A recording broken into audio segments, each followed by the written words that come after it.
CoCoTALK would like to thank its patrons, the real sponsors of our show. So a very warm thank you and gratitude go to Al Hartman, Alan Huffman, Blair Ledoux, Brendan Donahue, Brian Joyce, Brian Weasler, Christina Armstrong, D. Bruce Moore, Davey Mitchell, Diego, Disney Saints fan, Eric Canales, Fedor Stamen, Grant Leedy, Jason Bucata, Jason Downs, Jenna Farron, Ken Reichert, Kyle Eder, Malfunct, Paul Fiscarelli, Paul Shoemaker, Richard Lorbieski, Rob Inman, Steve B. York, Terry Steen, Terry Steggy, the Backyard Shed Gang, Tom C., and Tom S. Thank you very much, patrons. CoCoTALK is an unscripted live broadcast. Anything can and will happen. The views and opinions expressed by members of the panel and the live audience are their own and not necessarily those of the CoCoTALK show, its sponsors, affiliates, or subsidiaries. Open minds encouraged, sense of humor recommended. If any off-color comments were made, we're sorry. Hi, this is Dale Lear, designer of TRS 80 Color Baseball, and you're listening to CoCoTALK.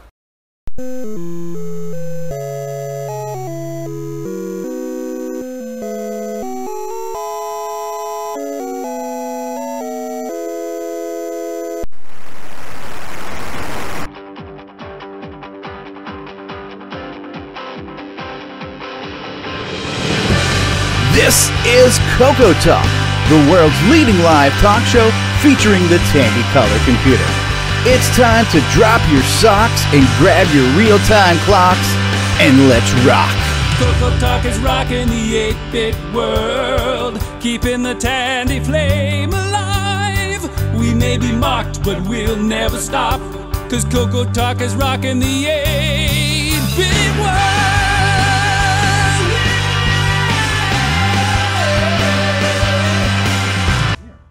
Good morning, good afternoon, everybody. Welcome to CoCoTALK episode 146. Today, our special guest host for hour one is a man you know very well. Don't call it a comeback. He's been here for years. Ladies and gentlemen, Mr. Nick Marotta. Hello. Thank you very much for that wonderful introduction. Yeah, I'm not going anywhere. I have nothing better to do. So can you hear? Yep. Let's make sure they can hear first. Can you hear? Chat room, confirm that you can hear us. Terry Stream says we hear, so continue on, Nick. Ladies and gentlemen, your host for guest one. Don't call it a comeback. He's been here for years. Nick Marotta. The non-mime version. Rise and shine, woodchuck chuggers. It's apparently Groundhog Day. Welcome to CoCoTALK. We're doing this again, and I thought we'd just start at the beginning and circle through everybody and with quick intros, and then we'll come back and fill in some more details. But first, we have our Jason and I, because we're out here in the sun baking. Anyways, okay. So we'll start with our very quiet, demure, hardly know he's there guy, David Ladd. Hello, everyone. I'm so glad everybody's here today. Are you ready for a great show? I certainly am, and it's going to be a great day. It's nice and sunny in Nebraska where I'm at, and I'm sure it is in Florida. I don't know about the rest of the world, but I hope everybody's ready. Let's move. Great show. Which show are you watching? Our show. Oh, okay. I wasn't sure. You said you're waiting for a great show. I just want to verify. Oh. All right. Already. Well, welcome, David. So good to have you, man. That's twice with David Ladd. Well, you know, it was it's worth doing. It's worth overdoing. Next up, we have a very nice guy, chat moderator, Apple expert beyond belief, Mark Overhoser. Why, thank you. I don't know if I'm an expert, but I've done this a bunch. So anyway, glad to be here. Glad to have you here. Next up, from the land that we're not sure exists, Australia, we have our very own David O'Connor. Hello, everybody. It's good to be here again, even if I'm not hearing videos. I'm hearing pictures and sound. Eyes on the road, man. Eyes on the road. And just a hop, skip, and a jump from David, we have our other resident Aussie, Nick Marentes. Good day, everyone. Ready Good day. for another show? G'day. We Crikey. really appreciate you and David joining us because there it's what, like 4 a.m. 5:39 a.m. here. Yeah. Five Okay. here. Oh yeah, you're in a weird half time zone. So anyway, Yeah, we're yeah. really glad you guys join us every week. It's a real dedication. We really appreciate that. All right, next whenever up, we can. now we have the guy who dreamed this whole show up, and for some reason we followed him, except I think he just disappeared. I think Stevie's gone. All right, we'll wait for him. Oh, Stevie's here, right with me, right here. Oh, his Testes, name 1, 2. disappeared from the list. Testes, 1, 2. Stevie Yeah, well, here we go. Stowbridge, Hello, Hat. dreamer, Well, entrepreneur. we're in the same place here, but he just lost his connection. But we're right here. We're at Orlando HamCation, We're where hearing from Jason the Coco Man right Hi, Mom. now. So we have Jason and Stevie doing it together. Here we go. right Go we're ahead. here at Orlando HamCation, and well, we're in the parking lot right now because we just picked up a bunch of stuff, and hey, there goes a golf cart. We had well, I picked up I got in the habit of start picking up big heavy items. I picked up a satellite dish, and then we went around a corner here and we saw I spotted a direct connect modem pack, which right down there, but I don't know if I want to move the phone. I might. Oh, we might lose our satellite uplink. Stevie, could you get that, or we maybe I don't want to move the phone. We got the bandwidth is really horrible here. It's clear where you got it right now. Keep your eyes in that spot and your head tilted right on that angle because it's good right now. Well, I spotted this direct connect modem pack. It's Oh, a Coco modem. stuff. Well, Coco stuff, and the cool. guy's like, "Do you guys Coco stuff? Oh, you guys serious? Yes, we're serious. Do you not see the shirts that say CoCoTALK? Yes, we're serious." And I picked that up for like $15, and picked up a interesting item. It's a Cantronics pack, and pictures of all this stuff is in the CoCoTALK library on Discord, and but we have. It's a ham radio, like it's like a ROM pack with a wire come out of it, and here we go. There it is. It's got the fellow's a ham that we got this from, and so it's that's cool.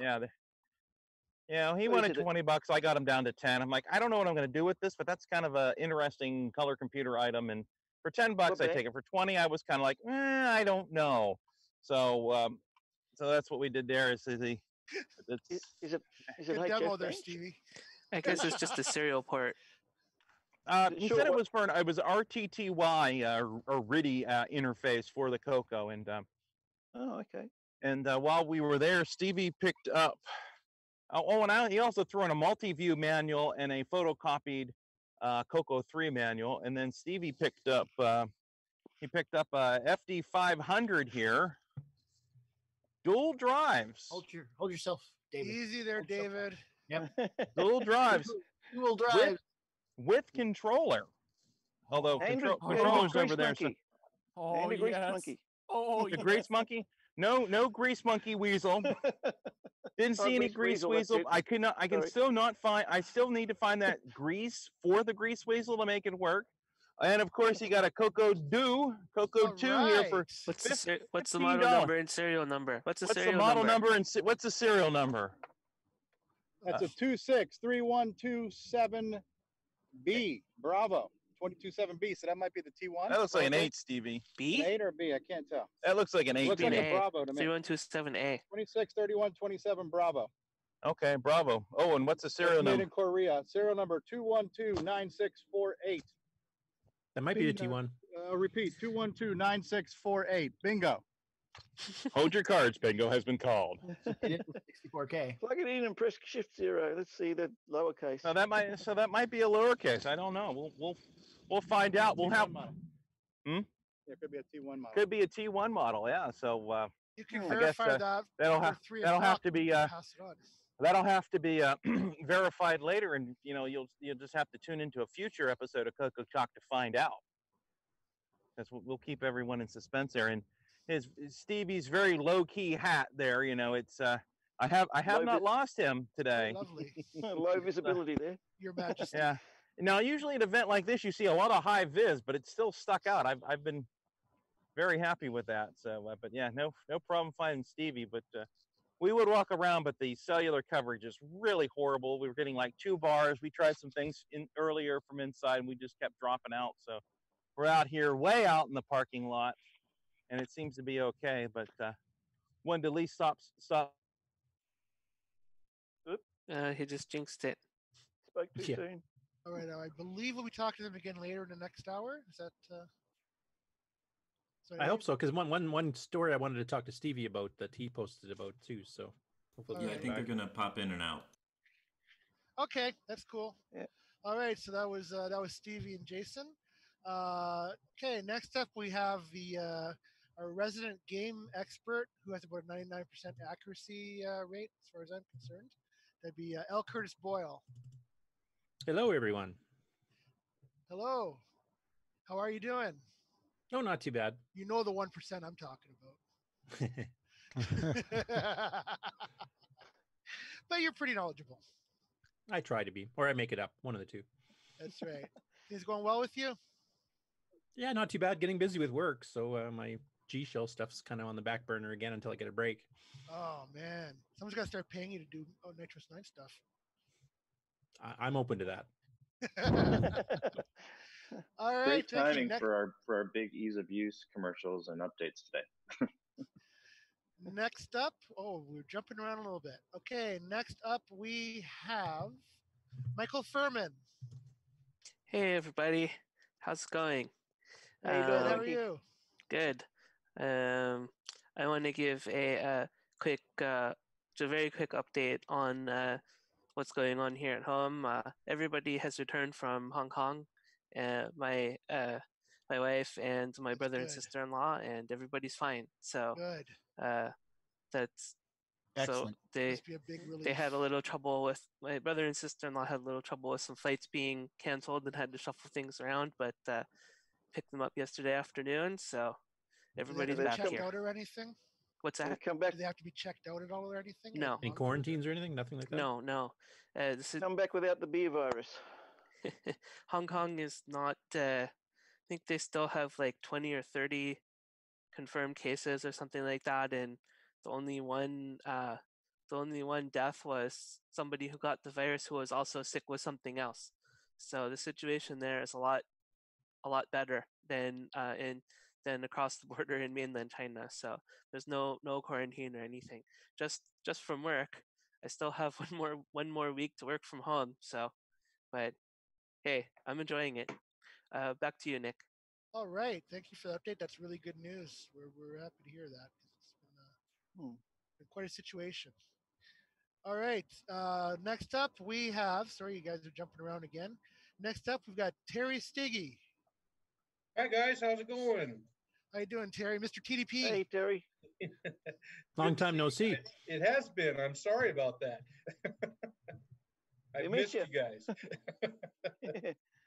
Really good to have you here again. And absolutely. okay. Now, next up, we have Bill Noble. Hello. Hello, Bill. Hello. How are you doing?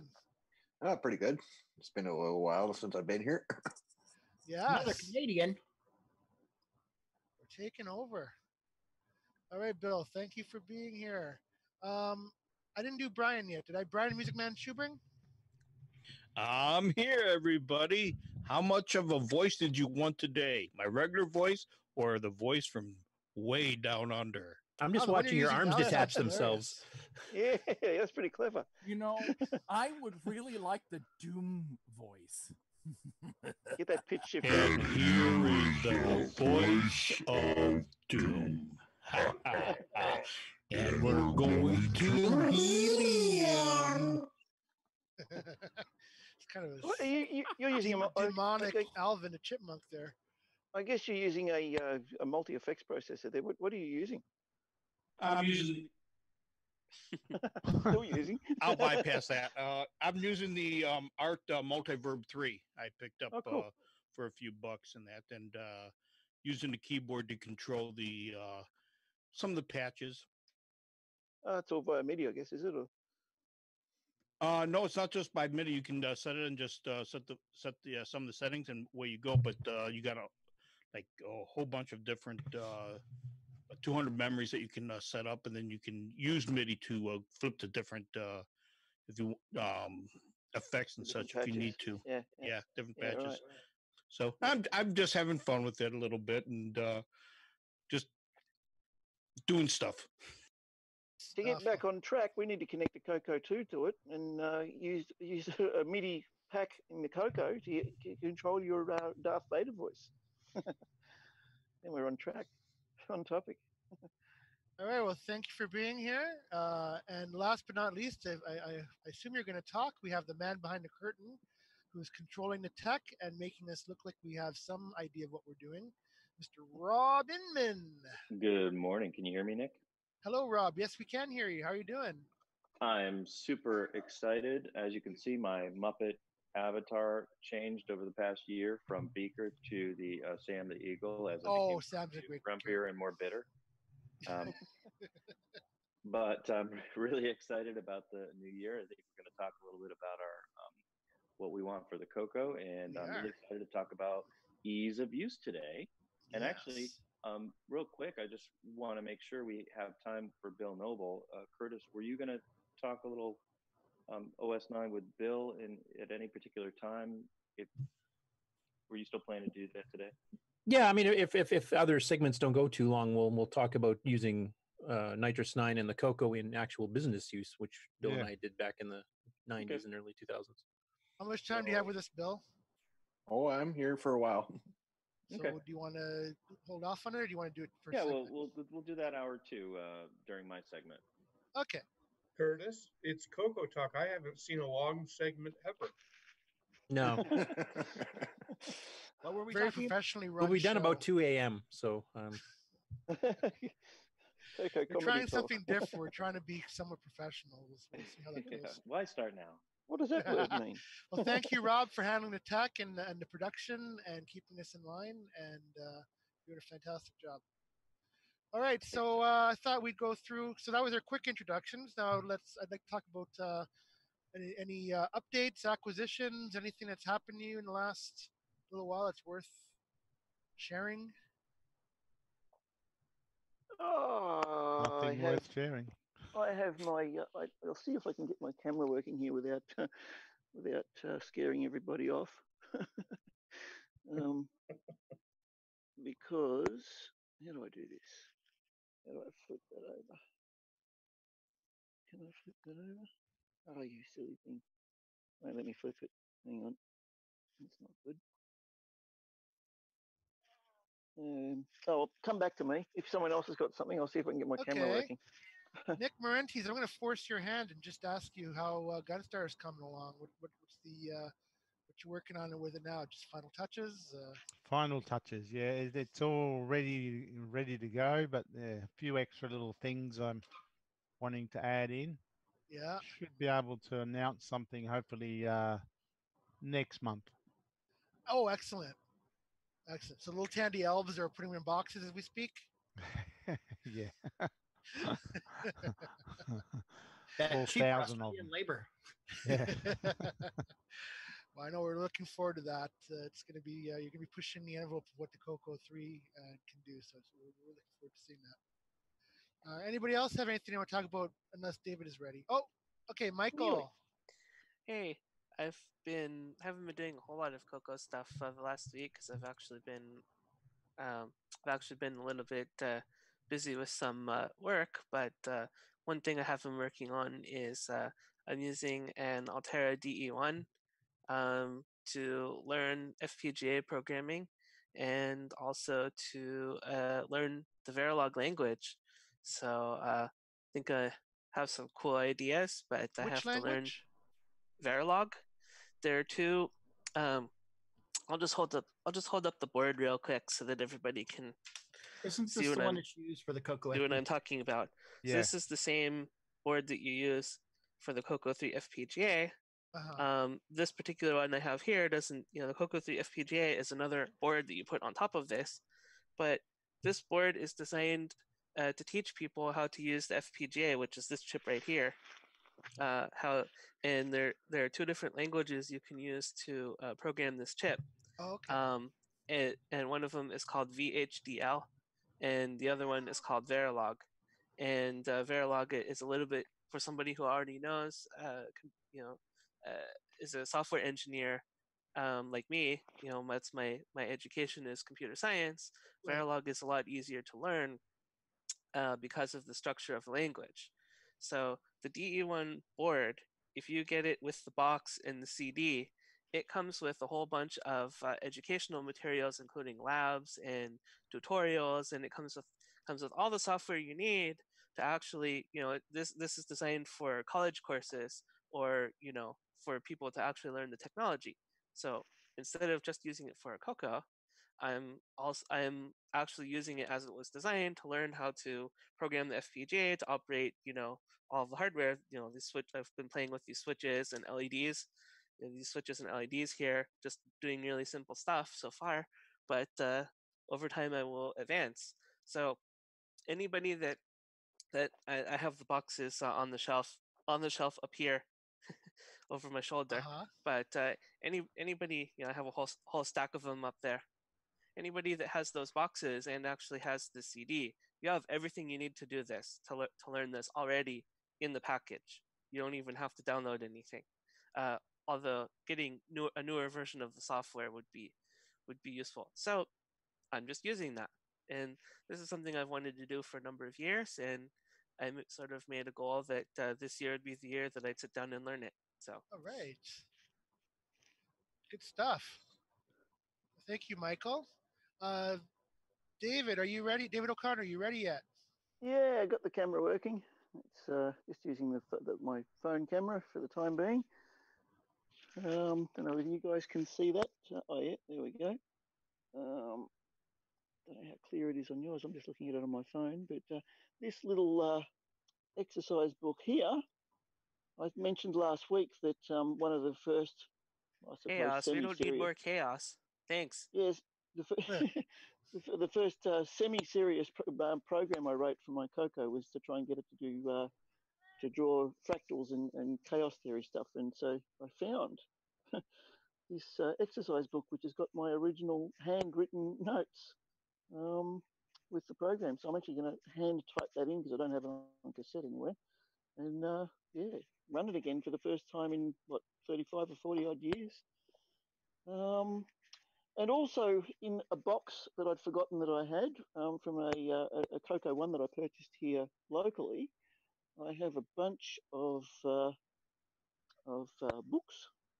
TRS-80 operation manual, the Operation original manual. one. I remember that from back in the day. Looking at that. I've acquired one since. Is it the short version?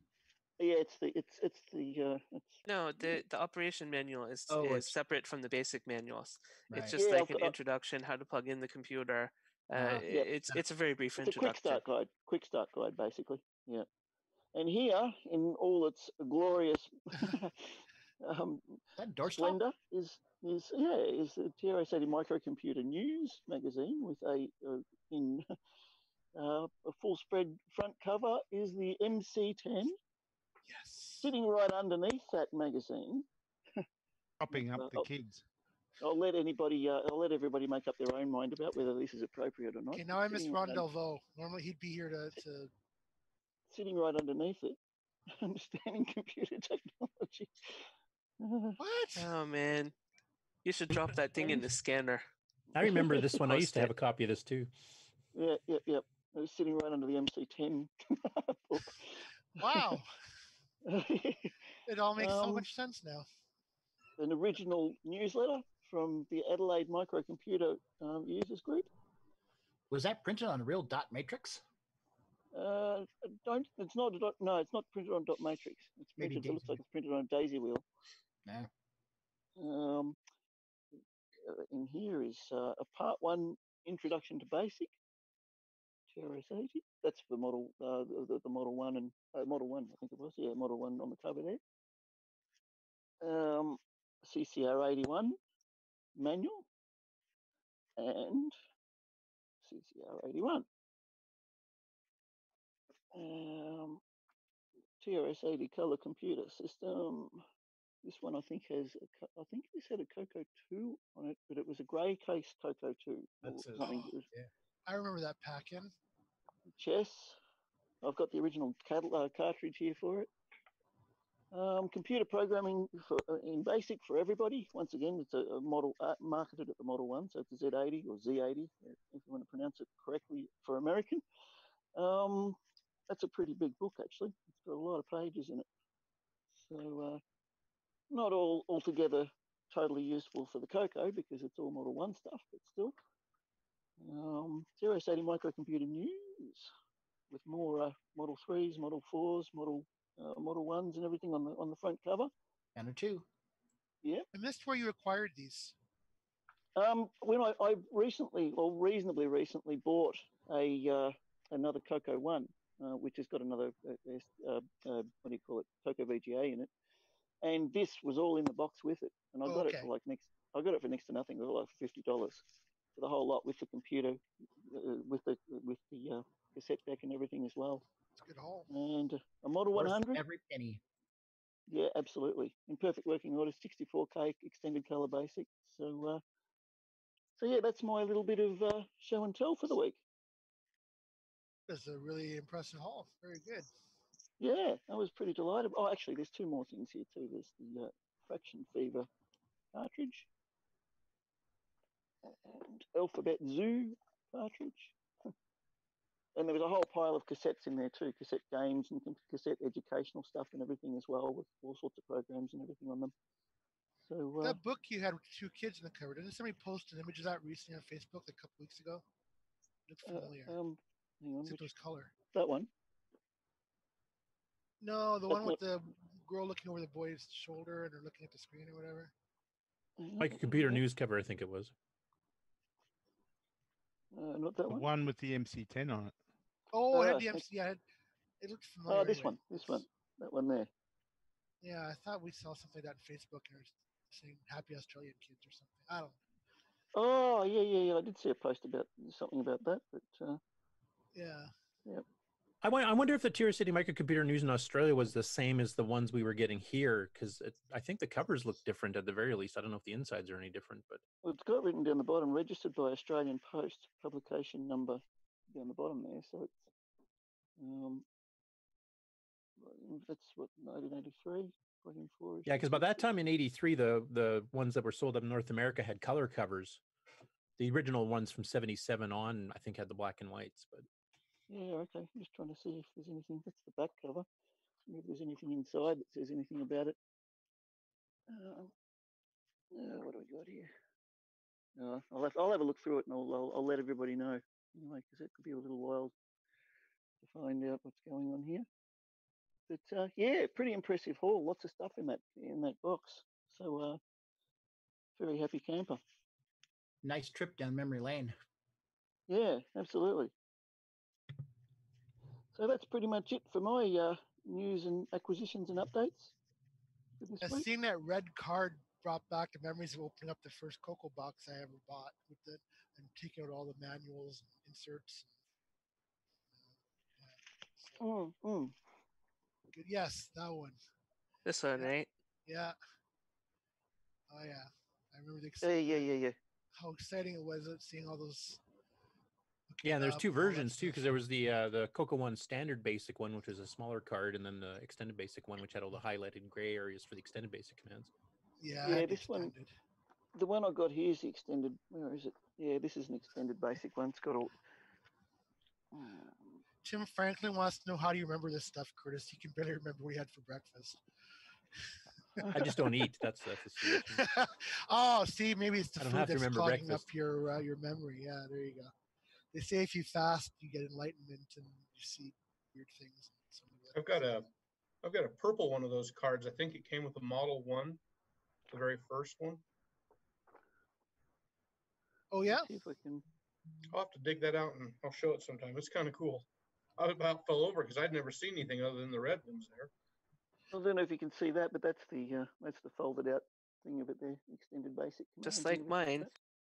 Yeah. Back when you needed a screwdriver. Yeah, the color basic one was smaller, didn't have as many folds.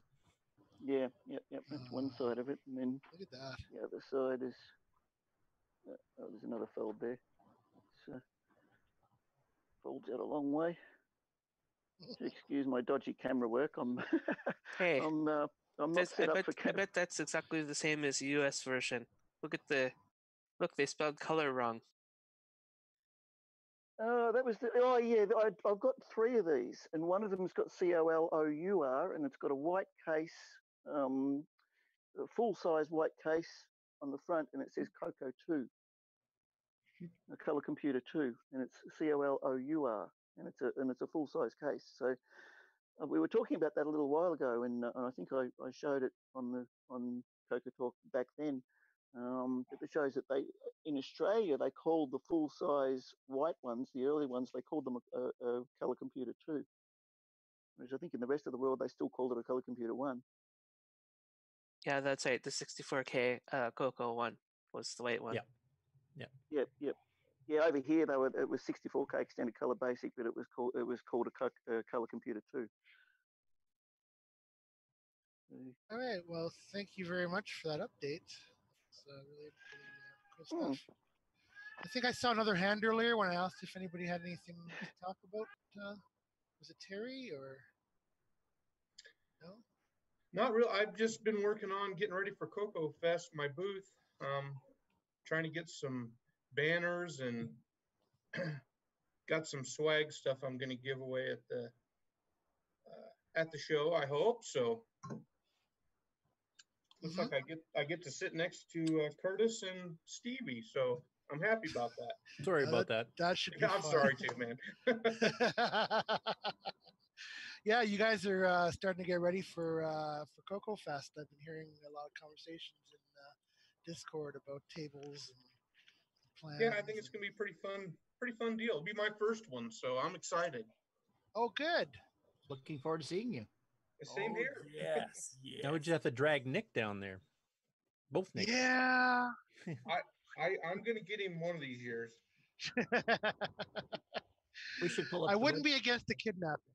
I mean, I wouldn't resist that much. I'd be like, oh no, please stop. Yeah, sure. We'll just strap you to the roof and drive like mad. Well, okay, maybe. That reminds me of one of the National Lampoon's movies. Yeah, exactly. At least she had a chair. She wasn't like laying down. At least they're comfortable up there. We won't tie it to the bumper, I promise. Oh, jeez. You could do it in winter. You could bumper shine and just drag along on the ice there, like we used to take the bus to school. That's true. Do you have any other updates? Any other updates for anybody? Oh, sorry, Rob. Yeah, I was just going to say this is maybe a good segue to go into what people's hopes and dreams are for the year, since we're talking about Coco Fest and new projects and stuff. Maybe we go around the horn. I'm up. I can start if you want. Sure. Yeah, you're in control. So if I said no, you can cut me out. So yes. Yeah. Okay. I just put myself on the spot. I wonder why I did that. Yeah, but I mean, obviously, I'm very excited about getting back to really pushing forward on NitrOS 9 ease of use and having Beta 5 come out this year with the additional VDT support, getting more interested in promoting ease of use and basic 09, getting my setup. I'm actually my Coco setup, the way my desk is not very comfortable, and it doesn't make me want to work on my Coco because I don't have it in a way that's conducive to working long hours sitting there. So little things like that. But I'm most excited about the Gimme X. I think that's going to be a game changer, right? Absolutely, literally. Yes. So I don't know what other people are thinking of. I mean, certainly something like Downland 2 and what Paul Thayer is working on, Gunstar, of course, and all the different things that Chet Simpson has been up to, including Digger 3, but also his sound, all the different things he's doing with sound, and it's going to be quite a year. But I'll turn it back over to the rest of the panel maybe to talk about that. Yeah, basically we're looking to talk about, what dreams do you have for your Coco world this year? Whether it's personal, things you want to get yourself, things you want to do yourself, or whether it's things you'd like to see happen in the community, development of hardware, software, any type of anything. What would you like to see happen in the Coco community, in the Coco world in the next little Well, I'm while? redesigning my entire studio at the moment, redoing all the synthesizers and all the music stuff, and I'm deliberately. One of the reasons I'm doing that is so I can set all my Cocos up and have them all connected to the synthesizers to be more productive with this album that I've been telling everybody about that I've sort of stagnated on. Coco music. Yeah, I really want to get inspired, get back into it and get it finished. So I thought the only way I'm going to do this properly is to pull the plug and tip the studio upside down and redo it to make it more productive. So there's 2 Coco 3s here that are going to be set up in there, and they'll have Gimme X's in them when they come out. So that's the big thing I'm looking forward to. As Rob said, is the Gimme X. Yes, that's gonna be a real game changer. I'm sorry for using that overused expression, but it will actually. It's a big deal. It's gonna be pretty I cool. believe I said it would be a game changer first before you did, Nick. Yeah. Game changer. Copyright Nick Murata 2000. That's right. That's right. You're much more battery friendly for my place too. Running solar panels and batteries here. At the moment I'm running CRT monitors with my Coco 3s, but I'll be able to run LCDs. And the nice thing is it should be an easy upgrade, right? It's all socketed, so it's just a matter of unplugging and plugging in. Theoretically, yeah. Because I know the holdup for me. I can confirm that since we displayed a demo unit at VCF West last year. Just get your PLCC puller, take the Gimme out, plug it in, connect up the cable, VGA, done.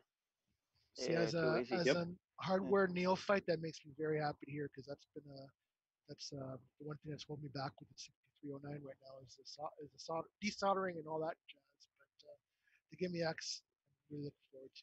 There must be a list of things, Nick, then, to get your 609 installed. It's going to happen. I have somebody who's going to help me out. Okay. But I'm excited that I can do the Gimme X myself, probably. I don't know, Curtis, you going to do your own, or is it still... My own what? Gimme X. Because you're. Oh yeah, that's easy enough. There's no. You like hardware as much as I do. Yeah, no, unplugging the Gimme I've done before, so that's not too hard. Okay, good. That makes me feel better. Of course, Mark was holding up the proper tool, the actual puller tool. There we go. Those things. So you need one of those to get the Gimme out. Yeah, you need one of those. To do it safely and correctly, you should have the tool. Yeah, you can jury rig it with some fine jeweler's screwdrivers, but you have to be really careful about not bending pins. It's a big square chip, right? This is the way to do it properly. Yeah, okay. Yeah, the jeweler's screwdriver thing is a last resort. You can't it's possible. I have done it that way, but yeah, it's much easier with the puller. I'd rather not Gimme if I can avoid it, just in case. Yeah, if using the jeweler's screwdrivers is really not recommended, because I've seen people actually break the socket. Using the screwdrivers, and then you're really screwed, because then you've broken the socket that the Gimme goes in. You have to. People make the mistake of levering the chip against the edge of the socket, and the corners of them are very thin, and if you put any pressure on the corners, it'll snap really easily. And if it snaps, there goes But the puller does, when you squeeze on it, it forces the pressure down against the socket and pulls up on the chip. As I think Mike mentioned, you would use that method using the screwdriver thing as an absolute last resort if you absolutely just don't have a puller and you have to get it out. But yeah, definitely get the puller. It's not expensive anyway. So yeah, it doesn't come out easily. And I happen to get a Radio Shack branded IC puller on Amazon, so works like a charm. Oh, nice. Yeah, I was going to ask if they were on Amazon. So there you go. We're all chomping at the bit, ready to pull our Gimmes out. We're just waiting for the Gimme X to come out. So hopefully that'll be any day now. Yes. I noticed Terry Steen in the chat just said still hope software is not made for much more specific hardware that's not common, which is basically worrying that everybody's going to be just hyped on the new stuff and not write software for the old stuff. But I mean, the Coco VGA as a base thing is just be able to hook up to VGA monitor. I mean, that's one of its main purposes, and that doesn't actually change software. It's when people start using all these new graphics and text modes, which I mean, I'll be one of the ones supporting, but yeah, I'm still planning on doing software that doesn't require all this new hardware. Yeah, but other, I'm planning on doing some software to support it too as well. Otherwise, nobody's going to buy it, right? That's always a good point. I mean, Nick Marentes brings that up, of course, very often. I think that hopefully there'll be a way that people can support both modes, where they can, if you have a Gimme X, you can select the higher graphics mode, but they'll also support the standard Coco 3 modes so that nobody's left out. Don't forget, too, there's always the option, if there's a game that comes up you want to play and you don't have the hardware, there are the emulators. So you can still support games. Well, like yeah, the Gimme X is not supported in emulation yet. No, I'm not talking about the Gimme X stuff. I'm talking just about like games that used to like 609 or something. 6 to 309 and 2 megs. Yeah. So there's still ways to enjoy those. I mean, hardware, of course, if you have it, it's nice. But yeah, I mean, on the opposite scale, you don't want to limit yourself too. Like if you can do a program that requires one of these, and you're actually going to use all the power of, say, the 3 megahertz upgrade in the Gimme X as well as the new modes. I mean, why would you buy it if you're not going to use those modes too? You have to kind of balance it. You have to do both. Yeah. I'm doing exactly that with my step sequences and computer. Coco's controlling the synthesizers and the music and all that. Some of it doesn't require anything fancy, and I can use just standard, everyday extended color basic without any fancy graphics modes. And then there's other things that I'm doing, like printing musical staves or staffs on the screen with moving notes and everything, and I'm using custom fonts and everything in the Coco VGA. So, but I'm not really writing anything for anybody else unless they want to try it. I'll stick the programs up on my website. People can play around with it if they want to. But my primary use for it is my own use, really. So I'm writing things that I need, some practical things. So it's a bit of both here for me. Yeah, I mean, as I'm sure Nick and Rob can attest, and the Amigos have mentioned a few times on their Amiga show, is that the Amiga went through this because there were so many different versions with different levels of hardware, different CPUs, different graphics, everything else. And you hit some game that only works on the latest one or requires the Vampire upgrade or something like that, and you get other people trying to run stuff on the original 500 and 600s, and it can get to be a bit of a mess. We had a little bit of that in the Coco world with the Coco 1.2 versus the Coco 3, but at least it was a nice clean split, and it was mostly backwards compatible, so at least you could run the old Coco 1.2 stuff on the Coco 3 for the most part. Yeah, so I've been doing a little bit of work on DW term, and it already does support everything down from, I think, was it a 16K or a 32K Coco? I don't remember exactly. I have to check on that. All the way up to Coco 3, and I was going to add Coco VGA support to that. So, whatever hardware you have, that piece of software will support, because it's just kind of writing text to the screen and communicating over drive wire. So yeah, well, I know Bill and I it's quite a bit different than if you have a game, a game that needs certain CPU or graphics capabilities. Yeah, I know Bill and I are planning in NitrOS 9 once the Gimme X is out. Like the first thing we'll be supporting is the higher text modes. So if you're doing editing, basic 9 code or assembly or C code on the Coco itself, you'll have this extra screen real estate, an 80 by 50 screen or something like that. And I know Bill's already running that on the Mister. Or no, which one do you have? Matchbox. Bill? Matchbox. There's so many of these Coco FPGAs now, I'm losing track. But he's already been using that and kind of show me what it looks like. So we'll be supporting that in NitrOS 9. That'll be one of the first things we support for the Coco VGA once it's released. That'll look really nice on a VGA monitor too. Yeah. Oh, it does. Trust me, Dave, it does. No, Coco VGA higher text modes on the Coco 1 look great. So I can only imagine what they're going to look like on a Coco 3. Yeah, the 64 by 32 I've used in my Coco VGA is quite nice. And NitrOS 9 level 1 already supports that. So that's also out of the gate. If you get one of those, you've got some support for the higher modes. I think it actually looks better than the Coco 3 80 column mode, because the font seems a little like thin on the Coco 3, the original hardware font. Agreed. Yeah, and the Matchbox has the option to go to the IBM look. Yeah, thicker fonts is much easier to read.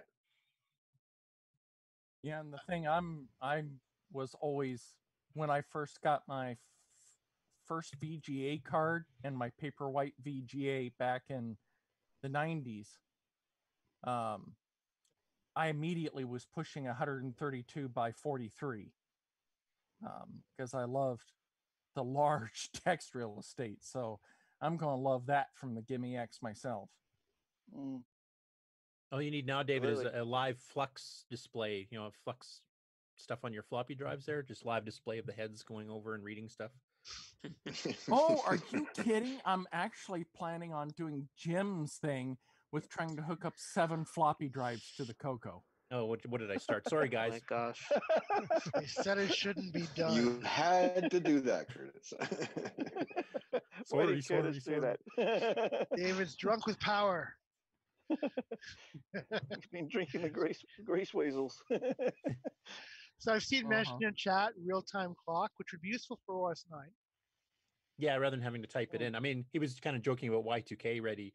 Yeah. NitrOS 9 itself is Y2K ready as is. Even the Oh, that's software good. clock is Y2K. But yeah, Is having there a a real-time clock is much more convenient. Are there any date issues with OS 9, like 2038 or anything like that? No, I think with the current drivers we've got going up to 2155, and we should all be dead by then. So Okay. It's someone else's problem by then. Yeah. So end of ease of use will be end of life in 2155. Yeah, well. No, it'd be a quick hack to get it for the next 256 years, so it'd be fine. Right, 256 years. I'd like to see us settle on some sound solution that is actually preferably something that's reusable between software titles like a ROM pack and is just make a mini MPI. Yeah, something, or like something like the old speech sound pack, but that's actually which actually was okay for music. I mean, But you can't use samples with the Mega Mini, which is Nick Morentes' beef. Oh, good So point. you can't use the DAC at the same time as the Mega Mini OPL chip. Yeah, good point. Yeah, it's FM, not sample based. So I'm guessing that you're getting requests for Crocstar Pilot as the next game. What's a Crocstar Pilot? Did you say? Yeah. Crikey. Tribute. So I didn't mean to step on who I just stepped on. I just thought it was funny. Crocstar Pilot, I love it. That's funny. Yeah, I guess I can go next. I mean, my thing, well, one is to get ease of use beta 5 out before the fest. That's one thing I do want to do, and unfortunately, due to personal circumstances and now work, I've just not been able to work on as much as I would like. As I mentioned, I think last week or the week before, we did finally get that new system call working. I just have to get into G Shell and get it to preserve stuff from the Windows, and I haven't been able to touch that since last week. The other things I'm looking forward to, Gimme X, obviously, because it'll make editing stuff on the Coco a lot easier with large text screens, like has been mentioned by others. I'm going to be getting a Mega Mini MPI because I do want to try to see if I can put some support for the sound chip in there. Obviously, it won't do digital samples, but just having some background music, etc., would be nice. I've sent a design to Ed Snyder for an OS 9 based keyboard that is also fine with RS-DOS disk basic stuff. So it's got some extra stuff on the keycaps to show some of the special characters you can generate. And he's actually sent me a picture of one that he laser etched as a test. So I'm going to be ordering 2 of those for the Coco 3s. Also, big thanks to Bill Noble, who's fixed my main development Coco 3, which, what is it, the salt chip went and a capacitor or something, Bill? I can't remember. The salt chip and the capacitors and also the main 5-volt voltage regulator. Probably yeah, so it was working fine until one day I turned it on. All of a sudden, the cassette relay just started going bonkers, like just and no screen. It's probably the capacitors that cause the other components to die. Capacitors can do that. Oh yeah, for sure, especially David. Especially if they go leaky. But thanks to Bill figuring out what was wrong and replacing stuff, and thanks to Mark Overholzer who actually had salt chips because Bill didn't have any spares. It sounds like it's working. So I'm planning actually. Yeah, I'm actually planning to stop by Bill's place later this evening to pick it up so I can actually get it back up and running for testing and stuff too. So easy to use beta 5. I've got a ton of stuff already in the works for beta 6 too. We've kind of feature froze what beta 5 is going to be. G Shell's the last main thing. I didn't get everything in there, and this happens every time where I don't get everything in there I want, but I've got a list pages long of stuff to keep adding. I'm going to be working with Floyd Resler and trying to get some of his games like Gem Quest and Dungeon Depths working under ease of use as well. Gem Quest is almost working right now, but it's some of the graphics are offset for some reason. I don't know if a DADL file got corrupted or what, and we might have to slow it down. I also have to take the I think I mentioned this last week too, but we have to take out the second mouse button being your window forward, because the game actually uses both mouse buttons for two different things. And as soon as you hit it right now in the current ease of use or the current NitrOS 9 3.3 release, you hit the second button to, I think it's to throw a little lasso rope or something like that. And instead it just switches to the next window, and then you get killed in the game because you have to go back to the window first. So we'll be disabling that. I also want to, and Bill, maybe you can give me an update on that, on the LED on the Boomerang E2 board, because there's that option where you can program the color of the LED lights. Yes. And I'm planning not on beta 5, but on beta 6, we'll be supporting that for doing caps lock and keyboard mouse lock per window. So if you switch windows with the clear key, and if you have the caps lock on it, it might light up, red. And if it's, the keyboard mouse is turned on in G Shell, it might be blue or something. And then a combo color if both are turned on. Those aren't the official colors. I'm just throwing those out there. But basically, you'll be able to tell at a glance on that LED exactly what situation each window's in. You just reminded me of something then, Curtis. I think I might have actually brought it up before and I can't remember the answer, but is it possible to access turning on and off and changing the colors of those LEDs with poke statements? Yes. Yes. Yeah. Oh, it is. Oh, excellent. Excellent. I can Yeah, really and we're actually going to set it up so that the main driver that handles the clear key for switching windows will set the lights for each window when you clear to it, but the individual program on that screen can then reprogram them to whatever they want.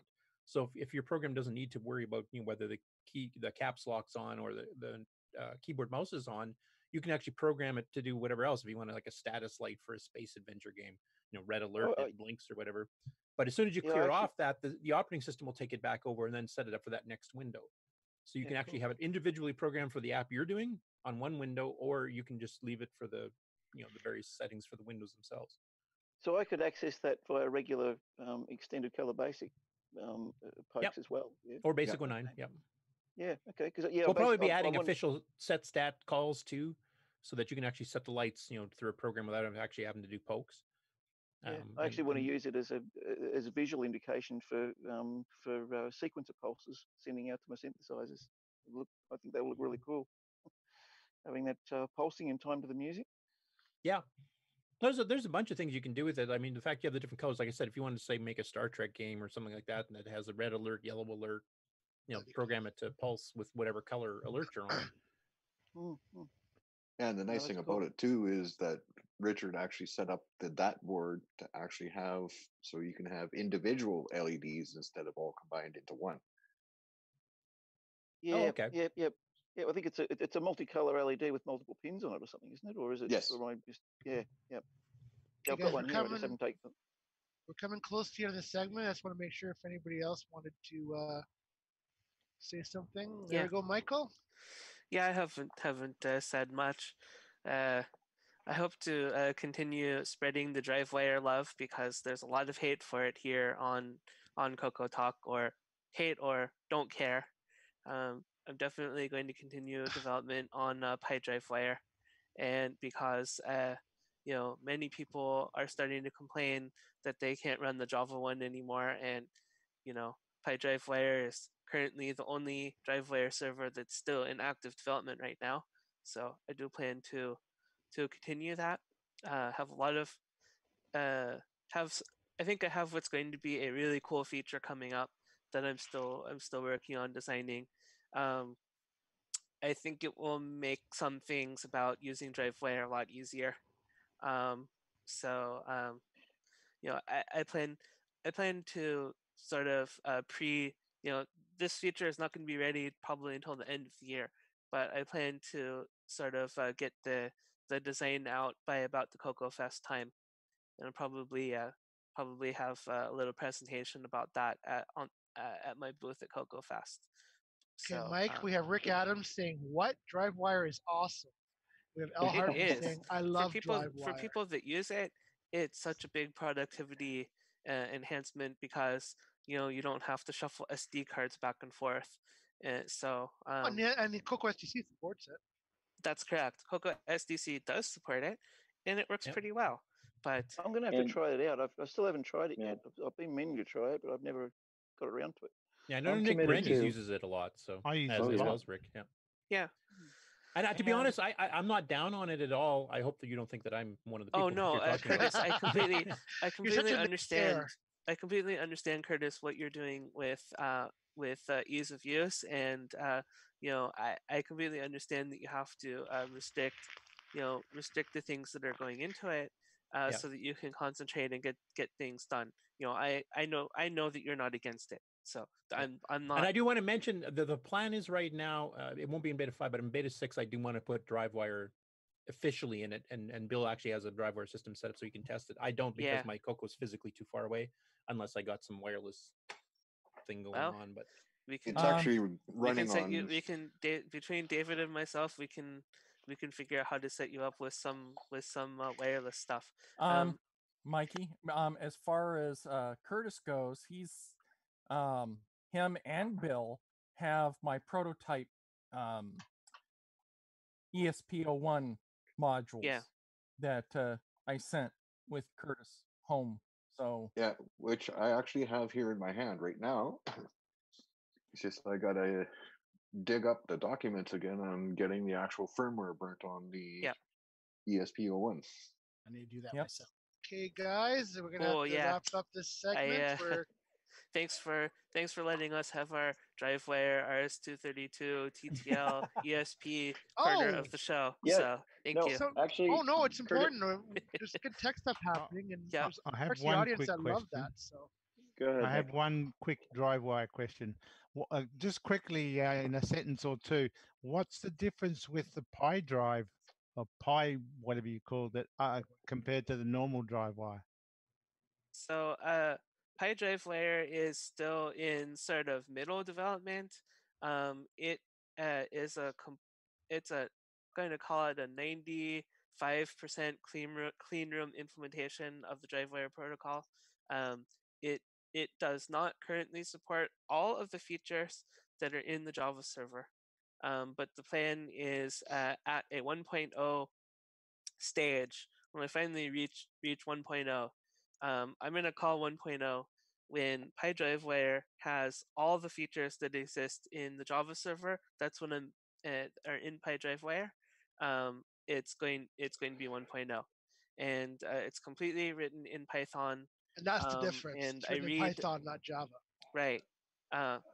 It's completely written in Python, and I am trying to use as little of the Java code as possible, but the documentation is kind of sparse in some places, so I do occasionally have to read some of the Java code to figure out what's going on. So why are people saying they can't run Java? Like, you can still install Java on your system. Yeah, but there's some, the issue with Java is, the megacorp called Oracle Corporation actually owns the license to Java. And what they have done is Sun Microsystems sort of had an open license for Java. They sort of wanted to build a community around it. Versus Oracle, the megacorp, has totally turned that off, and they want to commercialize it. So Oracle Corporation is moving forward with Java in the direction that they want to do, but they're doing it in a more product style rather than open style. And they only care about the corporate customers. There's a lot of code that's written in Java that probably runs all kinds of backend systems, like there's probably Java in banking and travel, Android. and all control systems, all kinds of things, right? Android's that stuff isn't Java. going away. So yes, you can still install and run Java on the modern operating systems, but the problem is they're kind of leaving some of the older technologies, which the Java DriveWire server is based on some older technologies, like Swing. It is probably the main library. Swing is called SWT. That library may not actually be supported in the newer versions of Java, because that's a really old technology. The second problem is the serial port library. I don't know if it's possible. It's called the RxTX. I don't know if you can install that one on the current version of Java. So these are all these three things are really big dings against the continuation of the Java server. Right. So if that ends, then So you'll have to rewrite everything in a different language then. If well, Java's that's not... essentially what PyDriveWire is. It's slowly getting everything is slowly getting rewritten in Python. And so, does that run faster? Because I noticed on my Java DriveWire server, it works, but if I have too many things running on my desktop, I get errors on DriveWire. It feels as if my DriveWire is the server is running a bit slow. So will the Python one be faster? I don't really think that's going to change. And even with the Python server, Python is at a little bit of a disadvantage compared to Java by the way that the compilers work. But there are some tricks around that. One of them is actually going to Python 3, which is faster, supposed to be quite a bit faster than Python 2. But I think probably Python's lighter weight than Java is. So it is. Oh, it's a totally different paradigm. Yeah, it's a completely different programming language. It's not. It's a scripting language more than a programming language. Yeah. What about something like Eel? It is Eel. I don't know much about Eel, but I know that it can do some pretty amazing things in Reaper. It's a scripting language, Reaper audio software that I use. I have no idea what you're actually talking about. Double EL. It's called Eel. It's a scripting language. Eel. Okay. I vaguely saw something about that. I think on Hacker News. Well, it would need to be rewritten again, and we already have, you're far enough along. Just continue with Python, stable. Yeah. It's for if you're just doing regular disk drive access, it's very, very stable. And the serial port access is the original version is okay, but I've rewritten it to be quite a bit better. That upgraded version hasn't been released yet, but I can take a look. But well, that was about one or two sentences. It was interesting. I'm sorry. We're now a couple minutes late for the break, but I wanted to give a fairly complete overview of the situation, so that you guys understand that what's going on with Java, and That's okay, Mikey. I'll take Rob yelling at me for on your behalf. That's okay, no problem. All right, Rob. No, he won't. No, it's interesting. It's good to. Yeah, no, it's great.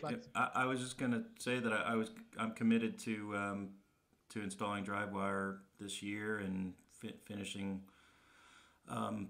my Windows install of it, and I'm excited to see that it's coming to EOU in Beta 6. So. Yep.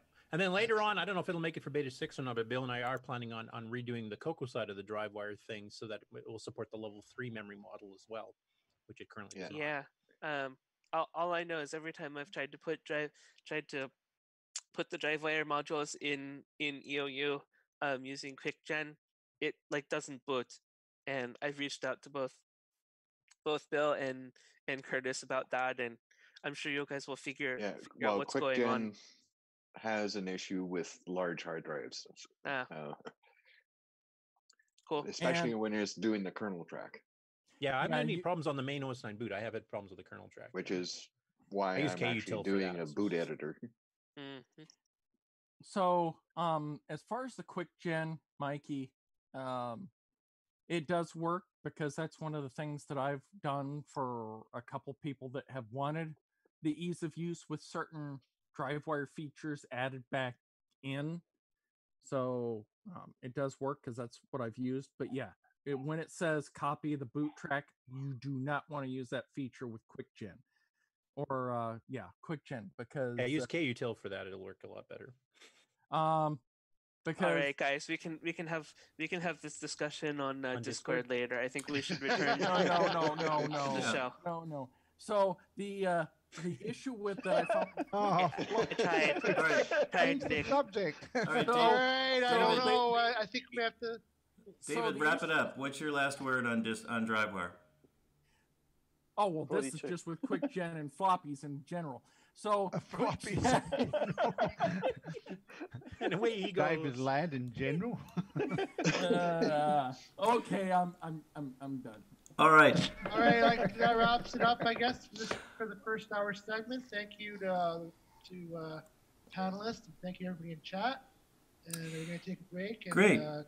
Come back real soon with hour number 2. Well, thank you for the warm handoff, Nick Marotta. So we'll take a commercial. We'll come back. I see John Strong has joined, and if John, we'll come back after the commercial, talk to you for a few minutes, see what's going on with you, and then we'll premiere a brand new ease of use commercial. And then we'll talk. Maybe we'll talk to Curtis and Bill Noble about what some of their OS 9 adventures. And if Stevie joins with more Ham Nation, then or HamCation, we'll talk to him as well. So we'll be right back after these messages.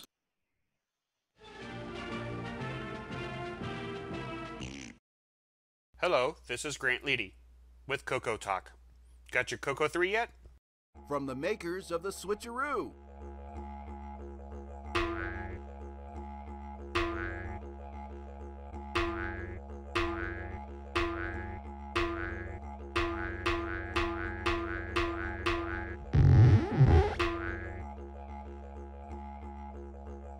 Wallaby Cable, Color Computer 3 Dual RGB Cable. Get yours today at cocoman.biz. Fletcher, I don't need that report tomorrow. Great, JT. I need it tonight. But, JT... Fletcher saved $300 on her office away from the office. Radio Shack's revolutionary Model 100 computer. It's a word processor, phone directory, and dialer. It even communicates with the office computer. Fletcher, how's that report? Fletcher. Radio Shack's Model 100. Save $300 and put it to work. You'll go far, Fletcher. You'll go far. We now return you to CoCoTALK. And welcome back to hour 2.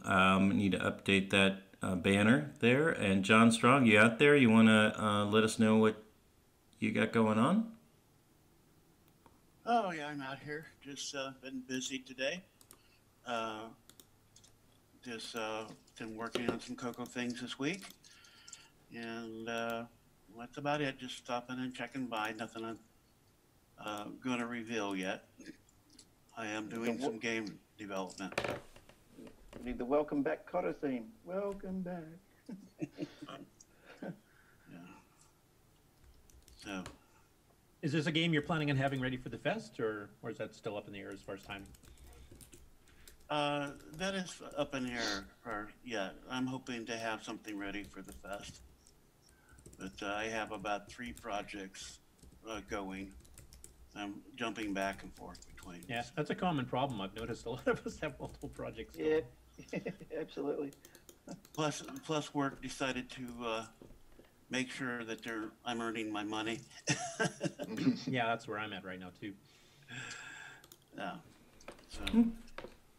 Okay, well, chime in if you have any other updates or comments. John, I think we're going to take a quick premiere here of a new commercial for ease of use. And then, Curtis, maybe we'll talk to you and Bill about what it was like running OS 9 in a business environment and how you got started doing that. Sound good? Is it possible? Can we get sound on Zoom for the commercial so we can hear it, or is I thought I was sharing that, but thank you for. Apologies. I guess I wasn't. Thank you for mentioning that, David. So you got the rest of the panel should be able to hear the commercials now, and we'll be right back after the premiere of Ease of Use. Just hit clear. Here we go.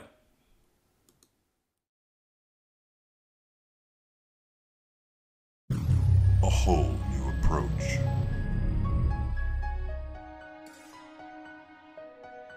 Faster than ever.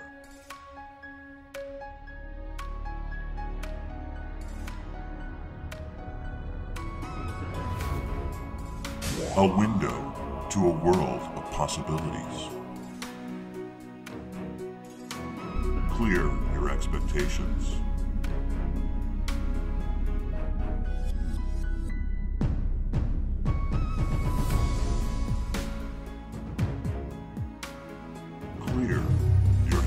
connection. Just hit clear.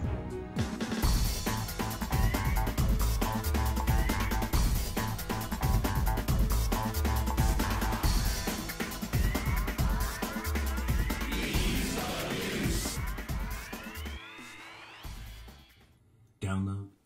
Oh, I cut off the end. It says download today from lcurtisboyle.com. Well, there you just blew $500,000 for that 30-second spot. I'm glad that came out of Rob's budget, not mine. This is episode 146, the Super Bowl edition of Coco Talk.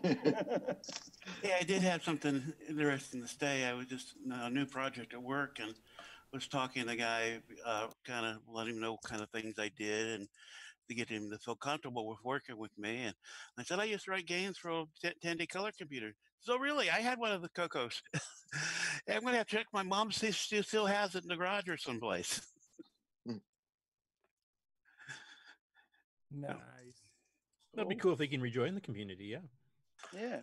You know, we'll see. We'll find out. You know, I'm sure he'll let me know if he does still has one. Is that your boss, did you say? No, he's not my boss. It's the project manager on a new account that I'm on. Oh, okay. Okay. Yeah. And so work colleague, basically. Yeah, they're kind of, the project managers kind of manage that particular project and assign it. So I do kind of report to them, but I have a supervisor that's directly over me. Okay. Be pretty cool to have a work colleague in the Coco community. Yeah, yeah, I've had some people before that did, but wasn't using it in the community, and some of the other guys that I worked with for a few years that we were at IBM together, and then another one is definitely interested in the retro community, and I think they've got the I really think what I do is cool. Kind of helps. Nice if somebody pats you on the back once in a while. Yeah, for sure, definitely. Glad, John, you're lucky because most of the people I work with are too young to even know computers before PCs, almost almost iPads or iPhones, So wow. it's like they're like, I asked around, does anybody do anything with retro computers? And they're like, what's that? Like Apple II, Commodore? You mean like Apple Mac? I'm like, oh God. You mean like Pentiums? Windows XP? Yeah, if you hand them a Dell phone, I wouldn't know what to do, right? Yeah, so yeah, but yeah, that was kind of interesting to hear from. And quad core 6309. Yeah. Cool. Well, I think Nick Marintis, of all people, suggested the other night to me on Discord that why don't we talk more about OS 9? Yes, actually, I've heard this story before, and it's actually very interesting. Well, I thought Nick was going to say he just wanted to have a nap, and this was a nice, convenient way for him to get about an hour pause to have one. Crikey, you just burst his bubble. But this is an interesting story to hear OS 9 in a real application, and hearing how Curtis and Bill, how they, I guess, got into OS 9 and how they converted their work environment, where they worked at the time, to switch over to using a Coco and running OS 9 to replace a PC. And it was, it's a good story. So coming from someone like me, that's got to be a good. Yeah, definitely. Yeah, we're doing a ping on this thing to verify that is actually you, Nick. I can This must be Nick Marionettes, I think. Nick Marionette's been recast. Well, I can understand everything he's saying perfectly in fluent Australian, so I can vouch that he's the original, real deal. But actually, originally, the Coco actually replaced the PDP-11. PDP-11. I knew it replaced something. I couldn't remember. Yeah, we use PCs for terminals is what we use PCs for. Yeah. That's all they're good for. So, hey, Bill, do you want me to kind of start since I was there at first and you first were part of there my Coco, first, and then you came in, like we hired you actually to help with some of the Coco stuff. So, have you got the photos as well that you showed me last time, Curtis? I've got one photo which I'll get to in a little bit. Yeah, I'll just kind of no explain worries. the scenario. Great. All right. So I started with a company called Mackenzie Ray Tickets in May of 1988, and we printed sporting tickets and event tickets and all kinds of stuff. And they had line printers, like big ones, that printed 300 lines per minute type thing. And they had a PDP 1134, and they hired me to have somebody who could locally program it. And it was running an OS called RSTS, which is a real-time switching thingy. And they had a nice BASIC on it, so we programmed everything in BASIC because it was just quick. Basically, we were rapid application development. You didn't take a lot of time to write stuff in C or anything fancy. You had to write code to run in an hour, not days away. So even through the Coco's life, we did most of the stuff in BASIC, BASIC 09 in that case. But anyway, they hired me on to do some programming for this because up until that point, they had a guy in Winnipeg where Bruce Moore's from that had another PDP set up in his basement, and Bill can get into what fun it is running a PDP at home. No. But basically, they would send him the specs for a job by fax, and then he would program it and then send a 9-track tape, those big reel-to-reel tapes that you'd see on the movies. And he'd send that over by courier to load up on the PDP and then run the software. And I got hired to do some of the programming on that. So for about a year, I did that. And then the PDP had one of its circuit boards blow up. And even by 1989, it was getting hard to get replacement boards. So we were basically down for about a week to wait for this board. And we had tons of work and we were in rush season. And they said, well, we have to get these printers running. What are we going to do? And I had my Coco 3 at home, and I had OS 9 level 2, which I kind of knew could do some multitasking. And I had a super controller too. So it was a no-halt floppy from Disto. I had a 3-in-1 board in it. So I had a real parallel port in it as well. And I also had the PBH interface. You plug it in the Bitbanger and it would give you serial to parallel. So we had 2 printers at the time. So I actually brought my Coco in a hurry, set it up. I hooked up one printer to the serial port to parallel converter, hooked the other one up to the parallel port that's on the Disto. That's where I discovered real parallel ports run a lot faster. But then I had to quickly reprogram the jobs we were doing under BASIC 09, which I had been fiddling with at home, but wasn't super familiar with. And then that's when I discovered the power of the multitasking. I'd run BASIC 09 from one job on one window and clear over to another window, tying into Rob's ad. And then I'd write a second BASIC 09 program while that one's running printers, because these printers were running stacks of paper, like, a foot high. So it would take like a good 30 to 40 minutes to run through. And I could be programming in the other window and setting up the next job, which is completely different. And then start the second printer, and then you just would swap back and forth. So it worked really well. And the PDP got fixed, lasted about 6 months, blew up again. And they said, this is getting expensive, because it was costing $3,000 to $4,000 just to get these boards. Yeah, wow. And this was the second time we were spending that amount of money to fix it. And they said, well, that other computer you brought in last year, like what does that cost? And I said, I can probably get you a hard drive system and monitor and everything else for far less than $3,000. So they gave me the go ahead to do it. We ordered stuff from Frank Hogg. So we got a Coco 3 with 1 meg of RAM pre-installed, the Disto, a multi-pack, which Bill modified with the IRQ strapping thing, which I'll let him explain. And then we had the Eliminator card, which had 2 hardware serial ports and a real-time clock and auto boot ROM, and supported hard drives and no-halt floppies all simultaneously in one card, plus a hardware parallel port. And then we had a COM4 board we ordered from Alpha Software, which is Keith Alfonso, who's active on the Coco Facebook group still, which is a 4-port R32 pack card. So that got us up and running with one printer, and then terminals, because one thing we wanted to do was try to get the rest of the system, because everybody had these terminals hooked up to PDP. We had ADM 22s, ADM 3As, and a couple others I can't remember. They basically, people would log into the PDP system just to check on jobs and stuff. So we decided to expand that. We add more terminals, etc. But to do that, Bill had to get hired to build some custom boards to give us more parallel ports because we were now upgrading to 3 printers at the same time, and more serial ports because we were trying to hook up, terminals by the press and terminals in the offices of the president and vice president, and salespeople had them and everything else. So that's when we hired Bill, and I'll let Bill kind of explain what his hardware side of things was.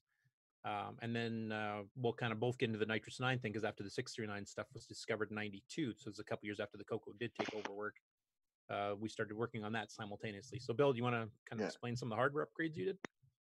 Well, basically, the first thing I actually ended up having to do was to strap the IRQ lines in the multipack, as Curtis mentioned. And besides the actual Column 4 board that we actually ended up getting from Keith Alfonso,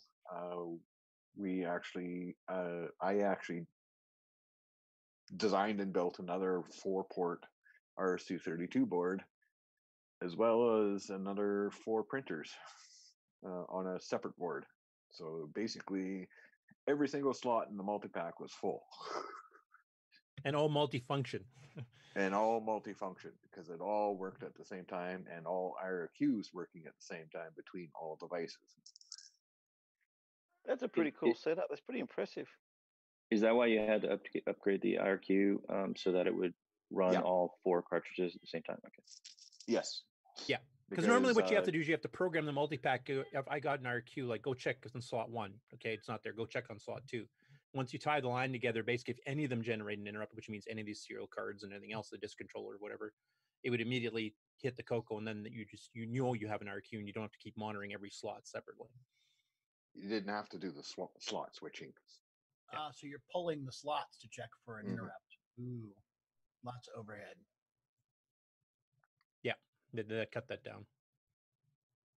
Yeah, we ended up, I think, at the final maxed out system, we had 1 meg of RAM, we had 2 hard drives, we had an 80 meg and a 40 meg, we had 3.5 and a 5.25 inch no halt floppy 360 and 720K. We could have done the upgrade to the high density discs, but I don't think we just never bothered.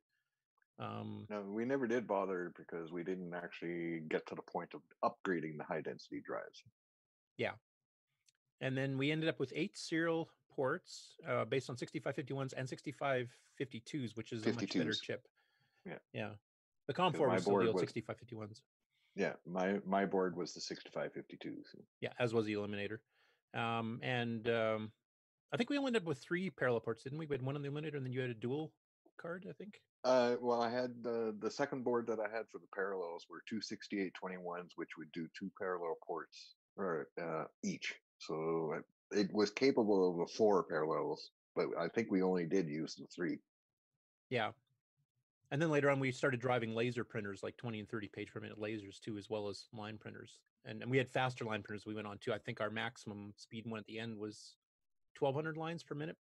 That was where the CoCo was starting to, kind of not keeping up with the printer's maximum speed. Whereas with the 300 and the 600 line per minute versions, we actually could drive it at full throttle. So basically, we had this nice mega CoCo system. In fact, we actually talked to Lonnie Falk at one of the Rainbow Fests there, and he was quite interested. We were supposed to do an article and a video, which we had started shooting. We had video and stuff. And Bill, I don't know if you remember, or guys, I don't, but at some point it got lost somewhere. And I don't know exactly where it went or how it disappeared, but we started doing that video because a couple of your pictures that you have on file are part of that video. Yeah, so we have some stills and stuff, but yeah, it's too bad. It would have been an interesting article to write and actually to show everybody, because we took pictures of all the printers running. We take a shot of the CoCo screen, clear it through windows, showing you got the Calgary Flames running here and the Edmonton Oilers running here and the Nashville Predators running here, and then we pan over to the printers showing all 3 jobs running simultaneously. But it's I don't know, I've already mentioned it, but that's a really impressive thing for CoCo 3 to an impressive ad for it, so to speak. I mean, you got to remember the time frame this is in too. I mean, the PC could not do this. No. This is like Windows 3.1 days, which was cooperative multitasking, which means it didn't, like, this is all preemptive multitasking. And with the Mega RAM, I mean, everything was basically running in RAM. We were hitting the hard drive just for data chunks, as you're setting up the page type thing. Everything else is just running basic 9 programs. So That's really cool. we could format we used to do this to people that really liked Windows, even when Windows 95 came out. I can format a floppy and run 3 printers, and when you formatted a floppy in the PC, it locked the machine up until the format was done. Yep. So it was that kind of thing. Yeah. So yeah, it was a great multitasking powerhouse, and we did do some assembly language programming. We did some special stuff to speed up graphic dumps to the printer, because even basic 9 speed doesn't match what we needed to drive that. At printers that run that full throttle. So we did do some machine language. We did some terminal emulation stuff. So our different terminals, it would sense what terminal it was, and it would change the codes. I didn't know about term cap and some of these other things that were available until afterwards, but I'd already written this emulator. So and that's actually where MTSMon came in. Yeah, actually, that was one big thing that Bill did, because we were running out of memory, especially in the system and just for general apps there, because we were running 8 terminals. So every terminal had its own shell and its own process area, and they might be running other programs on top of that. And then the system app was trying to keep track of all these different terminals running 8 simultaneously, all running different things.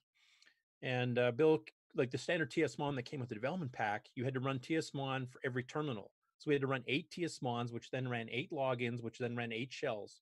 And now you're taking like half a mega RAM just to launch all this stuff. Yeah, to say all your 1 mega RAM you had in it would have been an absolute necessity to do all that.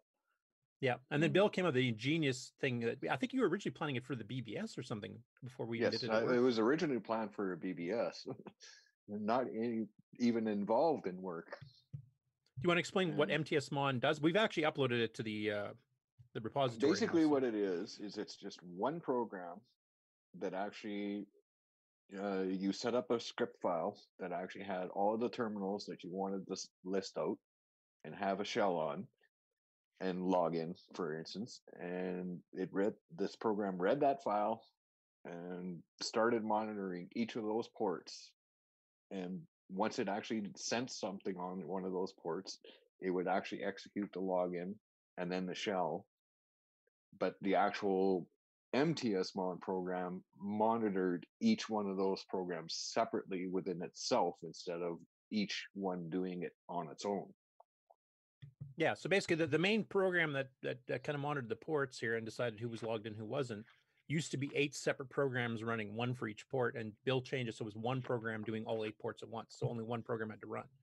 So it was faster, took a lot less RAM, and just was a huge improvement. And then in 1992, now at this point, we hadn't done anything playing with the OS itself aside from installing drivers from Frank Hogg and everybody else. 1992 was revealed on the CoCo listserv that from an article apparently published 4 years earlier in Japan, that the 6309 actually had all these extra instructions and stuff, and also had the native mode, which ran faster. So I think I'm trying to remember, Bill, the timeline on this. You probably remember better than I, because you actually went to the Pacific Northwest show. Thinking about this too, Curtis, and I think we actually did the crystal upgrade on the 6809 before we got to the 6309. Yeah, that's right too. I don't know if you guys know what a crystal upgrade is, but there's a master clock crystal in the CoCo that controls basically everything. Everything's a division of that clock crystal: the CPU, the VDG speed, everything. And we discovered from talking to Bruce Eisted and some other people that you can upgrade that past the standard speed. Like right now, the current CoCo 3 currently runs at 1.7895 megahertz. And if you upgrade the crystal to a 32 megahertz crystal, it actually goes to true 2 megahertz. And all the chips besides the gimme and the video signal are rated for that. So if you tweak your monitor, you can actually speed up your CoCo about 10, 12%. And you're running all the chips within spec except for the video signal and cassette. I guess you have to change timing loops for that. But so we upgraded the CoCo 3 itself to run a little bit faster than a stock CoCo 3, just by replacing that one part, which is what, 79 cents or something like that. It was dead easy upgrade. Yeah, if I remember the receipt that you showed me, I think it was like 79 cents for that crystal. Yeah, so that was a nice, easy, 10% speed increase for cheap. And we didn't use cassette, and we had tweaked the monitor to handle the speed. And some brands of monitors could handle it better, like a NEC multisync could handle. I've heard like from Bruce and some of the others, they actually upgrade some of their CoCo 3s to run 2.5 megahertz, which is pretty close to what the Gimme X is going to be doing. So we've kind of seen what that speed looks like. So that would have produced a non-standard video sync signal, wouldn't it? Yeah, that's why we're talking. Yes. You need to tweak your monitor or get a multi-sync monitor, a real multi-sync, not these. So you'd be running around 16.5 kilohertz or something, or horizontal frequency. So we did that as our first hardware upgrade. It was I guess a little higher, yeah. For speeding up the system itself. And then once the 609 stuff came out, we went to CoCoFest, and I think that's where Burke and Burke had the Power Boost. Yes. Which ran emulation mode, but it did run the new 609 instructions like TFM and a few other things that really speed things up, which Nick Morandi's going to attest to. He's using it in Gunstar. So we got Power Boost, but then Bill started thinking about, we should try to get native mode running on this. But to get native mode, you have to change all your register stack frames, which OS9 uses constantly. Every system call uses register stack frames. You push registers in the stack, then you do a software interrupt call, and then the operating system picks up from where you left off and grabs all the registers back and figures out what system call you're trying to do. Are you reading a disk? Are you writing to a screen? What are you doing? And I had never tried tackling a huge project before. We'd done all these small little things locally for terminals and Basic 09 and printers and stuff.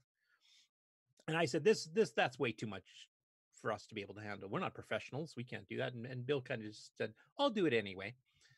And I think you and Wes Gale were both working on it at the beginning.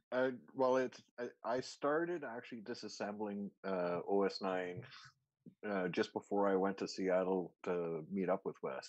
And once I got together with Wes, then we really decided between the two of us that, we got to keep going on this.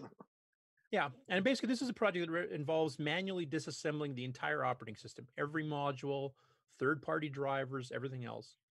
And I basically said, there's no way you guys are going to finish this. So I just kind of poo-pooed the idea and just kept doing my normal work stuff. And then we were at work, and we did the development or I should say, Bill did the development at work. Because, of course, you're a multi-user, multitasking operating system. So you get a couple printers running, you got half an hour to wait till the paper runs out. So Bill would be sitting there disassembling and commenting and doing stuff. And I still remember, because he actually called me in because I was at home and we were on opposite shifts. I think I was on days and Bill's on nights. Yeah. And he actually called me in. He said, I got it booted. So, and that means that basically you got the entire core kernel and the major OS9 boot modules running to the point where it actually can boot up to a shell in native mode. So I drove actually from home to work at, 10 o'clock at night or something. I had to see it because I really didn't believe that he'd actually managed to get it to work, and he did. So at that point, I became a complete convert. And then I just joined in, with Bill, and we were just, we'd pick and choose which modules who was going to work on to see. Now that we've got it running in native mode, everything's running 10 to 15, 20% faster. Now let's optimize the bejesus out of it using all these new 609 instructions. And that became like a 10-year project, And there we have NitrOS 9 today. But NitrOS 9 was basically developed at our work up until version 1.1516 when Alan DeCock joined in. And Alan, funny enough, Bill and I were on CompuServe, and there was a lot of 609 talking CompuServe. Chris Burke was on there too, so the Power Boost stuff. Alan was on Delphi, and Delphi for Bill and me, there was no local number, so it was hugely expensive to call Delphi. So we just never bothered because it was too expensive. And Alan had done a lot of programming work. He did his bouncing ball demo, and he did patches for CocoMax and all kinds of stuff. And then he had been working on the 609 as well. And Bill and I didn't know him from Adam. We had no clue who he was, what his skill set was, or anything else. So he kind of proposed this on the list. Can I get involved with this? Because I've done some patches too. and Bill and I just said, well, I don't know if we want to let somebody in we don't know. And then I think Alan ended up disassembling OS9 P1 or something, patching it to greatly speed up RQ handling, and then sent it back to us and said, well, here. And we tried it out. Holy crap, he doesn't know what he's doing. And so then we started sending him all the source too, and then he joined in, and he went from 1.15 up until version 2. And a lot of the graphic speed ups and stuff originally done by him.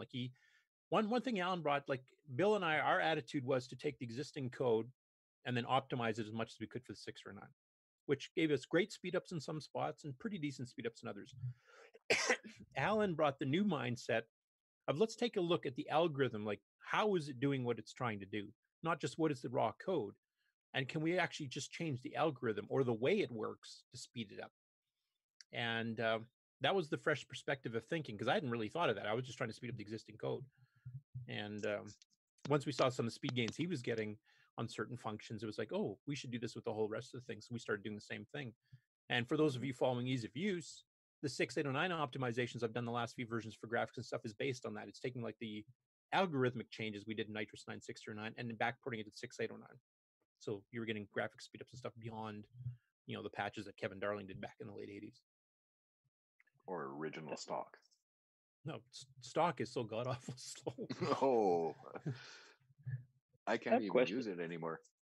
I have a question about the multitasking environment you were talking about compared to Windows at the time. I remember, really up until very recently, if you had a lot of intensive CPU stuff to do in Windows or Mac OS, and then you tried to do a whole lot of other stuff at once, or even one thing at once, you'd get an error in your, even encoding something to iTunes, back in the day, even maybe 10 years ago. So when you were, doing all these processes at once, and then you were disassembling things and in all these different windows, did it increase? Like, how reliable was it in terms of creating errors, or were you really able to format a drive and to run all the printers at the same time and then not have any errors in your format? Yes. You would get errors. You might run out of memory if you're doing too much, or the worst, like running out of memory is pretty rare for us because our programs are pretty compact. The big thing was the speed. I mean, if you're doing too many things at once, I mean, you only got a 2 megahertz CPU in here, right? And even with no alt controllers and stuff, it does slow down. But one thing we could do is, and one thing that OS9 natively supports is a set priority. So every process is defaulted to priority 128, which means they get the equal amount of CPU time. But you got certain processes that don't really need that. They're sitting waiting for a drive, or they're waiting for the printer. So we can knock a printer process down to say 127, 126, a little bit lower. So it gets a little bit, CPU time, but it's still keeping up with the printer. And you could speed up other things. Like if we're trying to do a major data conversion for work, or if we're trying to disassemble something and we don't want to wait, you could bump the priority up on those, and those would then run faster. So you can kind of balance it yourself. But OS9 was very robust. I mean, as far as errors actually having, the only thing you would see would be slowdowns. You wouldn't see crashes. Yeah, that's pretty incredible. Yeah, because and that's actually where you see the difference between OS9 or NitrOS 9 and Windows, because Windows is actually a message-based operating system where each program has to send messages back and forth. Whereas OS9, its design theory was real time, which means each individual process got its own time slice versus having to send messages back and forth. So you can send signals back and forth in OS9 as well. They just have to set up a signaling system. You can do that, yes. How did you go about tuning those processes? Did you set like the printer processes at the really lowest priority, and you'd see how long the printer pauses, and you keep bumping it up until the printer keeps busy? Yeah, I mean, basically once we got it going, that balance. Yeah, you kind of figure out like a printer would be 126 usually. If it's a line printer, it might be 128. You might leave it full blast if it's a laser because it takes more data to print stuff with. And then you'd be certain things like if you're disassembling something, but it's not really, you don't want to view it in 5 seconds type thing. You could just bump it lower if it's slowing down something else that was time critical. Like if we got busy with work stuff and we had to start researching some other things. And Bill and I are on our main desk where the Coco 3 itself was. We actually had one of the terminals, so we could even work side by side. Like one of us would have an 80-column terminal to be doing stuff, while the other is actually running on the main Coco itself. So you could even bump up. I need some extra process priority here, Bill, because I need to. Get this assembly to go real quick so we can reboot the system after these next piles of printer paper are done, so we can reboot and see if this new patch works, which we did all the time. But you had some numerous times. I recall you told me last time you had some resistance from a female boss at some point. Yeah, that was at the second company, because the first company we worked at was Mackenzie Ray Tickets, which ran from 86 till 1992, and then they got bought up by Mercury Graphics, which is where I worked up until Mercury disappeared. And Bill worked there for quite a few years too. But the person that was in charge of the computer department there, they were running an HP 3000 mini computer, kind of like a PDP, but a little bit smaller. And she was very staid in her ways. Like she was very regimental. Like, you have to do things this way. You have to use the HP to run these printers. We're not letting you guys run this stuff. And yeah, she was quite resistant to using the Coco for anything.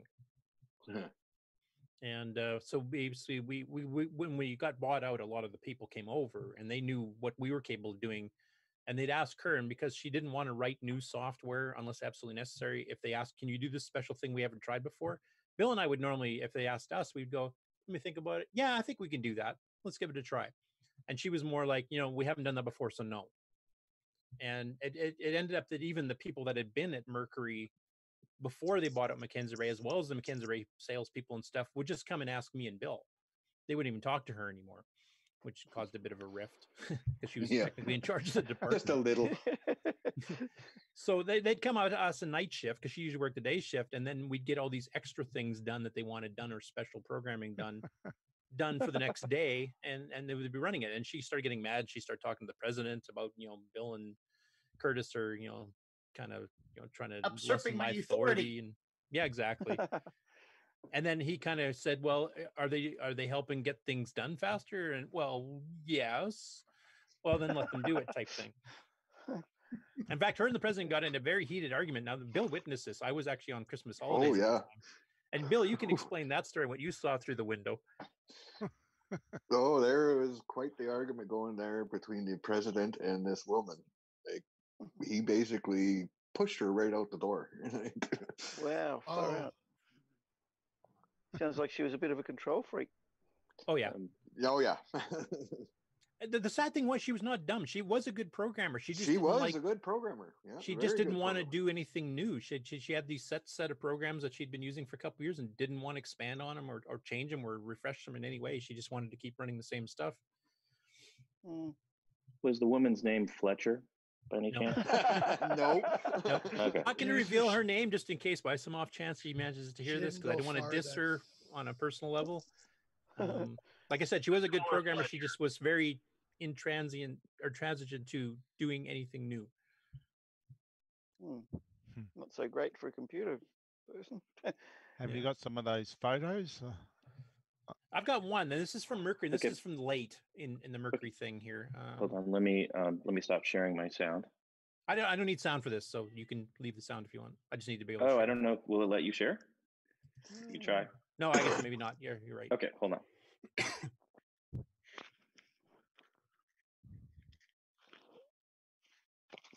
Go ahead. Make one day. Okay, you guys seeing that? Yep. Okay, so this is at Mercury. This is the later company. This is at the late end. This is probably around, I don't know, late 90s. Yeah. So this isn't the original setup we would have had here, but you can see the Coco 3 there behind the chair and the multi-pack with every single slot full. On the far, David Ladd was right. Cables from HELL. Yeah, if you can see all the cables down below the desk there, that's like parallel printer cables and serial cables and all kinds of crap. Some power cables. But that's our one Meg Coco 3 CM8 monitor. Yeah. All 4 slots. On the left there by the filing cabinet, you can see the hard drive, and beside that, you can kind of see the top end of the floppy drive. That was our dual 5 1/4, 3.5 inch. It says 1993 on the text. Is it the printer we can see in the background there? Is it a mirror? Yeah, that's one of the Printronix printers. Yeah. Yeah, there's actually 2 of them that you can see in that picture. But that was the 300 line per minute line printers, and they were true line printers. They had a hammer bank rather than a head like you're used to on standard dot matrix. So we would have this big bank that would actually hit the paper all at once and print the entire line in one shot. It would have been loud. Oh, it was. Oh, they were. That's why it's in that separate room in the middle there that's partly soundproof with windows. Yeah, right. Oh, so that's a window we're seeing there, not a mirror. Yeah, okay. Makes sense. Yeah. And then on the far left on the other desk, you can see one of the ADM22 terminals. That was one of the 8 terminals we had hooked up to the Coco. So we had a bunch of these 80 column terminals that you could run screen editors on. You could run Basic 9, you can run shells. And basically, later on when we had the main Coco was being used by Bill, myself, or later Dwayne Downing as well, for doing the actual programming of the next jobs coming up. But the people we actually had operating the printers, because by that time it was just getting too busy and we couldn't do it ourselves and get any other work done. So the people would be at terminals, and there's some terminals in the printer room too, or on the other side of the other glass. They could actually, control running the printers and what program's running and what job it's for from the terminals themselves through the Coco to the printer, while Bill or whoever was on shift at that particular time would be running the main Coco 3 for the actual development of the code we needed. But yeah, NitrOS 9 was developed on this Coco for the most part. We did do some development at home too, but most of it was done here because it was just such a slick, nice system. Neither one of us had 1 meg of RAM at home at the time. Neither one of us had dual hard drives at home at the time. No. So it was just much better. Plus, it was clock crystal upgraded too, so it ran a bit faster. So basically, NitrOS 9 from version 1 right through to version 2.01 was ran or developed, I should say, primarily on this system, as well as home systems of myself, Bill, and Alan DeCock. That's really cool. Cool. Mm. Yeah, and actually, this picture doesn't really show it yet, Curtis. But there was also the other laser that was there at the time that this picture was taken, and that one super fast printer is basically on the other side of the wall behind that black filing cabinet. Yeah, the Manus Mentali printer that ran The at Manus 1200 lines per Mentali, minute. Oh, That was the that one I thing had to was bump the fast. priority up because the Coco couldn't quite keep up at a standard priority while running other stuff at the same time. Also not shown in this picture, I don't think, it'd be through the second window. Yeah, you can't quite see through there because it's reflecting it. But there was a 386 DX40 AMD Windows 3.1 computer that we used as a terminal on the Coco itself too. That's funny. and another guy, James West, he was just kind of like a temporary help person, but he was a genius programmer. I roommated with him for a while, and he was a far better programmer than I was. Oh, that guy was smart. Oh yeah, still is. But he wrote I wish we could find it again because unfortunately it got lost over the years. But he wrote an OS 9 emulated terminal program for the PC that actually emulated doing overlay windows and device window changes and colors and palettes and all that stuff that you could actually run. And you can natively run OS 9 programs and actually have them do pop-up overlay windows and stuff right on the screen for screen editors like SLED and that kind of stuff. And it ran really well. And I wish we could find it. It was originally written in Pascal too, if I remember, Turbo Pascal. Yeah, he wrote it in Pascal. Yeah. So this time period was very interesting because in a couple of years you had Windows 95, and then the whole phenomenon of people playing like Minesweeper and other things and other Windows, and then bosses coming and they switch over. And so were you or Bill ever get tempted to play a game of a Rogue or something in another window? Oh, we did. Oh yeah. Oh yeah. Oh yeah. Yeah, the OS 9 terminal Shanghai program was ran developed Rogue on quite that well. same It machine. ran. There's a Star Trek game that ran in color that I ran on there quite a bit. There's no delay when you hit that clear button. It's boom, you're back to work. Yeah, I did the port. I did Rick Adams' port of Shanghai on that machine. Yeah, that's right. I forgot about that. Yeah, you did that at work. That's cool. Was there any consideration since that time period was right when kind of Commodore was releasing all the Amiga stuff before they before they tumbled and went out of business? Did they ever consider the Amiga? I know they didn't really have OS 9 for the Amiga, but was that ever a consideration, or was it just too expensive? Is that the reason why they went with the Coco? It was probably a combination of being too expensive. I don't know how good the Amiga's multi-terminal support would have been. Could it handle 8 terminals hooked up to it? Was there even hardware to allow that to happen? I don't know. That's the thing. I don't know if there was any hardware. Oh. I know we had a kind of a kinship with some Amiga people, not at work, but just in general, because I remember Microsoft made a claim that you couldn't do any serious multitasking, anything with less than 4 meg of RAM or something stupid like that. And both of our groups piped up and said, "What the hell are you talking about? We've been doing that for years. And we're doing it preemptively, not cooperatively." A quarter of the RAM. Or you less. Bought this. You bought this whole system before Tandy discontinued the Coco in '91. Oh no, we bought this. When did we get? It would have been 89. It would have been 89, 90s ish, somewhere in there. Yeah, late 89, I think, because the first PDP temporary death, was late in 88, and I was just there by myself. Bill wasn't there yet, and I literally ran my Coco. Like I ran home after the PDP died, and we found out it was going to take a week to get the replacement board for $4,000 or $3,000 or whatever it was. So I ran home, grabbed my Coco because we were in the middle of rush season. Now we couldn't afford to be stopped for a week. And I just brought my own home Coco 3 system, which was just 512K and a dual floppy drive. And we got everything up and running, I got everything up and running literally that afternoon. We didn't hook up terminals at that point. And then when it died again, which was just months later, I think that might have been in the spring of 89, is when we ordered everything in. And by that fall, we had the system ordered both from Tandy and Frank Hogg, depending on hardware we're talking about. Yeah, and the company that we worked for bought it. Yeah. Mm-hmm. Did you use any of the applications for OS9, like Phantom Graph, or anything besides what you were developing yourself? Just development tools like Basic 09, the C compiler, the assemblers, Scred, yeah, because that ran on the terminals and some other editors and stuff. But we were basically doing development, so that's mostly what we were doing is development tools.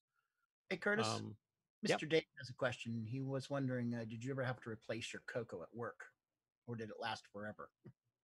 It lasted the entire time, I think. Not quite. Because basically afterwards the line printers kind of got phased out. They weren't being used by anybody anymore. The lasers, we were getting faster lasers. We had some lasers that were doing 60 pages per minute. The Coco had trouble keeping up because you had to dump a lot more graphics stuff to it. So it was becoming a bit of a speed hindrance. On the slower, older lasers, which ran at 20, 30 pages a minute, we can keep up. But then we switched to an inkjet system, which ran at 300 feet per minute. And that was way too fast for a Coco to do. And plus they were using really huge files. So that actually ended up running on OS2 Warp. With the development of the files for it being developed under Windows, at that time it would have been 95 or 98. So you were running standard like a PC based, like a which sucked because you had to have a system. separate PC for every single one you were doing because the multitasking at that point wasn't that good yet. Yeah, yeah, right. So were they all Pentiums or something, were they? Or yeah, 46s and Pentiums, I think, at that stage. Yeah. Was there ever a consideration in going to a 68K based Coco 4 like the MM1? No, I mean, Bill and I managed to monitor that quite well because we'd see them at the fest and stuff, but we were kind of getting a little bit of bad vibes, and it didn't matter which manufacturer you're talking about. It was like, MM1 had trouble getting FCC approval for a year and a half and got delayed, and then Frank Hogg's stuff got delayed. The PT68K was basically an IBM ISA bus that you had to custom write drivers to run these ISA cards. And we're going, well, if you're doing that, you might as well just run the PC, right? Because they already have the drivers done. You don't have to worry about doing those extra coding. So for us, it was never really a major consideration. If one of them had taken off and become popular enough to have this, software support of an industry, we might have, but it never got to that point. And the OSK OS 9000, we did fiddle with OS 9000 for a little bit. On the Intel chips. But by that time, Windows had started to catch up and there was a lot more hardware support. Like OS 9000, you had to have like this type of a graphics card, this type of a printer card. You couldn't just, plug in the cheap ones. You had to buy these specific ones, which were usually more expensive or more limited in power. So by the time Windows XP came along, we'd kind of gone more to the PC side. The Coco still ran some occasional line printer jobs or as an extra backup for some of the laser jobs, but it just kind of got gradually retired as time went on. Okay. We're coming up to the top of the hour. Any other questions from the panel in the next 5 minutes or so? Or from the chat? Or from the chat? From Mark. What happened with the Coco system there? Bill, did you take the Coco itself, or I can't remember what happened to the Coco? The Eliminator actually, I have here. Actually, I have the Eliminator. I know you have the Eliminator. The Coco, I don't know where that ended up. Interesting to find out. Yeah, I can't remember. Somebody might have bought it. Actually, now I'm thinking about it. But the Eliminator and one of its hard drives I actually still have here. I have to actually try to piece together a boot file to be able to read it because the Eliminator was not compatible with the Radio Shack controller whatsoever. But eventually, actually, I'll have to go see what's on that thing. I'm even kind of curious to find out where those two boards went too. Yeah, because I don't think I got them. I'll have to dig through, but I don't think I have them. Imagine having that for a Coco Fest. Have the whole original setup and a printer and everything, and print all the newsletters for Coco Fest on it. Cool. Well, the printers are long gone. I know that. Yeah. Mark, any other questions in the chat? None that I see, other than Tim Franklin said, did anybody read all of that printed material? And I said, they're event tickets. And hopefully they read every one of them. Make sure they're not. Yeah, because they have to figure out where they're sitting. And to make sure they're not forgeries. So every one of them should have been read. Yeah, but if anybody here attended major sports events in North America during that 88 through or 89 through 2000 time period, there was a good chance that at least some of them you would have been printed on a CoCo, because we did 3/4 of the NHL, we did about a third of the NFL, we did about a third of Major League Baseball, we did some lacrosse, we did a lot of college teams. Do you have any examples? Basketball, we did about half the NBA. We did the World Expo in Australia on the CoCo. Oh, really? I've actually got my Expo 88 ticket. I've still got it. It was Expo 88. So little spitter tickets about this. Oh, really? That was printed on the CoCo. I want to see it. We printed that. I'm glad I kept it now. I've actually, I know exactly where it is too. Oh, good. Dig it up for next time and do a show Go and get tell it. on it. Yeah, I will for sure. Yeah, there you go. Oh, like I said before, this is an interesting story about seeing what the CoCo in a real world application. It's a good story to know that the CoCo was doing something that we generally thought that you would need a PC network and all that to do, and here we had the little old CoCo. Yeah, we just had a serial network with 8 serial terminals hooked up at 4,800 baud. Well, that's blown my mind. The world my Expo ticket was printed on your CoCo. That's crazy. Get it. Oh, you want to explain it to me again? I didn't catch it when I walked into the room. I didn't catch it when I heard you talking when I was in the bathroom. We got a little window into Bill's home environment. Fortunately, the world kind of jumped to PCs and Apples when things were getting interesting in other areas too. Okay. Yeah. Well, this was a great topic. Thanks, Curtis and Bill and everybody on the panel. If you have any additional questions, we'll certainly be able to answer those in the coming hour. I think what we'll do now is, Curtis, if you've stopped sharing, obviously. And so I'll share my system sound again so the panel can hear. We'll play the. But before you do, Rob, I just want to thank you for making that NitrOS 9 commercial, because we actually hadn't seen that before, including me and Bill. So. Yeah. So we're going to replay that since I kind of broke it off a little bit early. So we'll replay the NitrOS 9 commercial, just hit clear. We'll also play a new ease of use commercial that's focused around 2 megabytes. And then we'll go into a new CoCo Thoughts, and then come back for our 3 host, Curtis Boyle, with news. Is there a new CoCo Thoughts? I thought Ken said there wasn't one. Oh, okay. I haven't seen it before, so it's new to me. Before you do launch everything too, I just wondered, is it possible to bring up the gain a little bit on the Zoom sound, or is that is it a global?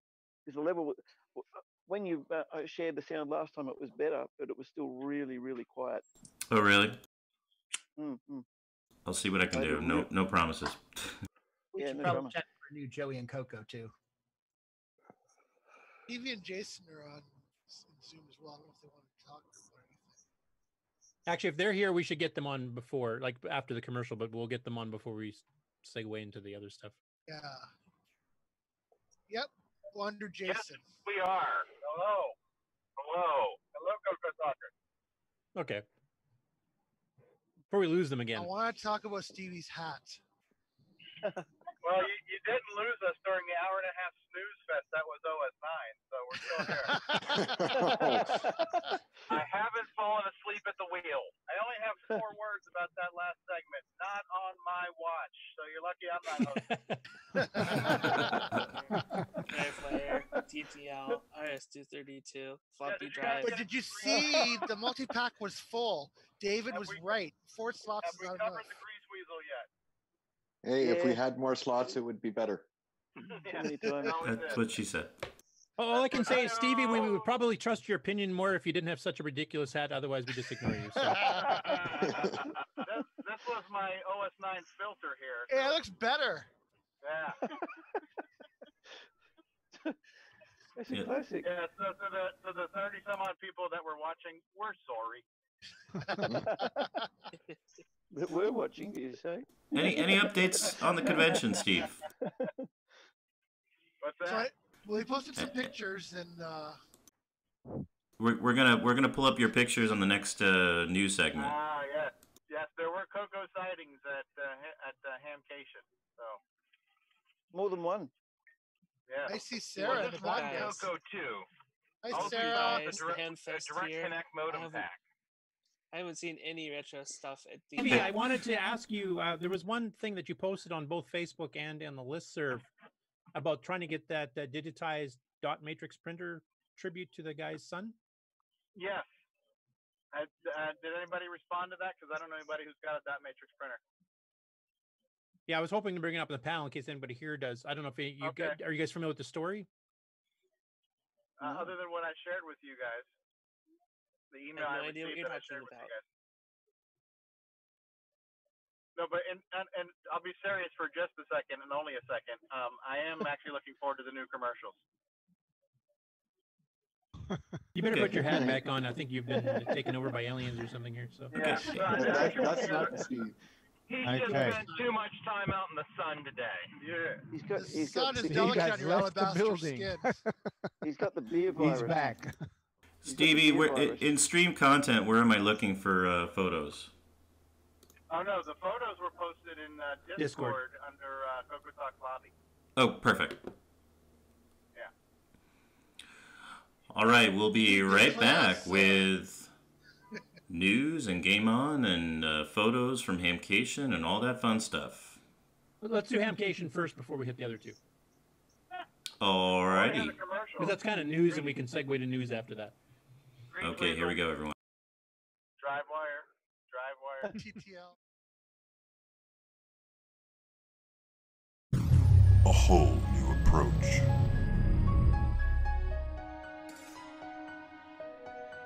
Faster than ever.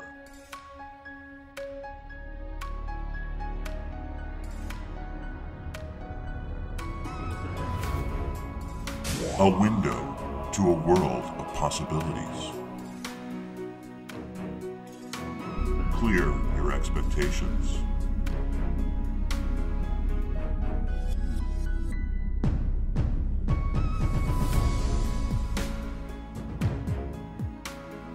Clear your hesitation. Just hit clear.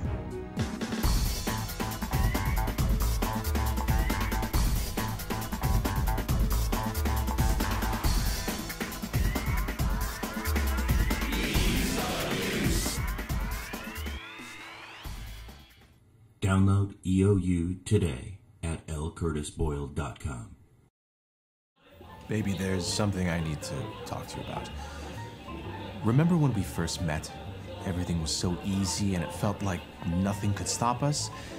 But now, everything is such a struggle. And if I'm being honest, you're really starting to show your age.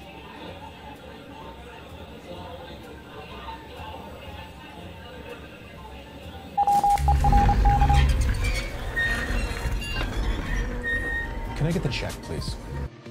Break up with 512K. Use 2 megabytes now with NitrOS 9 Ease of Use Edition. Ease of use.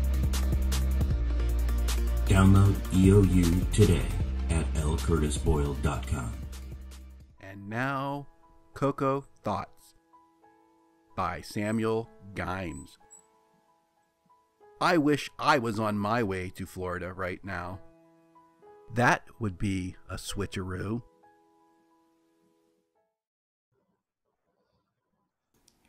All right. Scott Gimes is envious of you guys. Not Scott. I keep saying Scott because it's not named Scott Grimes. Samuel Gimes. All right, Curtis, you want to take it away with hour 3?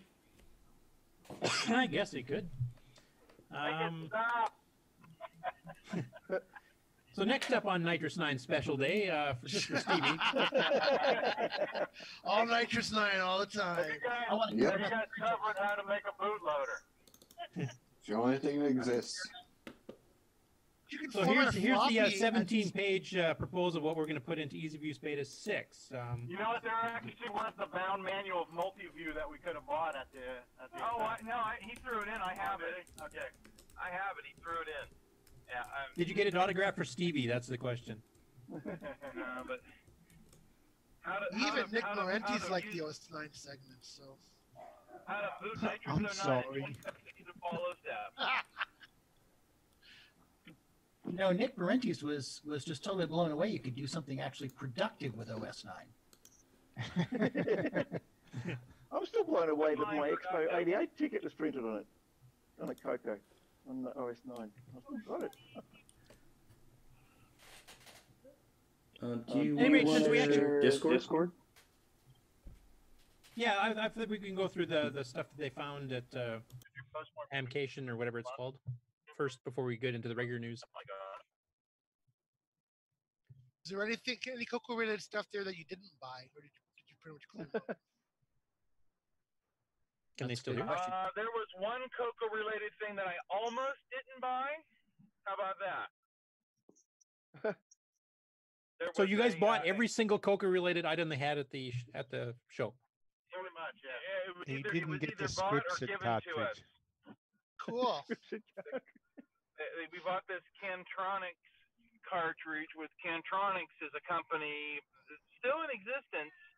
I don't know if it was actually made by Cantronics. It was made for a third party, but they do amateur radio products. They're still there today. I think it looks like it's a ROM pack with a wire coming out of it.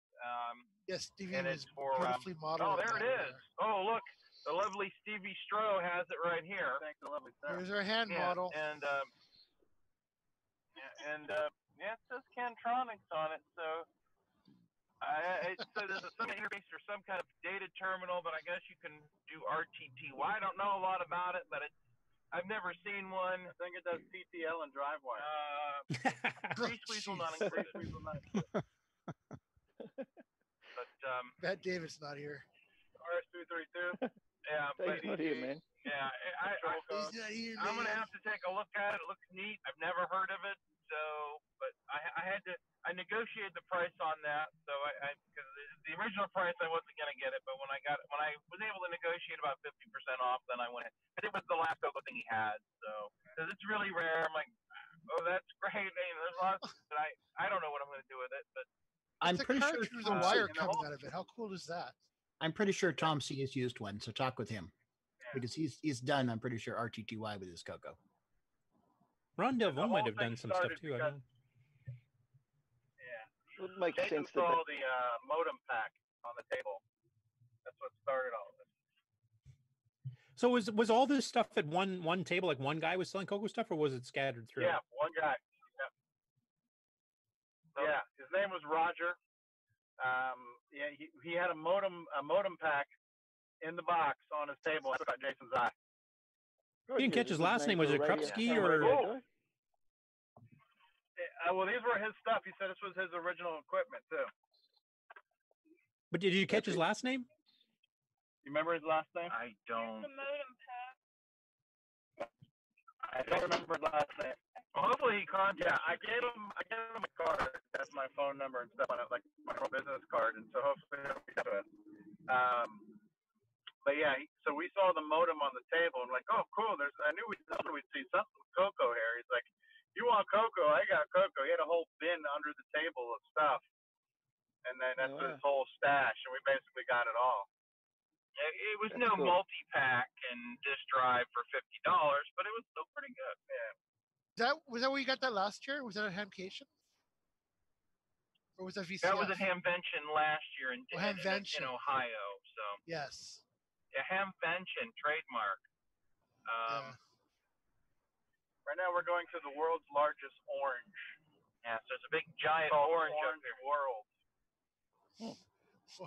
Wow. Is that your?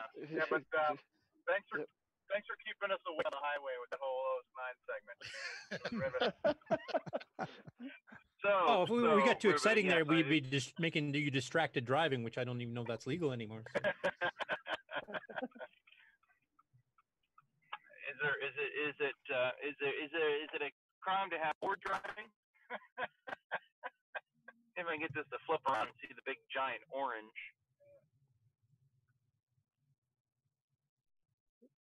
Has it flipped? It's gone black. Did something. Oh, there we go. So the pictures you posted in Discord, is that everything that you bought? Yes. Okay. And we're probably going to cut off here in a second. Oh, Ben Drakes loves your hat. I don't know if he's being sarcastic or. I sure hope so. Good taste in the wardrobe. I'm surprised Yeah, Stevie hasn't used the big orange before. That's too orange for my blood. 2 hours No, away.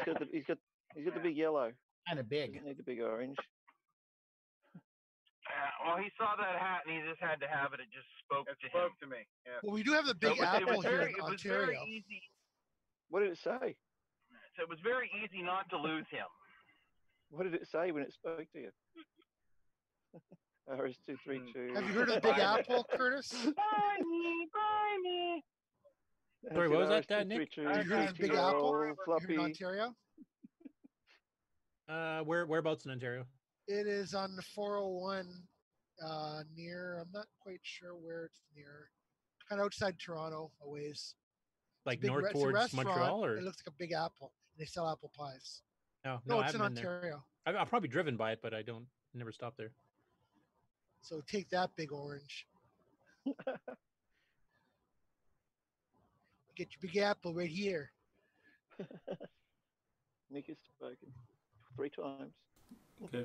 We want to pop up those photos from Discord? Somebody? Since I'm going to be doing the news segment, I guess I can only just get my Discord running here. Ooh, so Stevie and Jason, what's the temperature like out there? Like, do you really need the hats? Is it that hot? Gonna catch our death of cold, I do declare. It's warm enough. I mean, it's like Florida cold, but it's warm enough. I think we're in the 70s. I think the hat's just more of a sun thing. But here's the big giant orange. So we're gonna head inside. So we will catch you guys later. If you want an orange Julius, is that a thing down there? It's very, very orange. we got a giant pineapple here. There's still a few orange Wow, Julius. we could make it like a giant fruit salad between all of us. Yeah. Apples and fruits, apples and oranges and pineapples. Actually, I think we've got a giant banana in Queensland too. Nick, you know about that? I don't know about the banana. I don't know about the pineapple, but giant banana. Yeah, there's a pineapple down here. I thought there was a banana up there somewhere. Maybe I'm mistaken. But I think you're talking about our politicians. Yeah, yep, all of them. They're all bananas. Yeah, they're all Fruit Loops. Okay, I have their pictures ready if you're ready to take a look. Go ahead.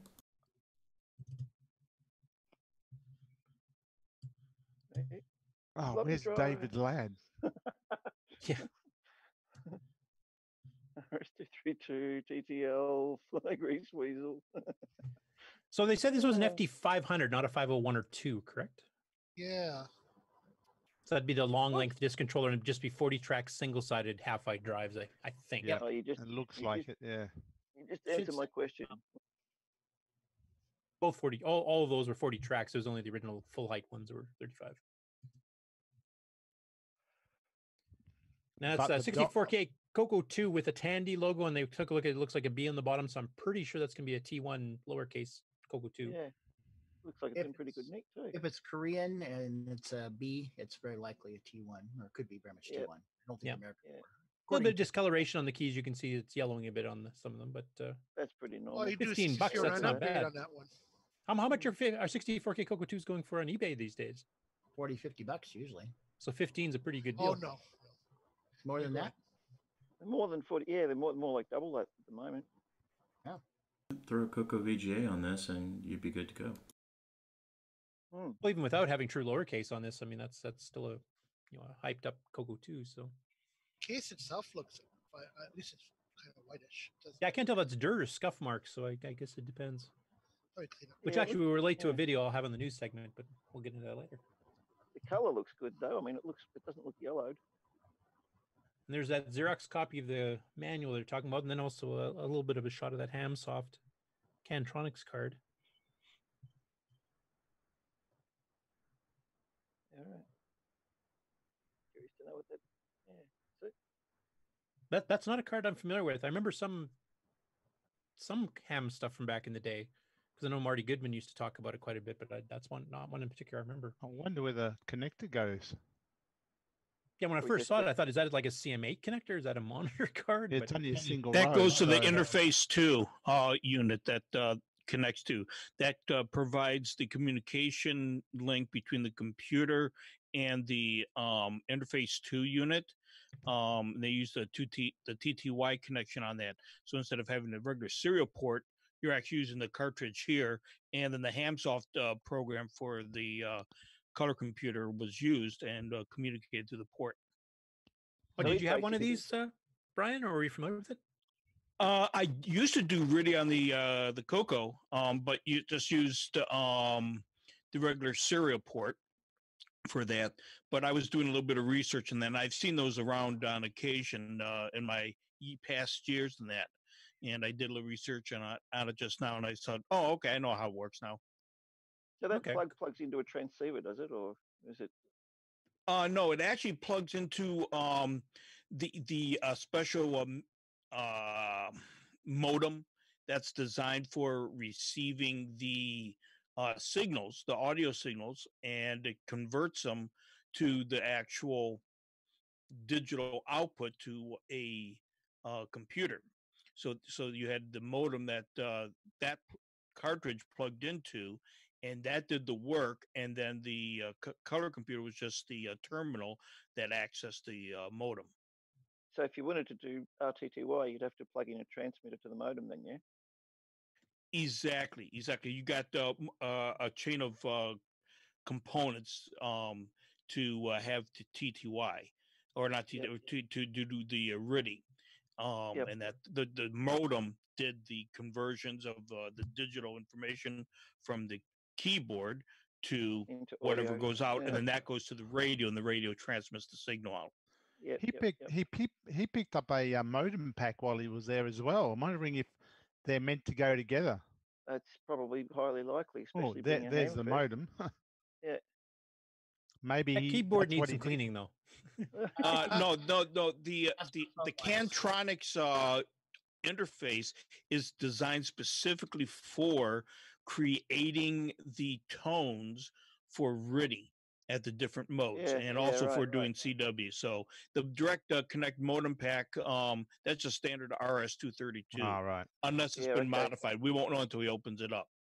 Yeah, because it came with a built-in 300 baud modem, but you could actually change it so it operated like a real RS-232 pack up to 19.2, if I remember. But yeah, that the HamSoft one looks like it's custom made specifically for doing the RTTY. That's pretty typical of audio signals. Of ham guys. That's. But that's what I'm wondering. I'm wondering if that direct connect modem has actually been hacked, and that HamSoft cartridge plugs into that hacked modem. It wouldn't need to, though, because you wouldn't need an RS-232 pack, because the HamSoft would have the built-in audio tone version of that. Yeah, well, you already got the audio tones there. All you need is an acoustic modem to basically connect to the radio transmitter. Yeah, no, that the cartridge for the Coco, that is actually the serial port connection between the computer and the UTU is what they call it, or the modem unit that created the tones to go to the radio. Oh, so the modem itself creates the tones. This just tells it sends the data to it to tell it what tones to create. Exactly, it's just nothing but this communications port to the unit. Yeah, okay, that makes sense. Remember, modem is a contraction for modulation demodulation. It's the thing that actually creates the tones and then reinterprets the sounds back. Yep. Anyway, I think that's the 4 pictures they had up. By the way, I just did a quick search on eBay for completed auctions of Coco 2s. There's 3 or 4 of them that sold for around $50 US. Oh, okay. So this is like 1/3 the price, though. Yep, and no shipping charges. Yep. Yeah. Now, I don't know. If you had to drag Steve around in your car for a whole day, that's worth shipping charges, I think. Especially with that hat. Yeah. Okay. Are we ready for news? Yeah. Yep. Let me just get switched over here. Let's go to our news intro.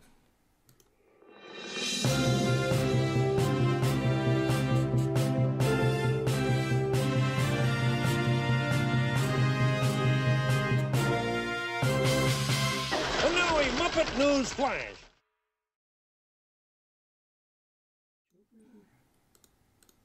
Hey, that's a good trippy psychedelic effect. Number 1, TJB Chris, who's actually joined the Facebook group recently. He's been doing a lot of technical Coco videos, like he did the deload stuff. He did the how OS 9 permissions and stuff work and stuff like that.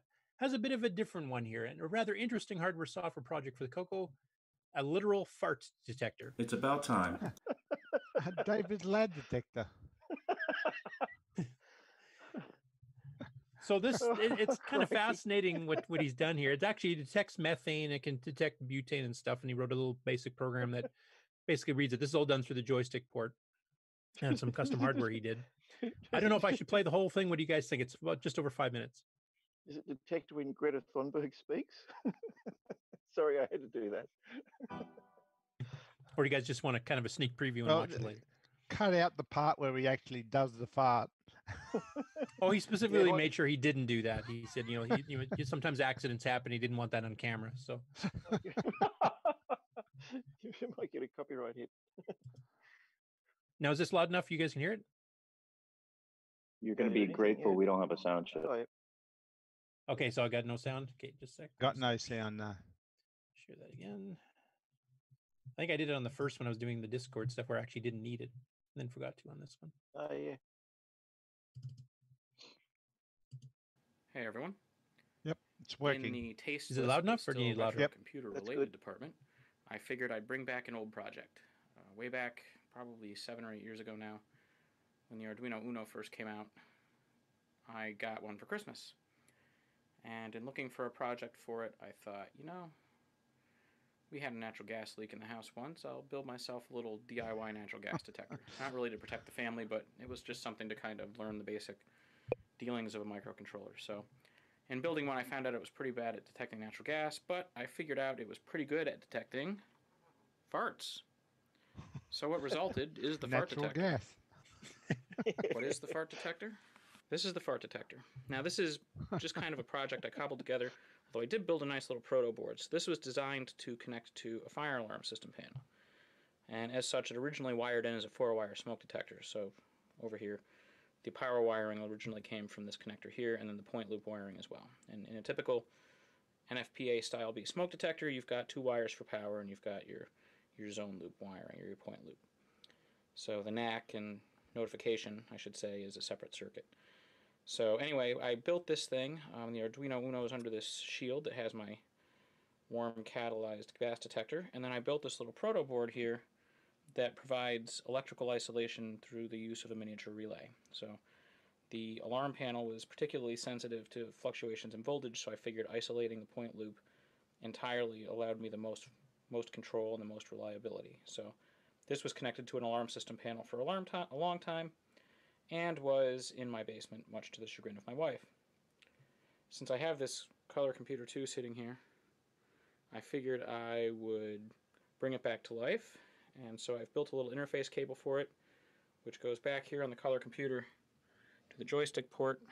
And believe it or not, I was able to find a 6-pin DIN locally. I didn't have to send away for it. So I wired that up, and now I'm going to give you a little demonstration. Okay, so the way the fart detector works, it actually has 2 modes.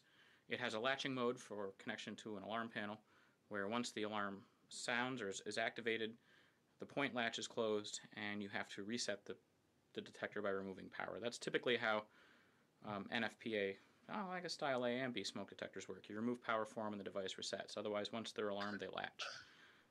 In this mode, I've reprogrammed it so that it will release after a period of time passes. It'll open the relay. When do we get into the farts, Curtis? I'm going to load in a fart program. Blank the screen when he comes on and about to take his pants off. Yeah. I was promised farts. It's almost as bad as Leaky, Grant Leaky. Oh, look at that. All is well. So to demonstrate, I won't be farting on camera for you. Oh. To be perfectly honest with you, trying to force that kind of thing usually results in a situation where you don't need a fart detector to tell you what's wrong. Never trust one. But Haynes will be happy with you, because you'll be buying more of those. So to get around this little situation, I have some smoke detector tester, which I'm just going to shoot into it. For photoelectric detectors, this is enough. Butane also works particularly well, but methane even better. So let's give it a shot. As you can see, the color computer again says all is well. Cow farts. Let's see what happens. Oh no, a fart is detected. Everyone should take heed of the alarm and evacuate immediately to the nearest clean air space. By the way, this can be ported As I to mentioned OS earlier, 9. the alarm is not Yeah, that's good. permanently latching. It will unlatch the relay after the Then you can set up multitasking and have fart detectors in is different cleared rooms of the house. You know where the person who's farting is going. There we go. That's right. Can't do that on a 6502. Ready for the next alarm. What was that, Mark? I can hit it with a butane and make it work. Is he going to have the source code and the hardware So design for on this test, GitHub? I don't know if I can do it, but I have a can of butane. He usually does, so I'd imagine Let's he see if probably I is. can But this would require the trigger it with hardware my fingers here and schematic too, Okay, so I'm egg. not sure. I thought that said egg on the side of that thing for Yep, the minute. there we go. He sprayed egg gas into it. Sulfur. This time I think he sprayed This will butane probably into clear it. out a So. little faster. And to be honest, the way this really works is it's just an oxygen sensor.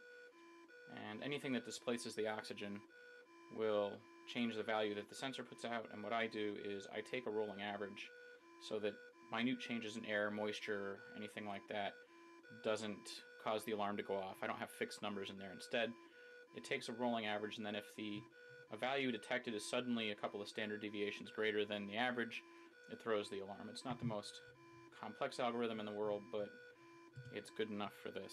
And Anyway, you get the idea. Yep. That's cool. Thank God we don't have smell-o-vision on the show. He needs to have a sound chip on that and have it really have some interesting sounds for the alarm. Yeah, some digitized sound effects for the alarm. Yeah, that would be pretty interesting. Hey, I thought it was a fascinating and cheekily done hardware software He said project. cheekily, didn't he? Very funny. Spread the cheeks and do the detect. That's basically what it is. So. Look at me. So when was this released? We laughed at fart jokes when we were 16 years old, and we're still laughing at them. I'm being especially sophomore because Steve's hat inspired me. Take a whiff, CoCoTALK. Anyway, on to the next more serious story. He does also demonstrate in the video, I should mention, that after the quote-unquote room clears, it actually will go back to a normal state. So it actually does detect once the oxygen has come back into the air by the detector. You can breathe again. Do you have any people David left in has chat? left the building. It's basically a thing where you can tell how long you have to hold your breath, I think is basically what it's used for. So. I think we cleared the room. How many people are still watching on YouTube? I don't know. Or better yet, listening and smelling.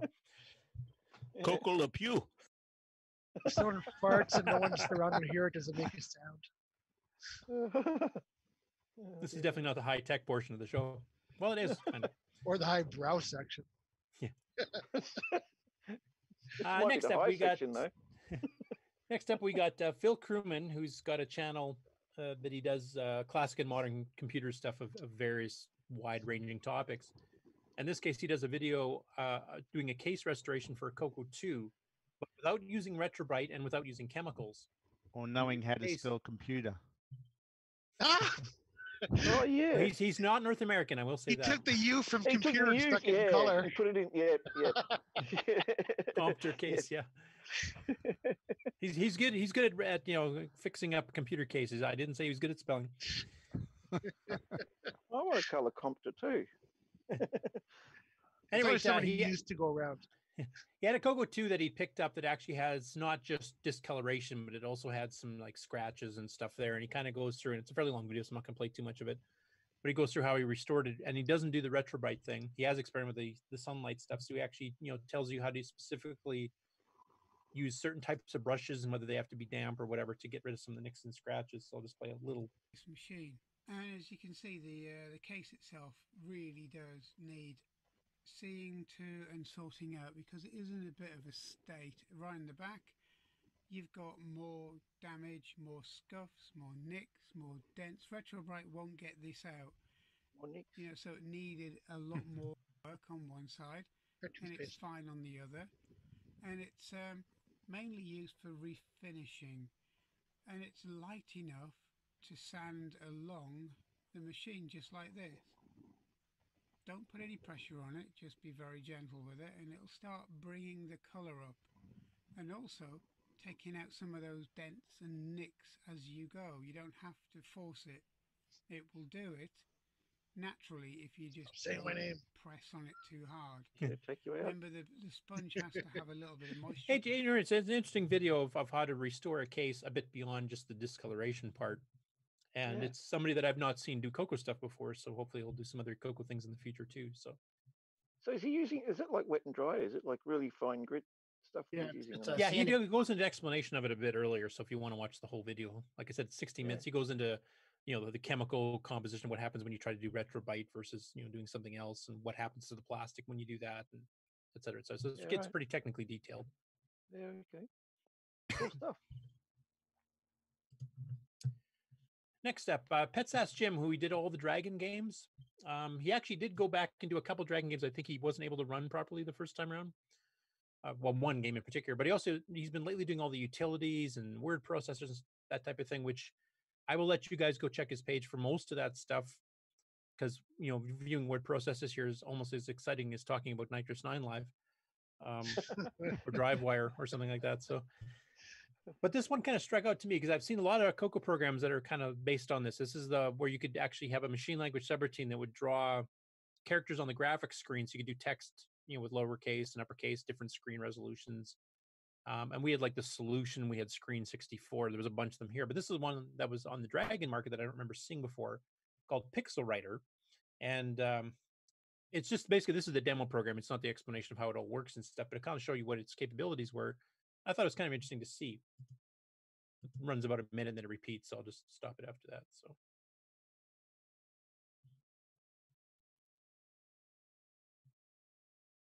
Some bit of instructions if you want to actually use the program yourself. I'll fast forward just a bit. So you can switch between screen modes. Actually, maybe I'll rewind that just a bit so you can see the color version.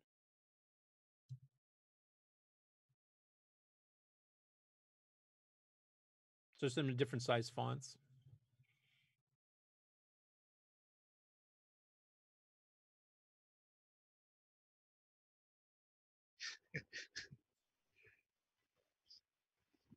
What's so funny, Nick? Said disc pics. You want to be careful when you're showing off your disc pics. Exactly. You're being sophomoric, Nick. I know. I think that's a good public service thing. Think it through before you pronounce it. Hey, for any of you basic programmers that want to do the fancier stuff on some of the higher P mode screens and have different resolutions, because this does 32, 42, 51 characters per line. This program has all those fonts built in, and it also has the custom graphic characters and stuff too, so you can do some animation kind of like you do in the Coco VGA type stuff without having to actually get the hardware. Like you see some of the planes and trains and other things, chess pieces, etc.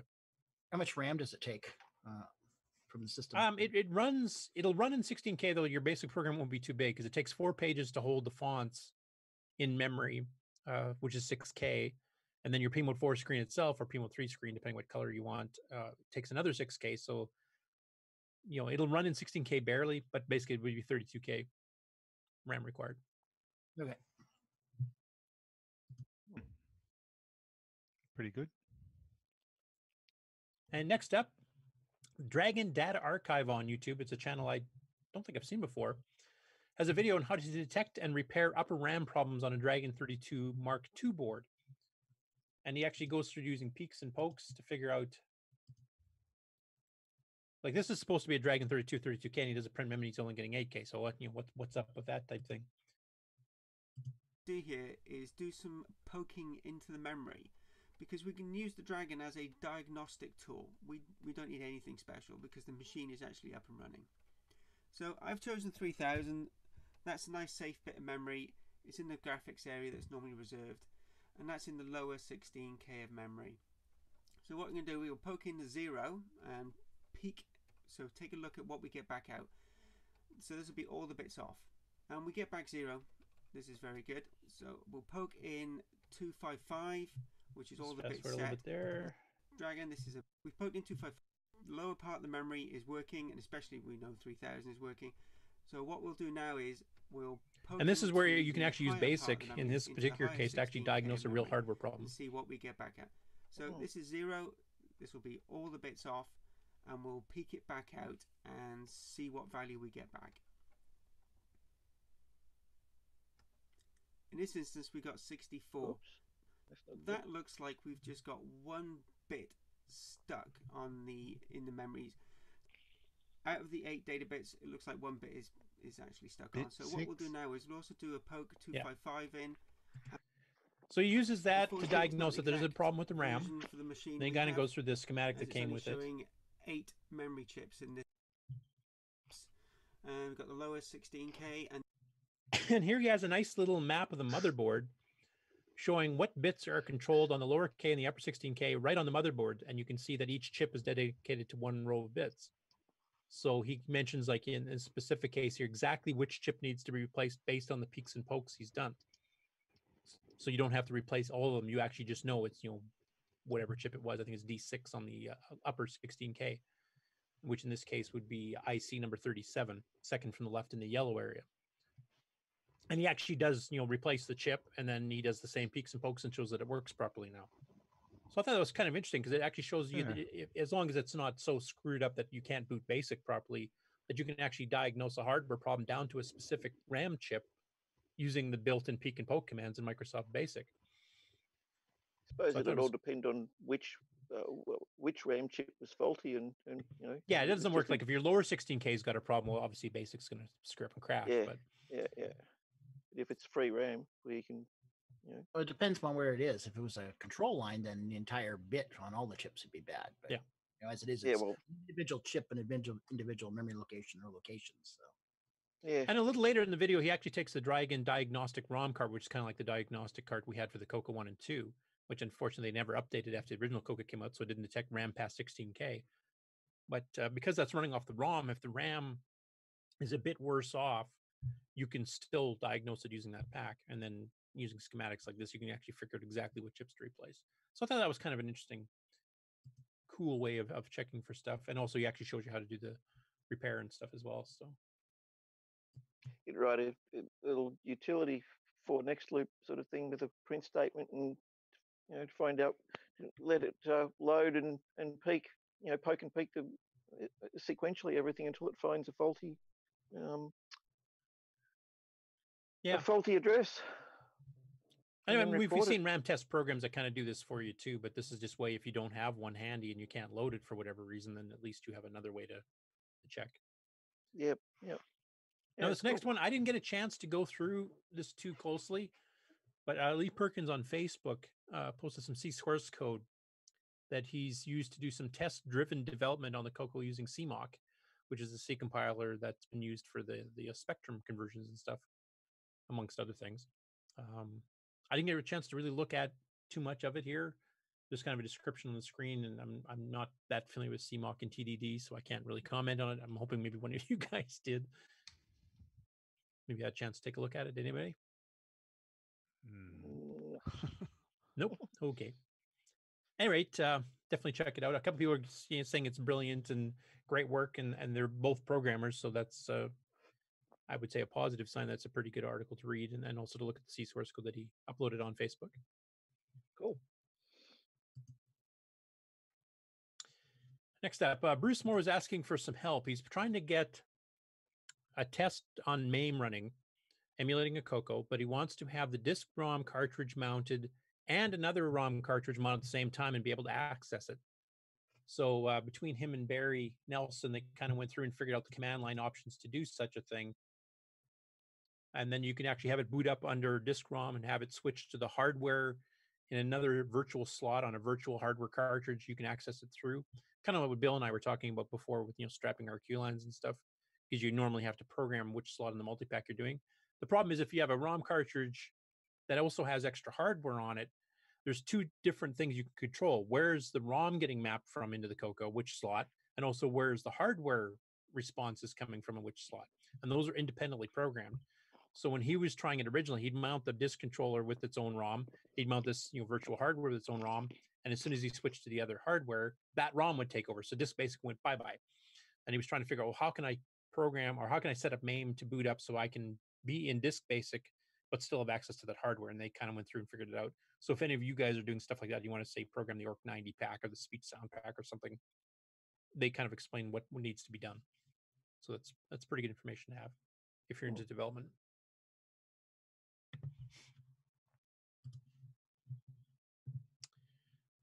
Next step, with help from the Coco Facebook community, Alan Leno, I'm not sure to pronounce it, replaced RAM on a Coco 2 he acquired and got it working again. So he's got some, and actually this is kind of related to the Dragon one. It's kind of the same thing. They were trying to determine, like, he's got this board here, he's got the 8 RAM chips on it. And when he powers up the Coco, he gets stuff like this, which indicates some stuck bits. It's not quite working correctly.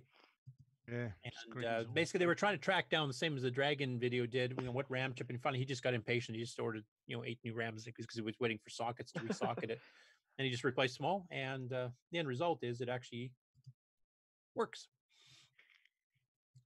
So he's got a working Coco 2. I was just like, I need other, yeah, and Coco 1 and 2 stuff too. So next up, Diego, he's been showing us that strategy game with the 3 chips. You're trying to load the ships with cards and stuff. It's a low res game, kind of arcade-ish strategy game. And he's got a couple of more high resolution screens used for when you lose the game or win the game type thing. And in this case, he was trying to make it so that using P mode 3, various color combinations for his his dying screen, like your ship is sunk, as to what color combination and what screen color set mode works the best given the limitations of the original VDG. And I thought it would be kind of fun to display them on here and have you guys kind of select on air what you guys think looks like the best one. So I'll go through them in order. So there's the first one in color set 1. This first one in color set 0. No. Color set 0, alternate colors. Much more readable text, I think. Yeah. No. Better. No. So I think we're rotating through them again here. Personally, there's 2 that I think look the best. I'm not quite sure which one I would pick. That one or that one. Yeah. Personally, I think the yellow looks a little bit easier to read. Yeah. Is that general agreement on the panel? Try the other one again. It's like about the eye doctor. Well, I kind of like. I think I like that one. I like the yellow. Yeah, see, I don't know. They're both. It's close to call. Either one would be. Yeah, they're pretty close.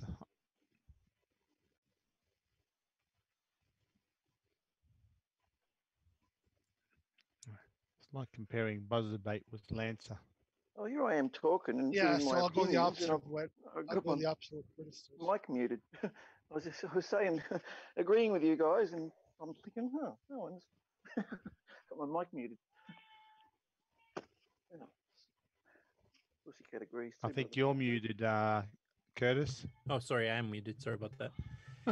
So, Diego, if you're watching this at this point, it looks like we have a general consensus. Yep. Yeah. CoCoTALK seal of approval.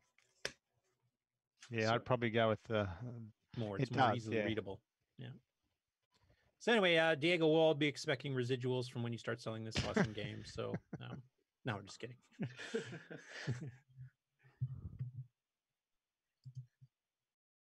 Next up, Chad Edward started talking about Outhouse, and he shows the original Tier City Model 1 here, and then he showed some weird pictures he'd found on the net involving UFOs and outhouses. Well, apparently this is a theme beyond the game. Put that fart detector in there. Yeah, that'd be a good idea. Never get a moment's of peace.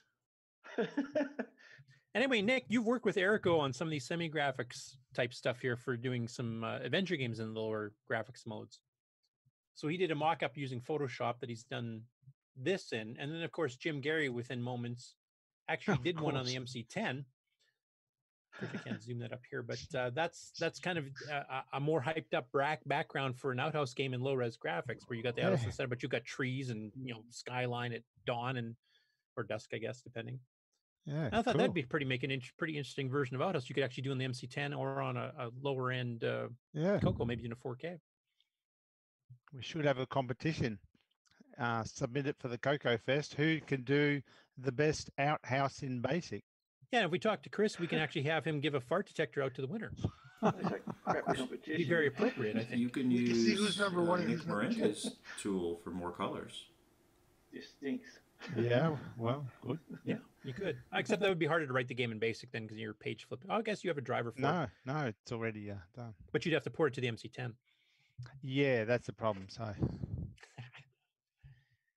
anyways, I mean, one thing Erico's really good at is doing these low-res screens with very limited resolution with 9 colors and actually coming up with some pretty decent looking stuff. So I hope he actually gets back in that adventure game. Have you heard from Nick on that? Is he? No, I haven't heard anything. No. I know he got busy for a while there, but hopefully he's getting unbusy again.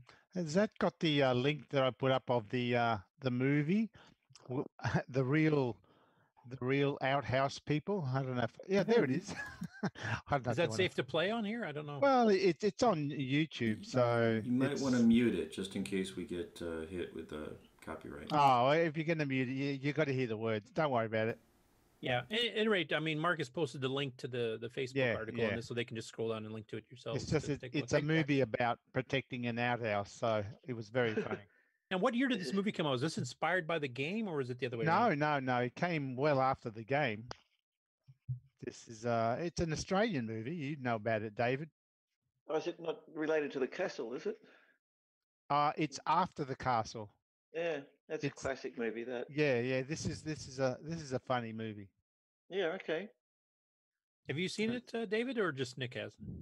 It doesn't sound familiar to me. I probably have seen it. I just don't. The name doesn't sound familiar. But Castle, know the everyone actor. in Australia knows you know that. the actor. You can't see it very well there in that little picture, but Who's the actor? What's his name again? He's on TV advertising grocery store various grocery stores here. Is he one of those ones listed as extra Aussie #1 type thing? Is that his name? Or? I'm not sure. If you hit play but mute it, then you'll see him close up. Okay, I won't play the trailer. I'll just see if I can just. No.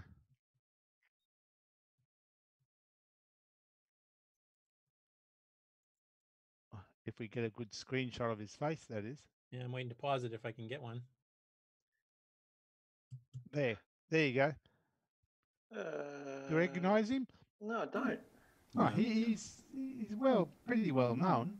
Paul I don't Hogan? have a TV antenna. I can't say I recognize him, but look at the link, and you might. When I see the video, I'll probably go, oh, yeah. Yeah, that's what I mean. Yeah. I'll leave that as an exercise to the viewer. Yeah, but this is that's real life outhouse. That movie. What's the movie called? Is it called Outhouse? Is it? Kenny. Hey, let's revisit this at the Coco Caboose. Let's move to the next one. Next and last one for the news, actually. Or second last, I guess. The last one that's actually got a link. So Erica, who we mentioned before, did the graphics that we were showing in the previous story there. Got this book, and it's a series of books, I guess, that had programs done for various 8-bit micros back in the day. And he'd noticed that it had a list of the Coco clones in Brazil, and there was a couple he hadn't heard of. Now, we've heard of the Codem X. We've actually seen it at the Brazilian show that we've actually streamed here on CoCoTALK before. And the CP400 is a rather famous one, too. But the TKS 800 and the BC50 he hadn't heard of, and he's actually from down around there. So I definitely haven't heard of them. Have any of you guys heard of these other alternative Coco clones? No. So that's rather interesting. I didn't realize, like, I know they had clones there because they had that whole law system set up that you couldn't import other people's hardware. You had to build it in Brazil in order to sell it. But I had no idea they had that many clones of the Coco. So apparently it was hugely popular there indirectly.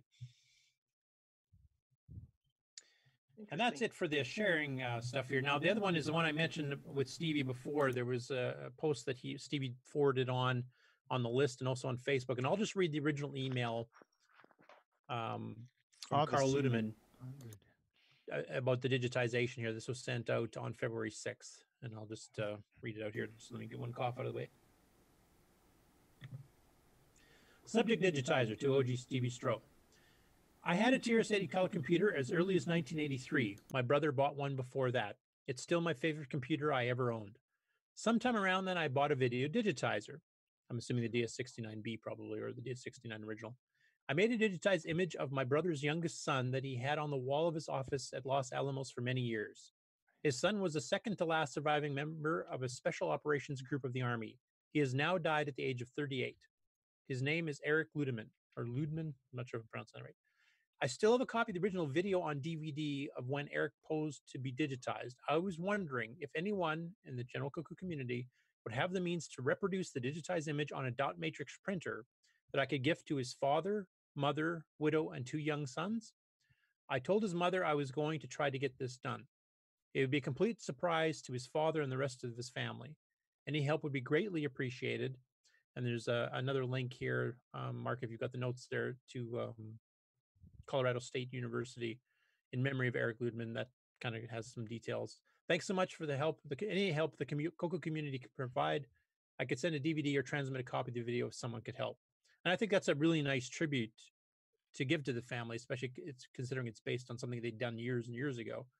And I don't have a dot matrix printer myself anymore. I know, Mark, you said you do, but you don't have a way to print to it from the Coco. And we're hoping maybe somebody in the chat, like Al Hartman or somebody else, might be able to Al, help I out think, with this. has all the hardware he needs. Does Ron Delvaux got a dot matrix printer?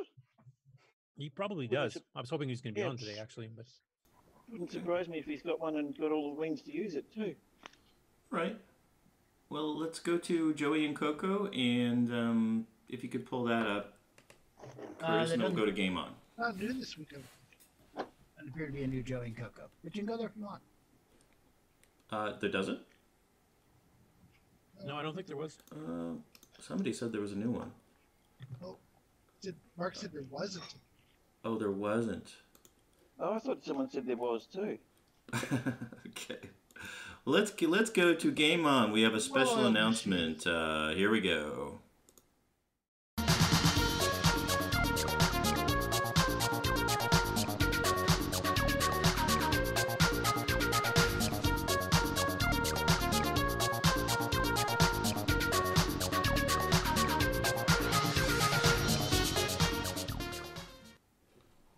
Well, Nick, did you want to do the announcement first, or do you want me to do the regular Game On segment first, or?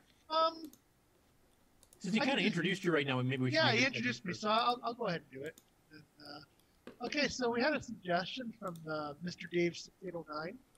He thought it'd be cool if we started just a fun, friendly games competition. Where every week we'd have a game. I guess I would nominate it and. Positive, mate. I was just going to say that. And in the interest of not getting lynched, it will not be buzzer beat this week. But we'd pick a game and we'd just play it and submit our high scores in the Discord. Now, submitting high scores, you mean sending a screenshot of the actual screenshot? Yeah. Like not just I scored 5 million in Zaxxon. No, a screenshot. Like if it's an emulator, you take a screenshot, and if it's your actual Coco, you take a picture of the screen. And and stick it in Photoshop and change the numbers. No, I was debating whether to say this or not, but we're on the honor system. So I think another way you could do it too is if you have it, so you have to submit a video of the entire game you played to prove you did. That would be good. What's that .com guy's name? Billy, whatever. He's not allowed to take part. But yeah, I mean, emulators can be faked and pictures can be faked. So obviously, it's just for fun. So. I'm hoping I would just, keep it the spirit of good natured, and no cheating. So can other people submit ideas for a game for future episodes, or are you totally in control of that yourself? How do you want to do that? No, I'm all for getting. I mean, because I haven't played every game out there. Like I played a lot of games as a kid, but I'm sure there's some gems I've missed. So yeah, absolutely. If anybody has suggestions. Well, now, is this strictly going to be arcade games too, or is this going to include like adventure games? Well, it has to be games that you can monitor, measure some sort of score. So I think adventures probably not be well suited. Okay, because some of the adventure games used to have it. You've scored 300 points out of 500 because you found these items, but you missed these or something like that. So I don't know if that's possible. That's definitely possible. Like I said, I didn't tend to play those myself, so I don't want to limit. There could be some really fun games up there that appeal to some people that may not necessarily appeal to me. So it's not all about me. Okay. So, and then my last question for you, because of your obvious bias towards Coco 1 and 2 games, are you allowing Coco 3 games in this list? Well, here's the thing: we can play through emulators. So yes, if we pick a Coco 3 game and somebody doesn't have a Coco 3, then they can play it in VCC or MAME. So yeah, obviously it's gonna be Coco 3 games. I like the Coco 3. You guys are like twisting my words, but and Buzzard Bait will show up eventually, but it will not be this week. Like I said, I do not want to get. I don't. As long as Lancer follows it or comes before. Lancer will also appear because I'm not biased. All right, well, the anticipation is... Like some of you clowns. Well, I'm committing to joining the contest. What's the game that we're working on next week? And can you do a demo of Discord and show us where to post it? So this week, if I could do a screen share, I've got it running in VCC. This week will be... Can you see that? Yep. Donkey King. And I did a little... so according to a well-known website, Donkey King is one of the most famous games the Coco 1 and 2 ever had. The first game that actually put all the other clones on all other home computers to shame, which I totally agree with. This was the version of Donkey Kong when we were kids. Now, we will do the Donkey Kong remix down the road, but I thought it'd be fun to start with a true Coco classic game. So, okay. There's no options in this game. It's just like there's no skill level, so you just play it. Well, there's the practice mode if you want 12 minutes instead of 3. I'm assuming you want just the 3-man. Yeah, standard mode, 3 men, and. And do you have restrictions on joysticks? Like, are you allowed to use more modern game pads if you want? Do you have to restrict it to the hardware at the time, like at Black Beauty or Craft Deluxe, or? Nah, I think. I thought I didn't initially think there'd be a problem with allowing game pads and stuff. I mean, we all have access to them, whether we have them or not. But because I mean, the thing is, if you're playing on an emulator, you're going to be using a gamepad. So. Or keyboard. I've actually done some games that way too. Or keyboard. So no, I think any controller you want to use. Okay. Just as long as it's and the ROM is available in the usual places, and. If we do a live version of this at the Coco Fest, which would be kind of fun, maybe we could even have the advanced, difficult level where you have to use a Black Beauty no matter what.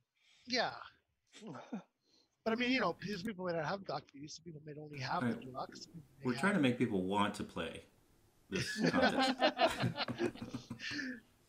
So, how about you have to tie both hands behind your back and play with your tongue? Yeah. The only thing I'm not sure of is, okay, so you have to you join Discord, which is totally free. And are we going to use the existing yes. Game High Sport yes. channel? We might rename the group actually, just to make it, Game on.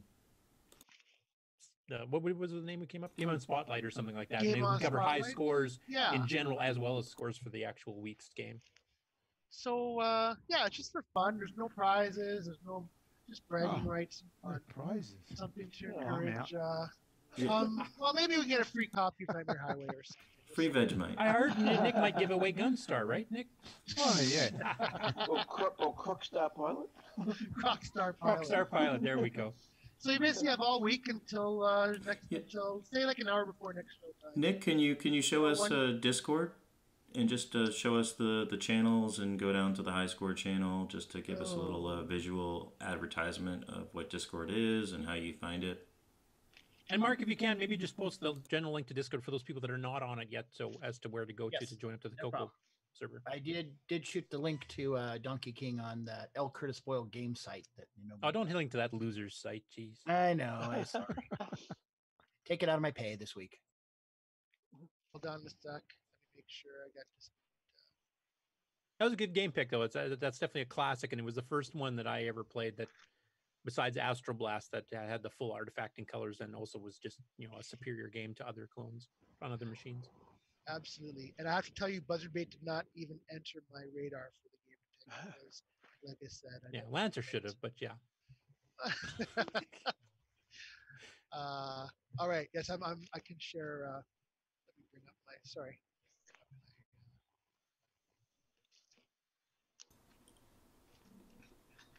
And while you're doing that, Nick, we can decide whether we want to do a spotlight on the actual game and the author and how the game came to be, and we could do that next week when we post the high scores. Yeah, we could definitely do that. I might Okay. I don't know if a gaming historian who wants to give me any input on that. We can see yeah. your screen. Can you give us a little highlights So of the? this is Discord. Now, currently, I don't know if you want to. So right now, this is the high score screenshots. So when you join Discord, you're going to see the Tandy Color Computer group is what you'll join, and then under there is a bunch of channels. I got some that you won't. That generally some people may not have access to. Is that what Discord looks like on PC? Scroll down to the bottom under games, you'll see high score screenshots, where we just had some. We've been doing some for just for fun, and that's actually what kind of spurred this. I posted a screenshot of buzzer bait, just for fun, and Mr. Dave Sickleman picked up on that and thought it'd be kind of cool if we did it as a community, just kind of focus on a game, play it for the like week. buzzer bait. Well, eventually. Like Lancer, yeah. Exactly. Is Buzzer Bait going to become the game version of Color Scripted, is it? I was thinking Color Scripted. We might have a typing contest one week. Typing tutor. Yeah. Who can type the fastest? Exactly. I got 53 and you words have to use the original chiclet keyboard. Oh, I was going to say I've got an Ed Snyder keyboard. That might make it easier. And extra points for good-looking printouts. Now, Nick, I did want to, like, when we've interviewed the Amigas, we were talking about possibly doing a cross-pollination thing where we could share something on our show with a game that they've picked or vice versa. Now, I don't want to do this for every week or anything, obviously, because otherwise it's just, riding on the tailcoats of each other. But I was thinking maybe like once a month or once every couple months, maybe we could sync up between them and their community of Coco users can join in on the high scores and we can kind of do a cross show where we can both discuss the same game and they do their review and we do our history of it or whatever. And so this and then, is a game everybody that can compete friendly like to do the scores. I think that's a great idea. This is a game that the Amigos Retro guys already did cover. One of them got it wrong. That's okay. One of them liked it, one of them didn't. And so yeah, so this one's already been done by Amigos Retro Gaming. But yeah, I think that's a great idea if you want to see a couple of those guys. Okay, so next week, Donkey King, aka the King.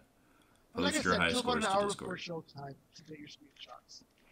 And we'll figure out who got the high score, and we will give them props. And in the interest of fairness,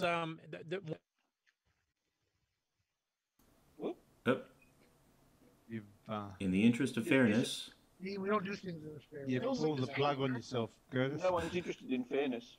Finally, somebody shut up Curtis Boyle. Woo! You're still muted. No more OS9 talk. Thank goodness. Bite your tongue. I'm still here. All right. Well, I think we have some more game on segment, but no anything OS9 else you want to? games, I can tell you that much. So, Nico, that means that something like Bedlam is not going to qualify because there's really no score. You just no score. That's the problem. Yeah, I mean, I guess you could do time. But then even Bedlam wouldn't be good because there's Bedlam doesn't really have scores. But for other games, I guess we could do time-based. Yeah, you could have. Got to put Tetris in there sometime. But you can't really do a screenshot of your time. No, this is the development in progress. So, I mean, we'll kind of work it out as we go. Okay. This is my favorite game. I was talking about the video on my site earlier, and I think my mic might have cut out. So I don't know if you guys heard. You said in just the fairness, and you were gone. Oh yeah, okay. You guys got that. I just want to make sure because my mic actually disconnected and it popped up a message, so I didn't know if you guys heard that or not. We didn't hear the bit after the fairness thing. We only heard the. We said thank God no more OS9 talk. Anyway, in the interest of fairness, what? Oh, there's a video on my YouTube channel about doing the super jump on the rivet screen. Oh, okay. Where you can actually pop all 4 rivets in one jump on one side. Well, so some of us know that trick, and I wanted to make sure that everybody has the opportunity for that, so we don't have an unfair advantage. Yeah, I think it's fair game to use stuff like that. If the game can do it without being hacked, then do it. So yeah. Yeah. No, I just want to make sure that other people are aware because some people didn't know that existed. And I didn't either. That's good. So where is that? On my YouTube channel. Okay. So if you guys want to take a peek at that, guys, make sure that. Okay. Alan Huffman actually has an easier way to do it than my video has. He actually made a comment on my YouTube channel about it too. So read that as well if you're into Does that help your score or just your time? Well, because you get bonus based on how long it takes you to level, it would help you will gain some points. Yeah. That's true. Dave says, in the interest of fairness, Curtis must use a sealed ROM cart. no extra code. Oh yeah, we put restrictions on Curtis. That's right. He has to use Black Beauty with his opposite hand. And it's 6809. And he's got to use it with his feet. 6809. He'll still win. Poke 65494. No, there's Paul Thayer is a better game player than I am generally, so I'm not at a major advantage here. Liar. Anything else Certain for games I'm Game not bad On, at, but Curtis? yeah. What's that? Any other Game On updates? Yes. I'll have to do another screen share and also bring up the right window. Chat amongst yourselves for a second or two, or I'll bring it up. Yawn amongst yourselves. That was riveting chat. Thanks. I'll see if Neo wants to join in and meow a little bit. His name keeps coming up. Okay, so first one up. Jim Gary released a couple of videos. So the first one is called Space Muscle. He made a Coco version. This was inspired by a NEC PC 6001 game, but it's not a pure clone. So it's inspired by, but not game. And I think he's actually shown this for the MC10 before. The cat's commenting. I think it likes it. Yeah, I heard mouse. Yeah, it's just, wait, what? Somebody's cat's going nuts. No, he heard me talking about having a chat before the conversation and joining in. He said, "Yeah, I'll join in." Yeah. There's not much sound in this game, but I just realized I don't think I turned the shared sound again. Yeah, I can hear. Yeah, I'm hearing it. I'm hearing the. Oh, you the are? blips. Okay, good. Yep. Didn't think I'd shared it. So that's his first entry there. Nicely presented for a low-res game there with the high score and stages and stuff on the left. And then a second one is an MC10 one. It's a port of the Silverton adventure game that appeared in the second Rainbow Book of Adventures, and requires the 16K upgrade or the MCX 128K. So it's a longer adventure game in text. But it's another new one for the MC10. So he's contributing to the MC10 library. He's probably at 500 or something now at this point. Standard text adventure game. I was hoping Stevie would still be on the call for this one, because the next batch is 3. He mentioned last week he's going to put these up, and it's 3 Coco gameplay videos that he recorded with his daughter Megan 4 years ago when she was 7, and then him and Megan, at her current age, and reviewed these videos, how she reacted. Now they had put them up because they had bloopers, as they said. So they're quite entertaining to do. And I think one of them, the Shark Treasure game, they actually tried playing again because Megan wanted to try it again now. And just like her dad, she rage quit after a while because it just wasn't going well. So very amusing. So they did double back, or downline, I should say, first. And I'll just play a little short clip in the middle here. Player 2, it's now your turn, Megan. Hold your stick the right way. Okay, I just want to make sure you know which way you're holding it. Get ready, player 2. So we can take turns interactively on this. Or is it the same stick, maybe? Maybe it's the same stick. Maybe actual gameplay, maybe. I don't think you can. You can't. And Stevie can probably replay these next week as well. Yeah, if he wants to. I just wanted to show a quick clip of each. So. It was just fun watching both of the reactions to a video they recorded 4 years ago. Dodge that, jump, get the prize. So that's downland. Then they did double back. Okay, one.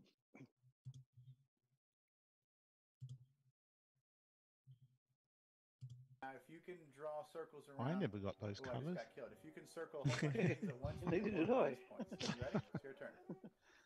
So it's the way it controls. Oh, you do now with have to Coco really VGA. get used to. Don't move the stick too hard or too fast. You can. You just had to wait 35 years. That's all. Close to the center and move slower. So you can do very gentle moves on this stick. And then the last one they did was Shark Treasure, which actually did do a modern play of as well. Now I need to try to get all the way back up to the top without getting bitten. Oh, this seems And that's to it. be I have one.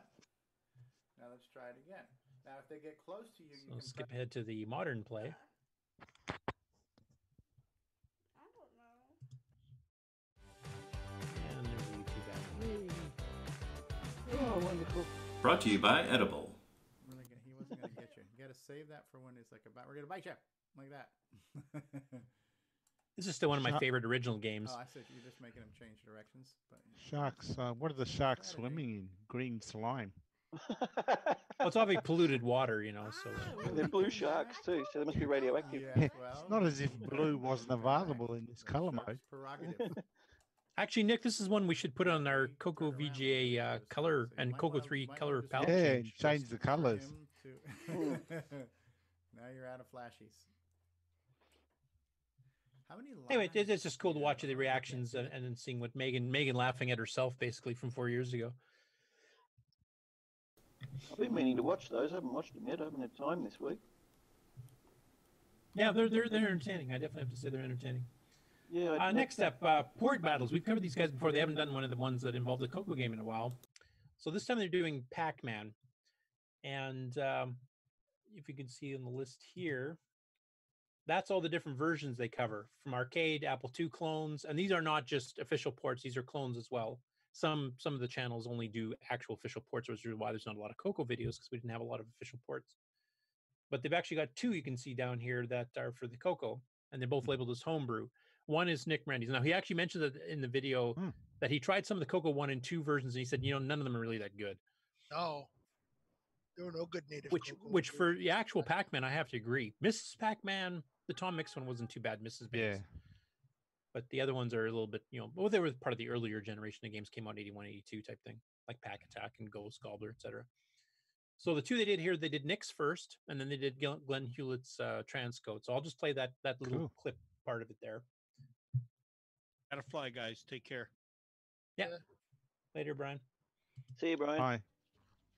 So for my TRS-80 color computer, friends, I tried my best to get into some of the early Pac-Man clones released for that system, and to be honest, they just weren't very, very good. No offense if one of those happens to be your favorite. Our first look on the TRS-80 color computer will be a homebrew release from 1990 as it is. I do believe this one only plays on a Coco 3. Okay. Is it 512K as well? Yes. Because did you digitize these, Nick? I can't remember. Or did you just that was approximate? Yeah.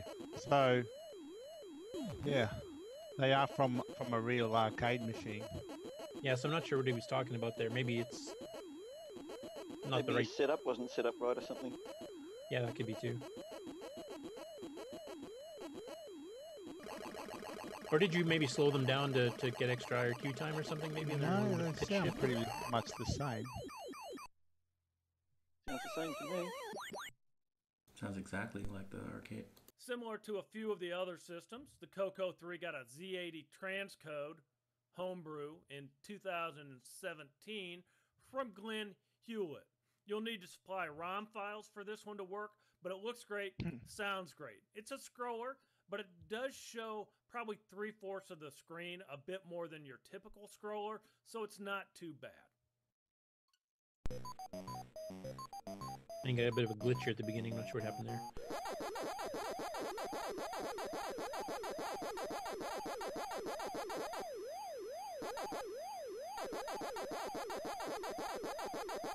Something weird about this game.